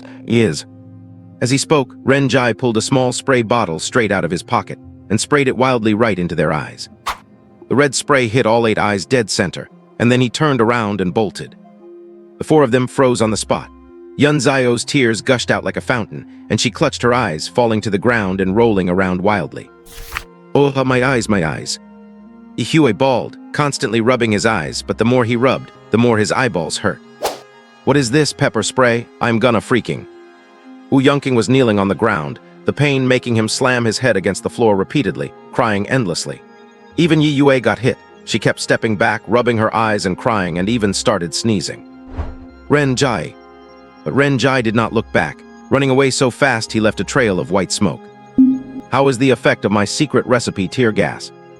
This is an ultimate spray concentrated with ghost pepper oil, scallion, ginger, garlic, and lemon juices, 13-spice powder, star anise powder, and black pepper. Even a man of steel would burst into tears if hit by this. Compared to this, regular pepper spray is weak sauce, okay. Price paid. With the sense of crisis gone, Renjai breathed a long sigh of relief. Try to mess with me, you guys are still too green. Go back to the Demon Suppression Bureau with you. As if, there are so many secrets on the demon tree, would not you just dissect and slice me up? Spill my price, would not that be like handing over my own weakness? Renjai was not that stupid. He did not trust the Demon Claw, and equally, he did not trust the Demon Suppression Bureau. Enough talk, run first and think later. 10 minutes later, in an off-road vehicle, Renjai was squished in the back seat like an obedient little bunny, with Yihue on one side and Wu Yunking on the other. Right now, they were all glaring at Renjai with angry eyes, gnashing their teeth, wishing they could eat him alive. Yue sat in the passenger seat with her eyes closed, tears streaming down. Yunzio was driving, sobbing as she drove. Not only were their eyes red, but the entire area around their eyes was burning red from the spice. Renjai clenched his fists, looking full of regret. He really had underestimated the physical fitness of Gene warriors. I would already run away, but they still managed to drag me back. Are you kidding me? Renjai rolled his big eyes around, then immediately raised his hand. I need to take a dump. Yihue ground his teeth. Hold it in. Do not even think about playing any more tricks. Everything waits until we get back to the bureau. Renjai glared. I do not care. I need to take a dump right now. As a citizen of Great Zia, I have the right to exercise my freedom to poop. I have not broken the law. You have no right to restrict my pooping freedom. If you do not stop the car, I am going to do it right here in the car. Yunzio exclaimed in shock. What the hell is freedom to poop? This is my car. Do not you dare do it in here. Yiyue rubbed her eyes. Take him and keep a close eye on him. Yunzio stopped the car outside a public restroom. Renjai got out, and Wu Yunking and Yihue followed closely behind, not leaving his side for a second, terrified he would slip away again. But after getting out, Renjai did not go to the restroom. He headed straight for a small convenience store nearby. What are you doing? Buying a pack of tissues. Otherwise, should I use your clothes to wipe? Only after buying the tissues did Renjai enter the public restroom. Yihue and Wu Yunking wanted to follow him in, but Renjai shot them a glare. Left with no choice, the two stood guard outside. They refused to believe a person could run away right under their noses. However, more than 10 minutes passed, and there was still no sound inside. Yihue grew anxious and immediately rushed into the restroom. Are you done shitting? But his shout startled an older man who had just finished and was walking out. What are you yelling for? You in a hurry to eat it? Yihue's mouth twitched and he scratched his head. Sorry about that. Then he dashed in, checking every stall for Renjai. The older man muttered to himself and walked out with his hands in his pockets, until Yihue found the very last stall. Ran a hiss. Double bang firecracker was stuck right in the toilet bowl, and its fuse had burned all the way down to the base. Oh my god. Boom. With a loud explosion, Wu Yunking flinched, and even Yiyue and Yunzio in the car were startled. They stared at the public restroom in shock. No way that loud. They saw Yihue, looking like a walking mosaic of filth, burst out of the restroom, turn aside, and fall onto the nearby grass to vomit uncontrollably. Blurg blirg aha, Renjai, do not let me catch you, mortal enemy. This is a never-ending blood feud, Blurg. In one day I have been splashed alive twice, damn it. Once as a plaster statue, once as a terracotta warrior. Does this kid only do dirty tricks? Wu Yunking looked terrified and leaped back a good 20 feet. Where is he? Blurg blirg, he ran away, cough cough. Wu Yunking was dumbfounded. I was standing at the door the whole time and did not see him come out. How did he escape? Yue got out of the car. Looking at Yihua's tragic state, she covered her nose, her mouth twitching. Then she sighed. You guys head back, I will go look for him. Have a telepath read the memories of those two corpses when you get back, see if we can find any useful clues. With that, she left, and Wu Yunking quickly got into the car as well. Yun Zio, full of panic, slammed on the gas pedal, and the car vanished around the corner in the blink of an eye, leaving only Yihua standing there, frozen and messed up in the wind. Hey, do not leave. I have not gotten in yet. How am I supposed to get back? Hey, Blurg. Just off the crosswalk not far from the public restroom, the middle-aged man who had just walked out curled his lips into a smile. Trying to catch me, in your dreams. This man was none other than Renjai, who had just slipped right out from under Yihua's nose. He was using the disguise ability of the painted skin demon spirit. Renjai had finally figured out the use of the two demon spirits imprisoned under the tree roots. As long as he consumed a certain amount of emotional mist, he could use the innate skill of an imprisoned demon spirit once. And every time it was used, a portion of the demon spirit would be consumed. Looking at the state of the painted skin demon spirit, it would completely vanish after a few more uses. But this ability was still incredibly overpowered. Does not this mean he could catch other demon spirits and use their innate skills as a temporary plug-in skill pack? Is not that just perfect? As the painted skin demon spirit was used, a portion of Chen Hua's fragmented memories flooded into Renjai's mind. It gave Renjai insight into some matters concerning the demon claw, the tarot, and even the treasure-stealing mink. The tarot was a mysterious organization rooted in the Dangshan demon realm, a behemoth far beyond what Renjai could imagine. It had many executives under its banner, and the appearance of each one was sure to be accompanied by major events, a presence capable of shaking an entire nation. After all, the tarot was a terrifying organization capable of contending with the human, demon, and spirit races single-handedly. Even Chen Hua did not know much about them, as they were beyond the reach of someone at her level. As for the Demon Claw, it was merely an organization under the jurisdiction of one of the tarot's executives. Most of its members were Demon Pact users, who used the treasure-stealing mink to scout for recruits, which was why they had targeted him. Renjai frowned. Was he the one the tarot was looking for? He did not think there was anything special about himself, and the only factor he could think of was the demon tree. If this was exposed and a behemoth like the tarot came after him, he would be in big trouble. Fortunately, Chen Hua and Li Zhan had not reported it, as they were still trying to confirm if he was the one. He was safe for now, and Renjai did not want to have anything to do with them. Stay low-key and leave me out of this. In Zone 38 of Jincheng, at the Tonggu Villa, the interior decoration could be described as quite macabre, with rows of candles lit and white mourning silk hanging everywhere. Placed in the master bedroom was not a bed, but a vermilion coffin. A man in a suit stepped inside and knocked gently on the coffin twice. Lord Ghost Master, something happened. A creaking sound came from the coffin, followed by the lid being thrown open, and a middle-aged man with a pale complexion wearing a robe and nightcap sat up. His expression was not looking great. He looked a bit cranky from being woken up. Got it, where is Li Zhan? Li Zhan and Chen Hua had a head-on collision with the Demon Suppression Division in the Chemical Industrial Zone, and I'm afraid they are. Luo Su clicked his tongue, his face full of bad luck. Just a moment ago, he had received a message from Li Zhan. The person the tarot wants has been found. Is it a human? Is not that just stating the obvious? Jincheng is full of humans. How is he supposed to find him like this? If you are already leaving your dying words, could you at least leave something useful? What about the corpse? It was taken away by the Demon Suppression Division.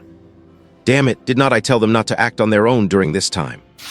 Luo Su was trembling with anger, pulled out a cigarette and lit it.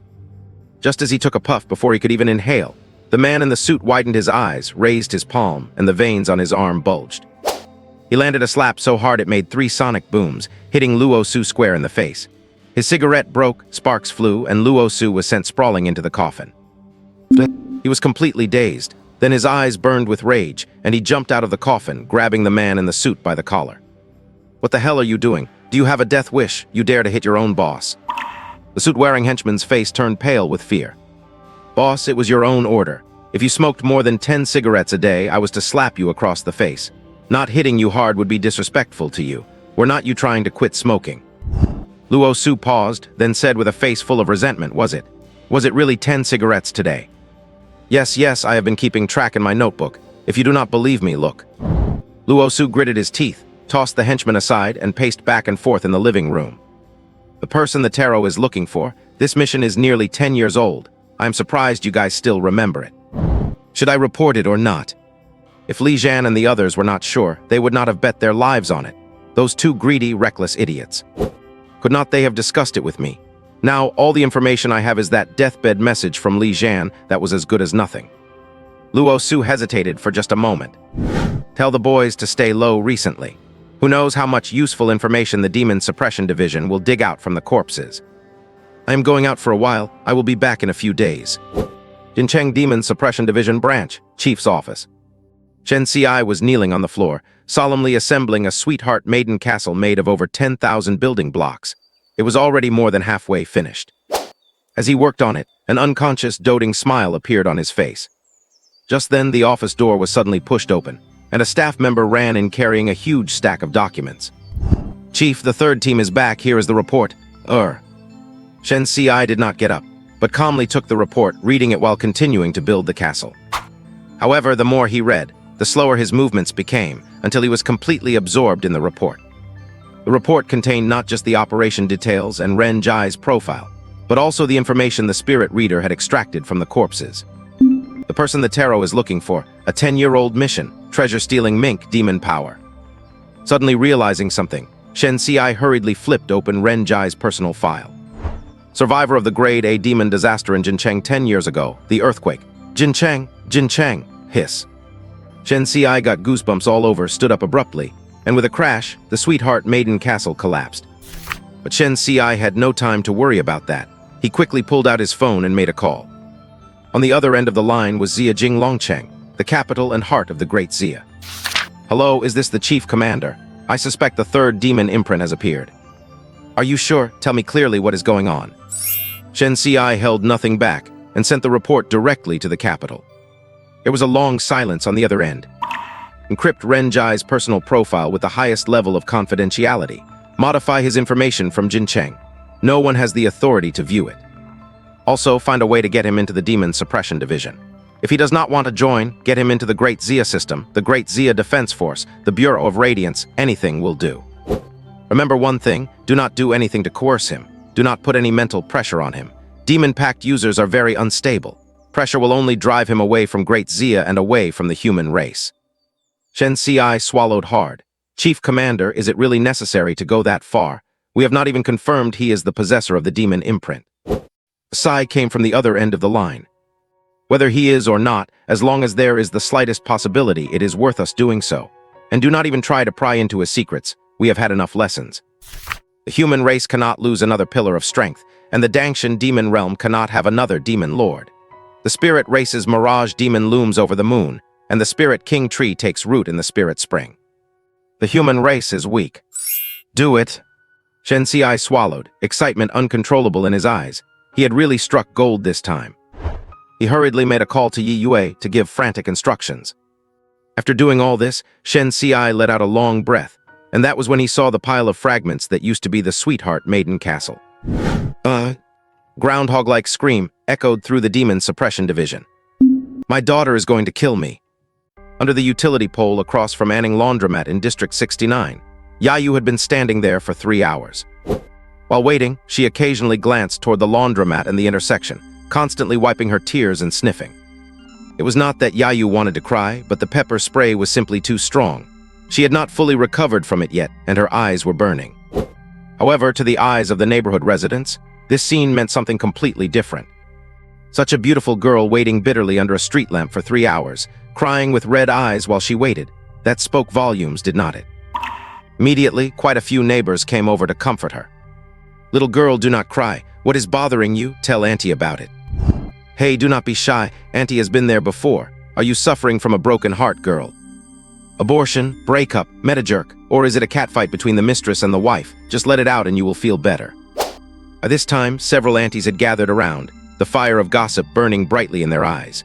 Some even pulled out small folding stools and sat down, fully prepared to enjoy the drama. Yayu was dumbfounded. What in the world were they talking about? She sniffled and said, "Number, Auntie, do you know what time Renjai usually comes back? I'm waiting for him." At the mention of this, the auntie's eyes immediately lit up. Could it be that this girl and little Jai? Tusk. Little Jai, he usually does not come back until 2 or 3 in the morning and heads out again before dawn. He is such a good kid. Whenever the neighbors need help with anything big or small, they usually go to him. Like fixing an AC, finding lost cats or dogs, unclogging pipes, carrying renovation materials, or tutoring kids, there is nothing he cannot handle. It is just that the boy has had a hard life. Who could blame him with what happened to his family? Hey, girl, could it be that you and little Jai? Yayu coughed softly and rubbed her nose in embarrassment. Auntie, it is not what you think. Renjai and I will handle our own business. The auntie got even more excited. Let me tell you, girl, you do not see many good kids like little Jai these days. If you have caught him, do not let go. If that boy ever does you wrong, tell auntie, and I will beat him up for you. Yayu's expression became incredibly strange. Renjai, a good kid. Slipping laxatives to pigeons, blowing up poop in the bathroom. None of that has anything to do with being a good kid, right? Auntie, that is really not it. Before Yayu could finish, a series of screeching brakes came from the intersection. A massive crowd of people then poured out of the cars, holding steel pipes, paint, baseball bats, and there were even a few genetic martial artists among them.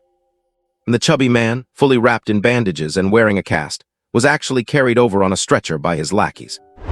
I mean, Brother Ma, you could have just left this to us. Did you really have to come in person? The chubby man glared at him. The hell do you know? Go get them. Smash that Anning laundromat and splash paint all over it. That mother and daughter will not get off easy either. I want to let that punk know he messed with the wrong people. Let us see if he still dares to be arrogant.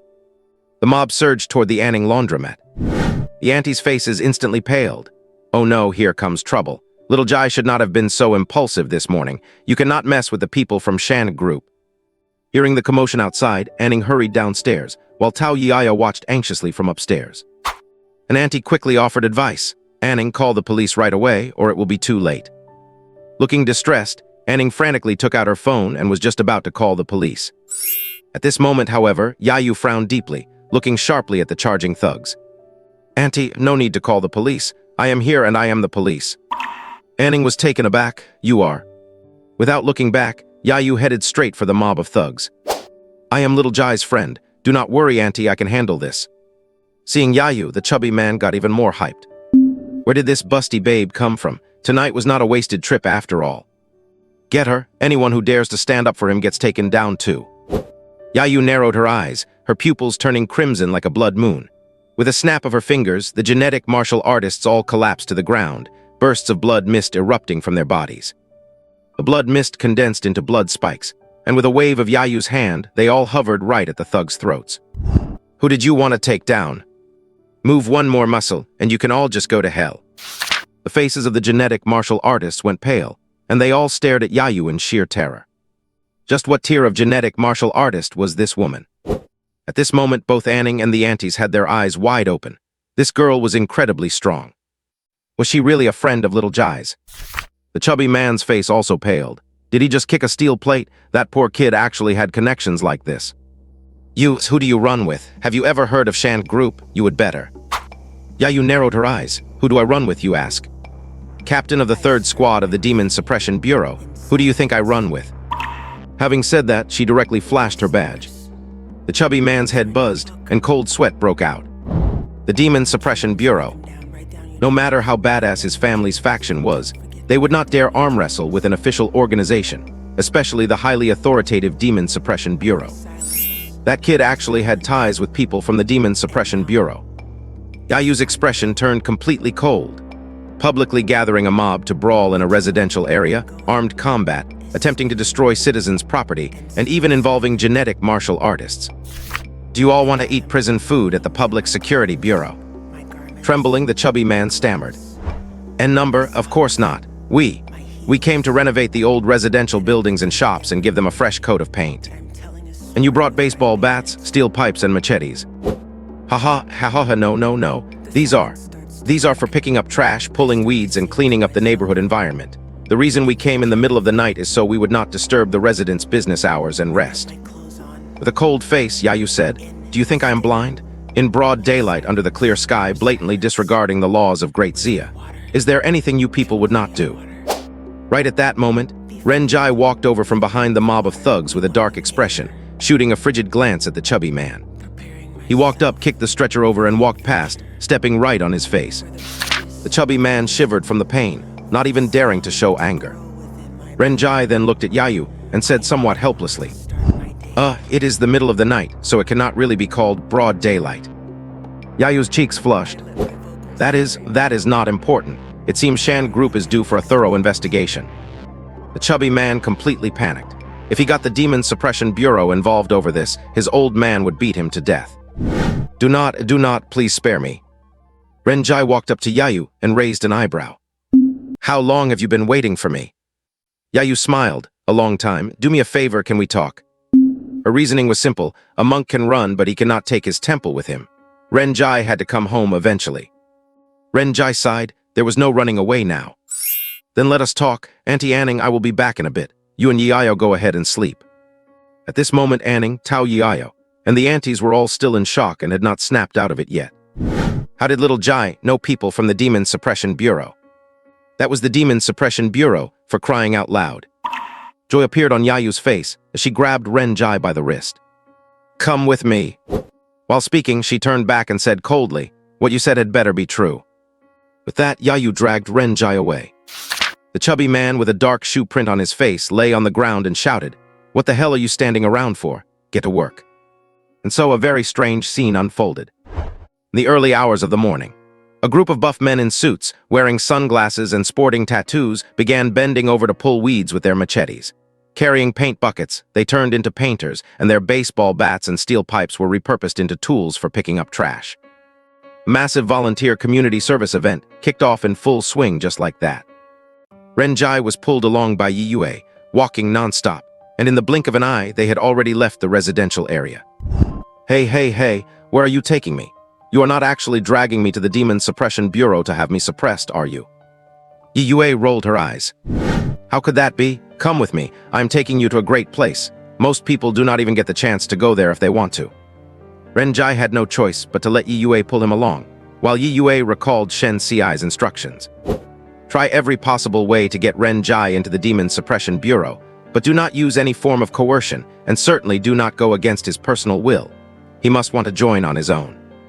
Otherwise, it would only push him further and further away. Although Renjai's performance earlier had been extremely outstanding, it was not enough to warrant such great effort from Shen Ci to recruit him. What is more, Renjai was still very green, a total newbie who could not form effective combat power yet. Yiyue did not know the reason for Shen Ci's actions, but she could be certain that there was definitely something special about Renjai. If the Bureau Chief's mission was not completed, the third team's budget for the next quarter would be cut, so as a lobbyist, Yiyue was very serious. In the blink of an eye, Yiyue brought Renjai to the base of a matchstick tower. This place was heavily guarded by the Great Zia Defense Force as a military-restricted zone. It was a fantasy for ordinary citizens to even get close, let alone visit. But as Yiyue presented her credentials, their path was completely unobstructed. Renjai was a bit stunned. He had not expected Yiyue to take him here. He had only ever seen these hundreds of matchstick towers standing in Jin City from afar. Only by visiting them up close could he feel how overwhelming their massive structures were. Yiyue did not stop. She took Renjai inside the tower, took the elevator, and arrived at the Crimson Sphere at the very top of the structure. The moment Renjai stepped out, the gentle night wind blew his hair into a frenzy, and the night view of Jin City was laid out completely before him. The neon lights spread out across the land like fireworks, extending outwards. The further out they went, the dimmer the lights became. The whole of Jin City looked like a candle lit in the darkness. Though weak, it still managed to dispel the gloom. Yue spun around with her hands behind her back and leaned against the railing. Her black hair fluttered in the wind, and her smile was full of softness. For a moment, Renjai was stunned. Yue smiled and blinked. How is it? Is it beautiful? Renjai raised an eyebrow. You, or this night view of Jin City? Yue blushed, glaring at Renjai indignantly. The scenery, I am asking about the view from the top of the tower. You are so young and yet you are already being slick-tongued. HMPH. Renjai smiled, leaning his elbows on the railing and looking down at Jin City, his eyes reflecting the dreamlike prosperity. Why did you bring me here? Yue sat on the side railing, looking up. Well, why, who knows? With such beautiful scenery, would not it be a shame to enjoy it all by myself? Do you know why the 33 major cities of Great Xia are called Spark Cities? Renjai raised an eyebrow. Why? Yue pointed her finger at the brightly lit Jin City. Look, does not this look like a spark that has been ignited? After the great catastrophe, human civilization was almost destroyed, but later Jin warriors appeared. We licked our wounds and stood back up, fighting against the spirit beasts, the spirit race, and bloody battles with demons. On this land of ruins, we rebuilt cities and ignited sparks. Even today, it is not exactly safe outside the cities, but one day, these scattered sparks will be enough to start a prairie fire. And this is what we are currently doing. Is not that cool? After saying this, Yue looked at Renjai with burning eyes. At this moment, there was light in her eyes. Renjai smiled. Cool, right? How could it not be? Yue struck while the iron was hot. Look, I say, join the Demon Suppression Bureau. You are a demon contractor. Joining us will give you better development. The world does have prejudices against demon contractors, but the Bureau is not as bad as you imagine. In fact, some of our officers started as demon contractors themselves. The benefits at the Bureau are quite good, with high salaries and great perks. You will get all the standard insurance and funds you could want. As for the danger, you do not need to worry. You are still weak, so the Bureau will not make you carry out missions on the front lines. We will even apply for a spot at the Demon Hunter Academy for you to provide you with systematic training and education. How about it? Tempted yet? You. But before Yue could finish, Renjai said firmly. Not going. Yue's eye twitched. Why not? Will not you even consider it? Did I say all that for nothing? Renjai tilted his head and looked at Yue. Honestly, I admire you all. You protect the nation and the entire human race. For this, you shed blood and even sacrifice your lives. But I am different. I protect my home. That small home is my entire world. I'm afraid of death. I think sacrificing oneself for strangers is foolish in a way that is respectful and admirable. But I was not born to be that kind of person. I still do not understand how, even though it was our first meeting, you could risk your life to block an attack for me. If it were me, I could not do it. And there are people waiting for me at home. I do not want to die. Yue said unwillingly. Then why is it the same if you join the Radiance Hall? Just yesterday, you risked your life to save a child. If you can join the Radiance Hall, why cannot you join the Demon Suppression Bureau? Renjai shook his head. It is different. I joined the Radiance Hall for money, and I saved that child for money too. It just happened that I got unlucky and got caught in it. Once you have died once, you realize more clearly how much you care about the people who are important to you. Actually, I kind of hate demon suppression officers. You should have all my files. My parents and younger brother all died in the Jin City demon disaster. Do you know? They did not die from a direct attack by demons. They died from an officer's attack. His attack was deflected by a demon, struck the ground, and the shockwave collapsed our house. Yue's eyes dimmed, but... Renjai looked up at the starry sky. I know it is not the officer's fault, but there is always an obstacle in my heart, right? Everyone has something they want to protect, and that has nothing to do with strength. You protect the nation, and I protect my home. Yue, we are not the same kind of people. I might be selfish, but I have a clear conscience. Yue took a deep breath. May I ask, is your hard work to earn money all for treating your sister's illness? Renjai was startled but did not hide it. Yes. Painkillers are expensive, inhibitors are expensive, ion dialysis is even more expensive. If it were not for me, Yiao and her family would have lived very happily, and Yiao might not have gotten this disease. Yue looked at Renjai seriously. If you want to cure your sister, you have to become stronger. Joining the Demon Suppression Bureau is the fastest way for you to grow strong. It is true, humanity still has not conquered demon trace disease, but the answer must exist within the demon domain. If the nation does not exist, where is the home? Renjai, join the Demon Suppression Bureau, you will not regret it. Renjai still shook his head, his eyes firm. If there really is a cure for demon trace disease in this world, then I will find it. I can grow stronger, even without joining the Demon Suppression Bureau. Yue felt a bit defeated. A person's mindset cannot be changed in a short time. Since that is the case, she would have to use her trump card. What if I told you the Demon Suppression Bureau can provide you with medication for demon trace disease? Renjai was stunned, and he began to hesitate. But this hesitation quickly disappeared. You mean the inhibitors? No need. I have almost saved up enough money. Even without you providing them, I can still get my hands on them. Renjai still understood the principle that taking favors comes with a price. To gain something, you always have to lose something. Now that he was a gene warrior, as his strength improved, the channels for making money would also increase. He could even go to the Star Guild, register as a hunter or explorer, and take commission quests to earn money. Yue felt a bit frustrated. Even this would not work. Renjai changed the subject. Either way, why do you insist on dragging me into the Demon Suppression Bureau? Is being a Demon Suppression officer really worth risking your life for? Hearing this, Yue smiled me. I really like the job of a Demon Suppression officer. I was born in Jincheng and here is my home.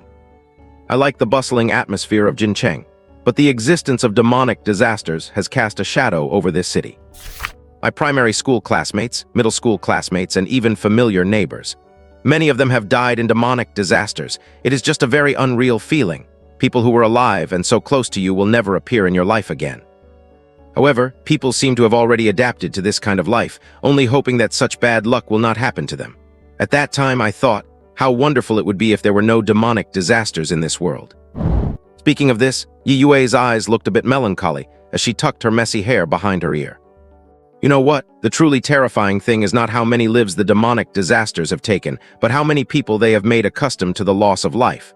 This world should not be like this. And I always felt that I was special. I just had this feeling. At the age of 15, I awakened as a god's favored. And with that came a sense of responsibility. Since I became someone chosen by the gods, I have to do something about it, do not I? At this point, Yue pointed to the dim full moon in the sky. My name is Yue, the bright moon in the night sky. But sadly, from the day I was born until today, I have never been illuminated by the moonlight.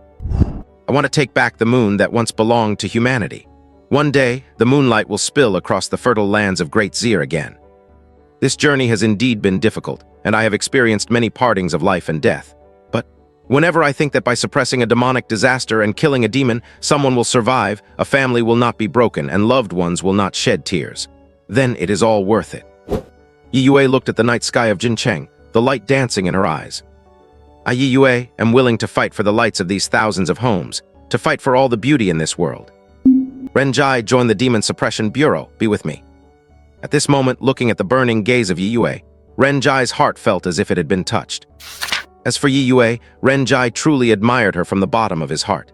Anyone willing to fight for their ideals and put them into action is respectable. But he did not have such noble ideals. He just wanted to live a good life right now. Still not going. Yue was about to spit blood. Could nothing persuade him? What if the Demon Suppression Bureau provided you not just with inhibitors, but a spiritual medicine that could truly remove a part of the demon marks? At this moment, Renjai's eyes suddenly narrowed. Really, you are not lying to me. There really is such a medicine. Demon marks cannot be removed, nor can their area shrink. They will only spread and grow larger. Inhibitors can only suppress the growth speed of the demon marks. This is common knowledge. Yue said seriously, do you think I would lie to you about something like this? Some cutting-edge research and military experimental data are not disclosed to the public. I heard there is a spiritual medicine called the Lantern Spirit Grass, which has the effect of removing demon marks and can alleviate the demon mark disease.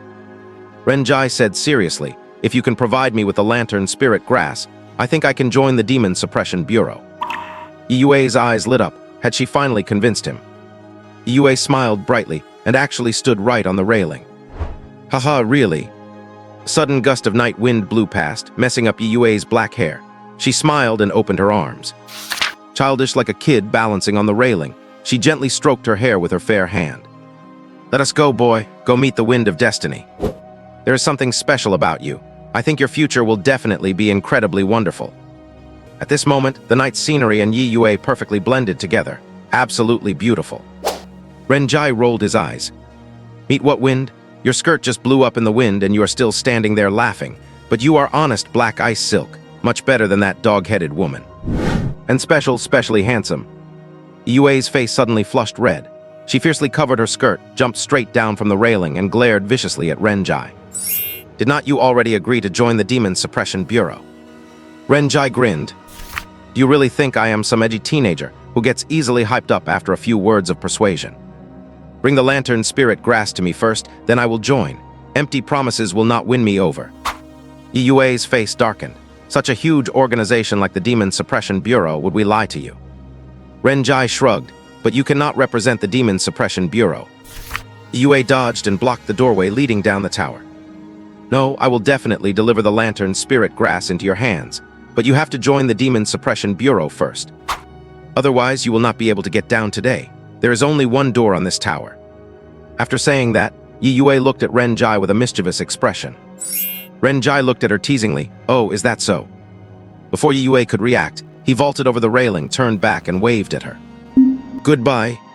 And then he leapt. Yue gasped in shock. Hey, what are you doing? The height of this matchstick tower is over 1,000 meters. Even she would not dare to jump without any safety measures. How could he just jump right off? Does he want to die? Yue hurriedly rushed over and looked down. Renjai plummeted from the top of the tower, the howling wind rushing past his ears. Even the guards on the ground let out bursts of gasps. His falling speed grew faster and faster. Fierce flames erupted beneath Renjai's feet. Using his incinerate ability twice, the powerful thrust instantly caused Renjai to drastically decelerate. Then he aimed his mechanical hand at the tower wall and fired it forcefully. The palm slapped onto the tower and activated its climbing suction mode. Pulling Renjai along with sparks and lightning, he safely landed on the ground just like that. Under the bewildered gazes of the defense forces, he ran off barefoot. Watching this scene, the corner of Yue's mouth twitched. Are all the Tier 1 rookies this bold nowadays? That actually worked. But anyway, the goal of getting Renjai to join was achieved. She still needed to report to the director. Director Shen, mission accomplished. Renjai has agreed to join the Demon Suppression Bureau. Really, that is great, Yue. You truly are my right-hand man. But he has a condition. He needs the Demon Suppression Bureau to provide him with inhibitors and the lantern spirit grass to treat his sister's demon mark disease. Our bureau should be able to satisfy that right. On the other end of the phone, there was a sudden crash. In the office, Shen Ci abruptly jumped up from the floor. What the lantern spirit grass? Inhibitors are one thing, but lantern spirit grass, that. You actually dared to promise that. Yue scratched her head. What is wrong? Shen Ci ground his teeth. Your team's budget for the next quarter is halved. Yue, what? Huh? Director, I'm your right-hand man. But I would rather not have this arm. Shen Ci slapped his forehead. Lantern spirit grass. The rarity of this thing was no joke. He would have to call in favors, otherwise he would not be able to get it even if he sold himself. And as Shen Ci looked at the sweet girl's castle he had painstakingly built scattered on the floor again, his face darkened even more. Hello, is this the chief director? Under the cover of night, Renjai returned home silently, finding Ning already asleep. In the room, Tao Yiao sat in front of the computer, her hand frantically clicking away on the keyboard as she browsed endlessly. Ever since she contracted the demon mark disease, she had not been able to attend school. With mobility being difficult, she had been self-studying at home. The computer was likely her only window to the outside world. Do not let her size fool you. Yiao is actually quite talented when it comes to computers. She even created a part-time job website specifically for Renjai, so the fact that he is able to get so many gigs is directly thanks to her. It is so late, why are not you asleep yet? Are you trying to cultivate immortality? Do not get your eyes so close to the screen you will become nearsighted. Renjai nagged like an old mother. Tao Yiao replied smugly. Cultivate immortality. Heh, as the leader of the sleep-in cult, I have been at it for 15 years. Do you think I am afraid of dark circles? Hey, look at this, bro. I do not know who this person is, but they are so talented and virtuous. They are truly a role model for us all. Death to the normies, ha ha ha. Renjai tilted his head to take a peek, and his expression suddenly froze. There at the top of the Jincheng trending topics, it read, shocking news, pigeons at Freedom Square collectively suffer from diarrhea, triggering a massive pigeon rain that lasted for hours, affecting hundreds of people. The square has turned into a white hell. It is suspected that someone poisoned the pigeon feed. The Public Security Bureau is investigating at full force. Clues have locked onto a boy carrying an umbrella. Any citizen with information is encouraged to report it. A reward of 10,000 yuan is being offered. Below the trending topic were interviews with reporters at the scene, with many indignant people cursing in anger, and even surveillance footage attached.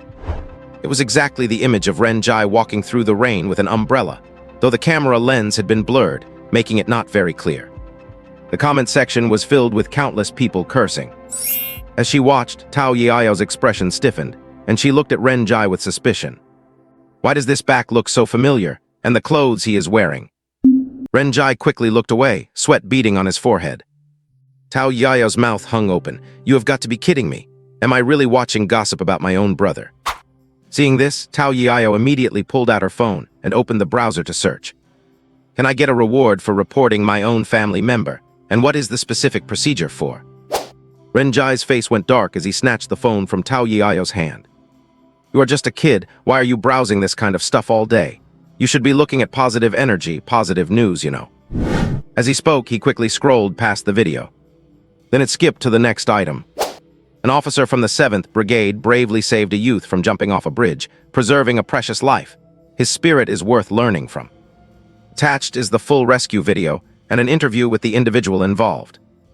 Rescue video MP. Wang Peng interview video MP. In the interview video, Wang Peng was lying sprawled out on a hospital bed.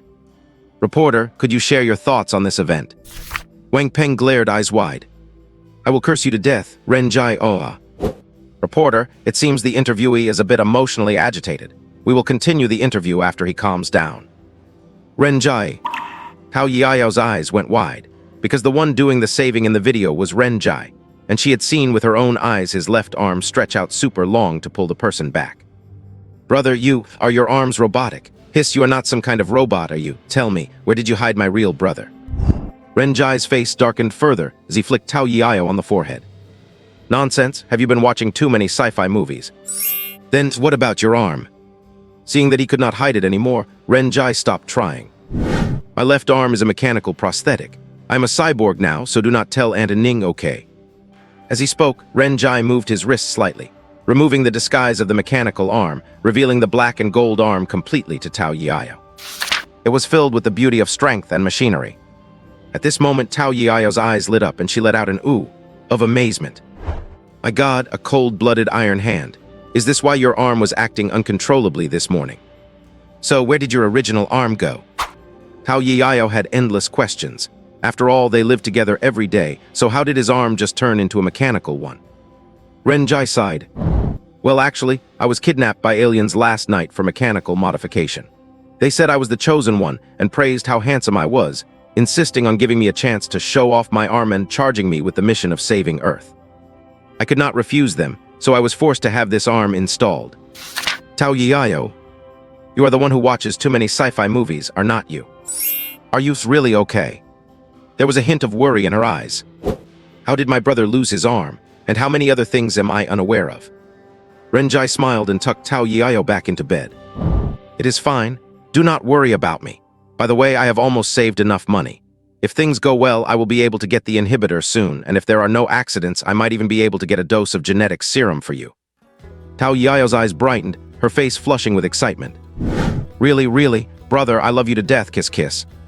As she said this, she started gnawing on Renjai's face, then suddenly reacted. Wait, where did you get so much money? Hiss. Brother, you did not go sugar daddy hunting for me, did you? Was that busty girl downstairs today the one you snagged? Or did you take a job for wealthy seekers for an heir? Woo, I am so touched. You are amazing, brother.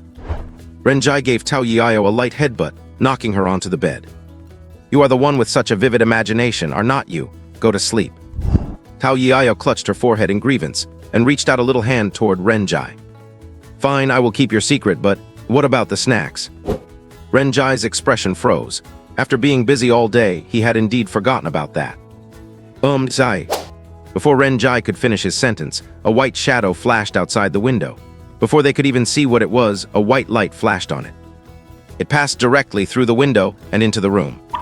Renjai's eyes narrowed, ready to act, thinking trouble had found them. But the next moment, the white shadow swooped directly into Renjai's arms. Only then did Renjai realize it was a snow-white ferret. Its large eyes were purple, and it stood on Renjai's shoulder, acting affectionate and rubbing frantically against his cheek. It made soft, squeaking sounds. Tao Yao was incredulous.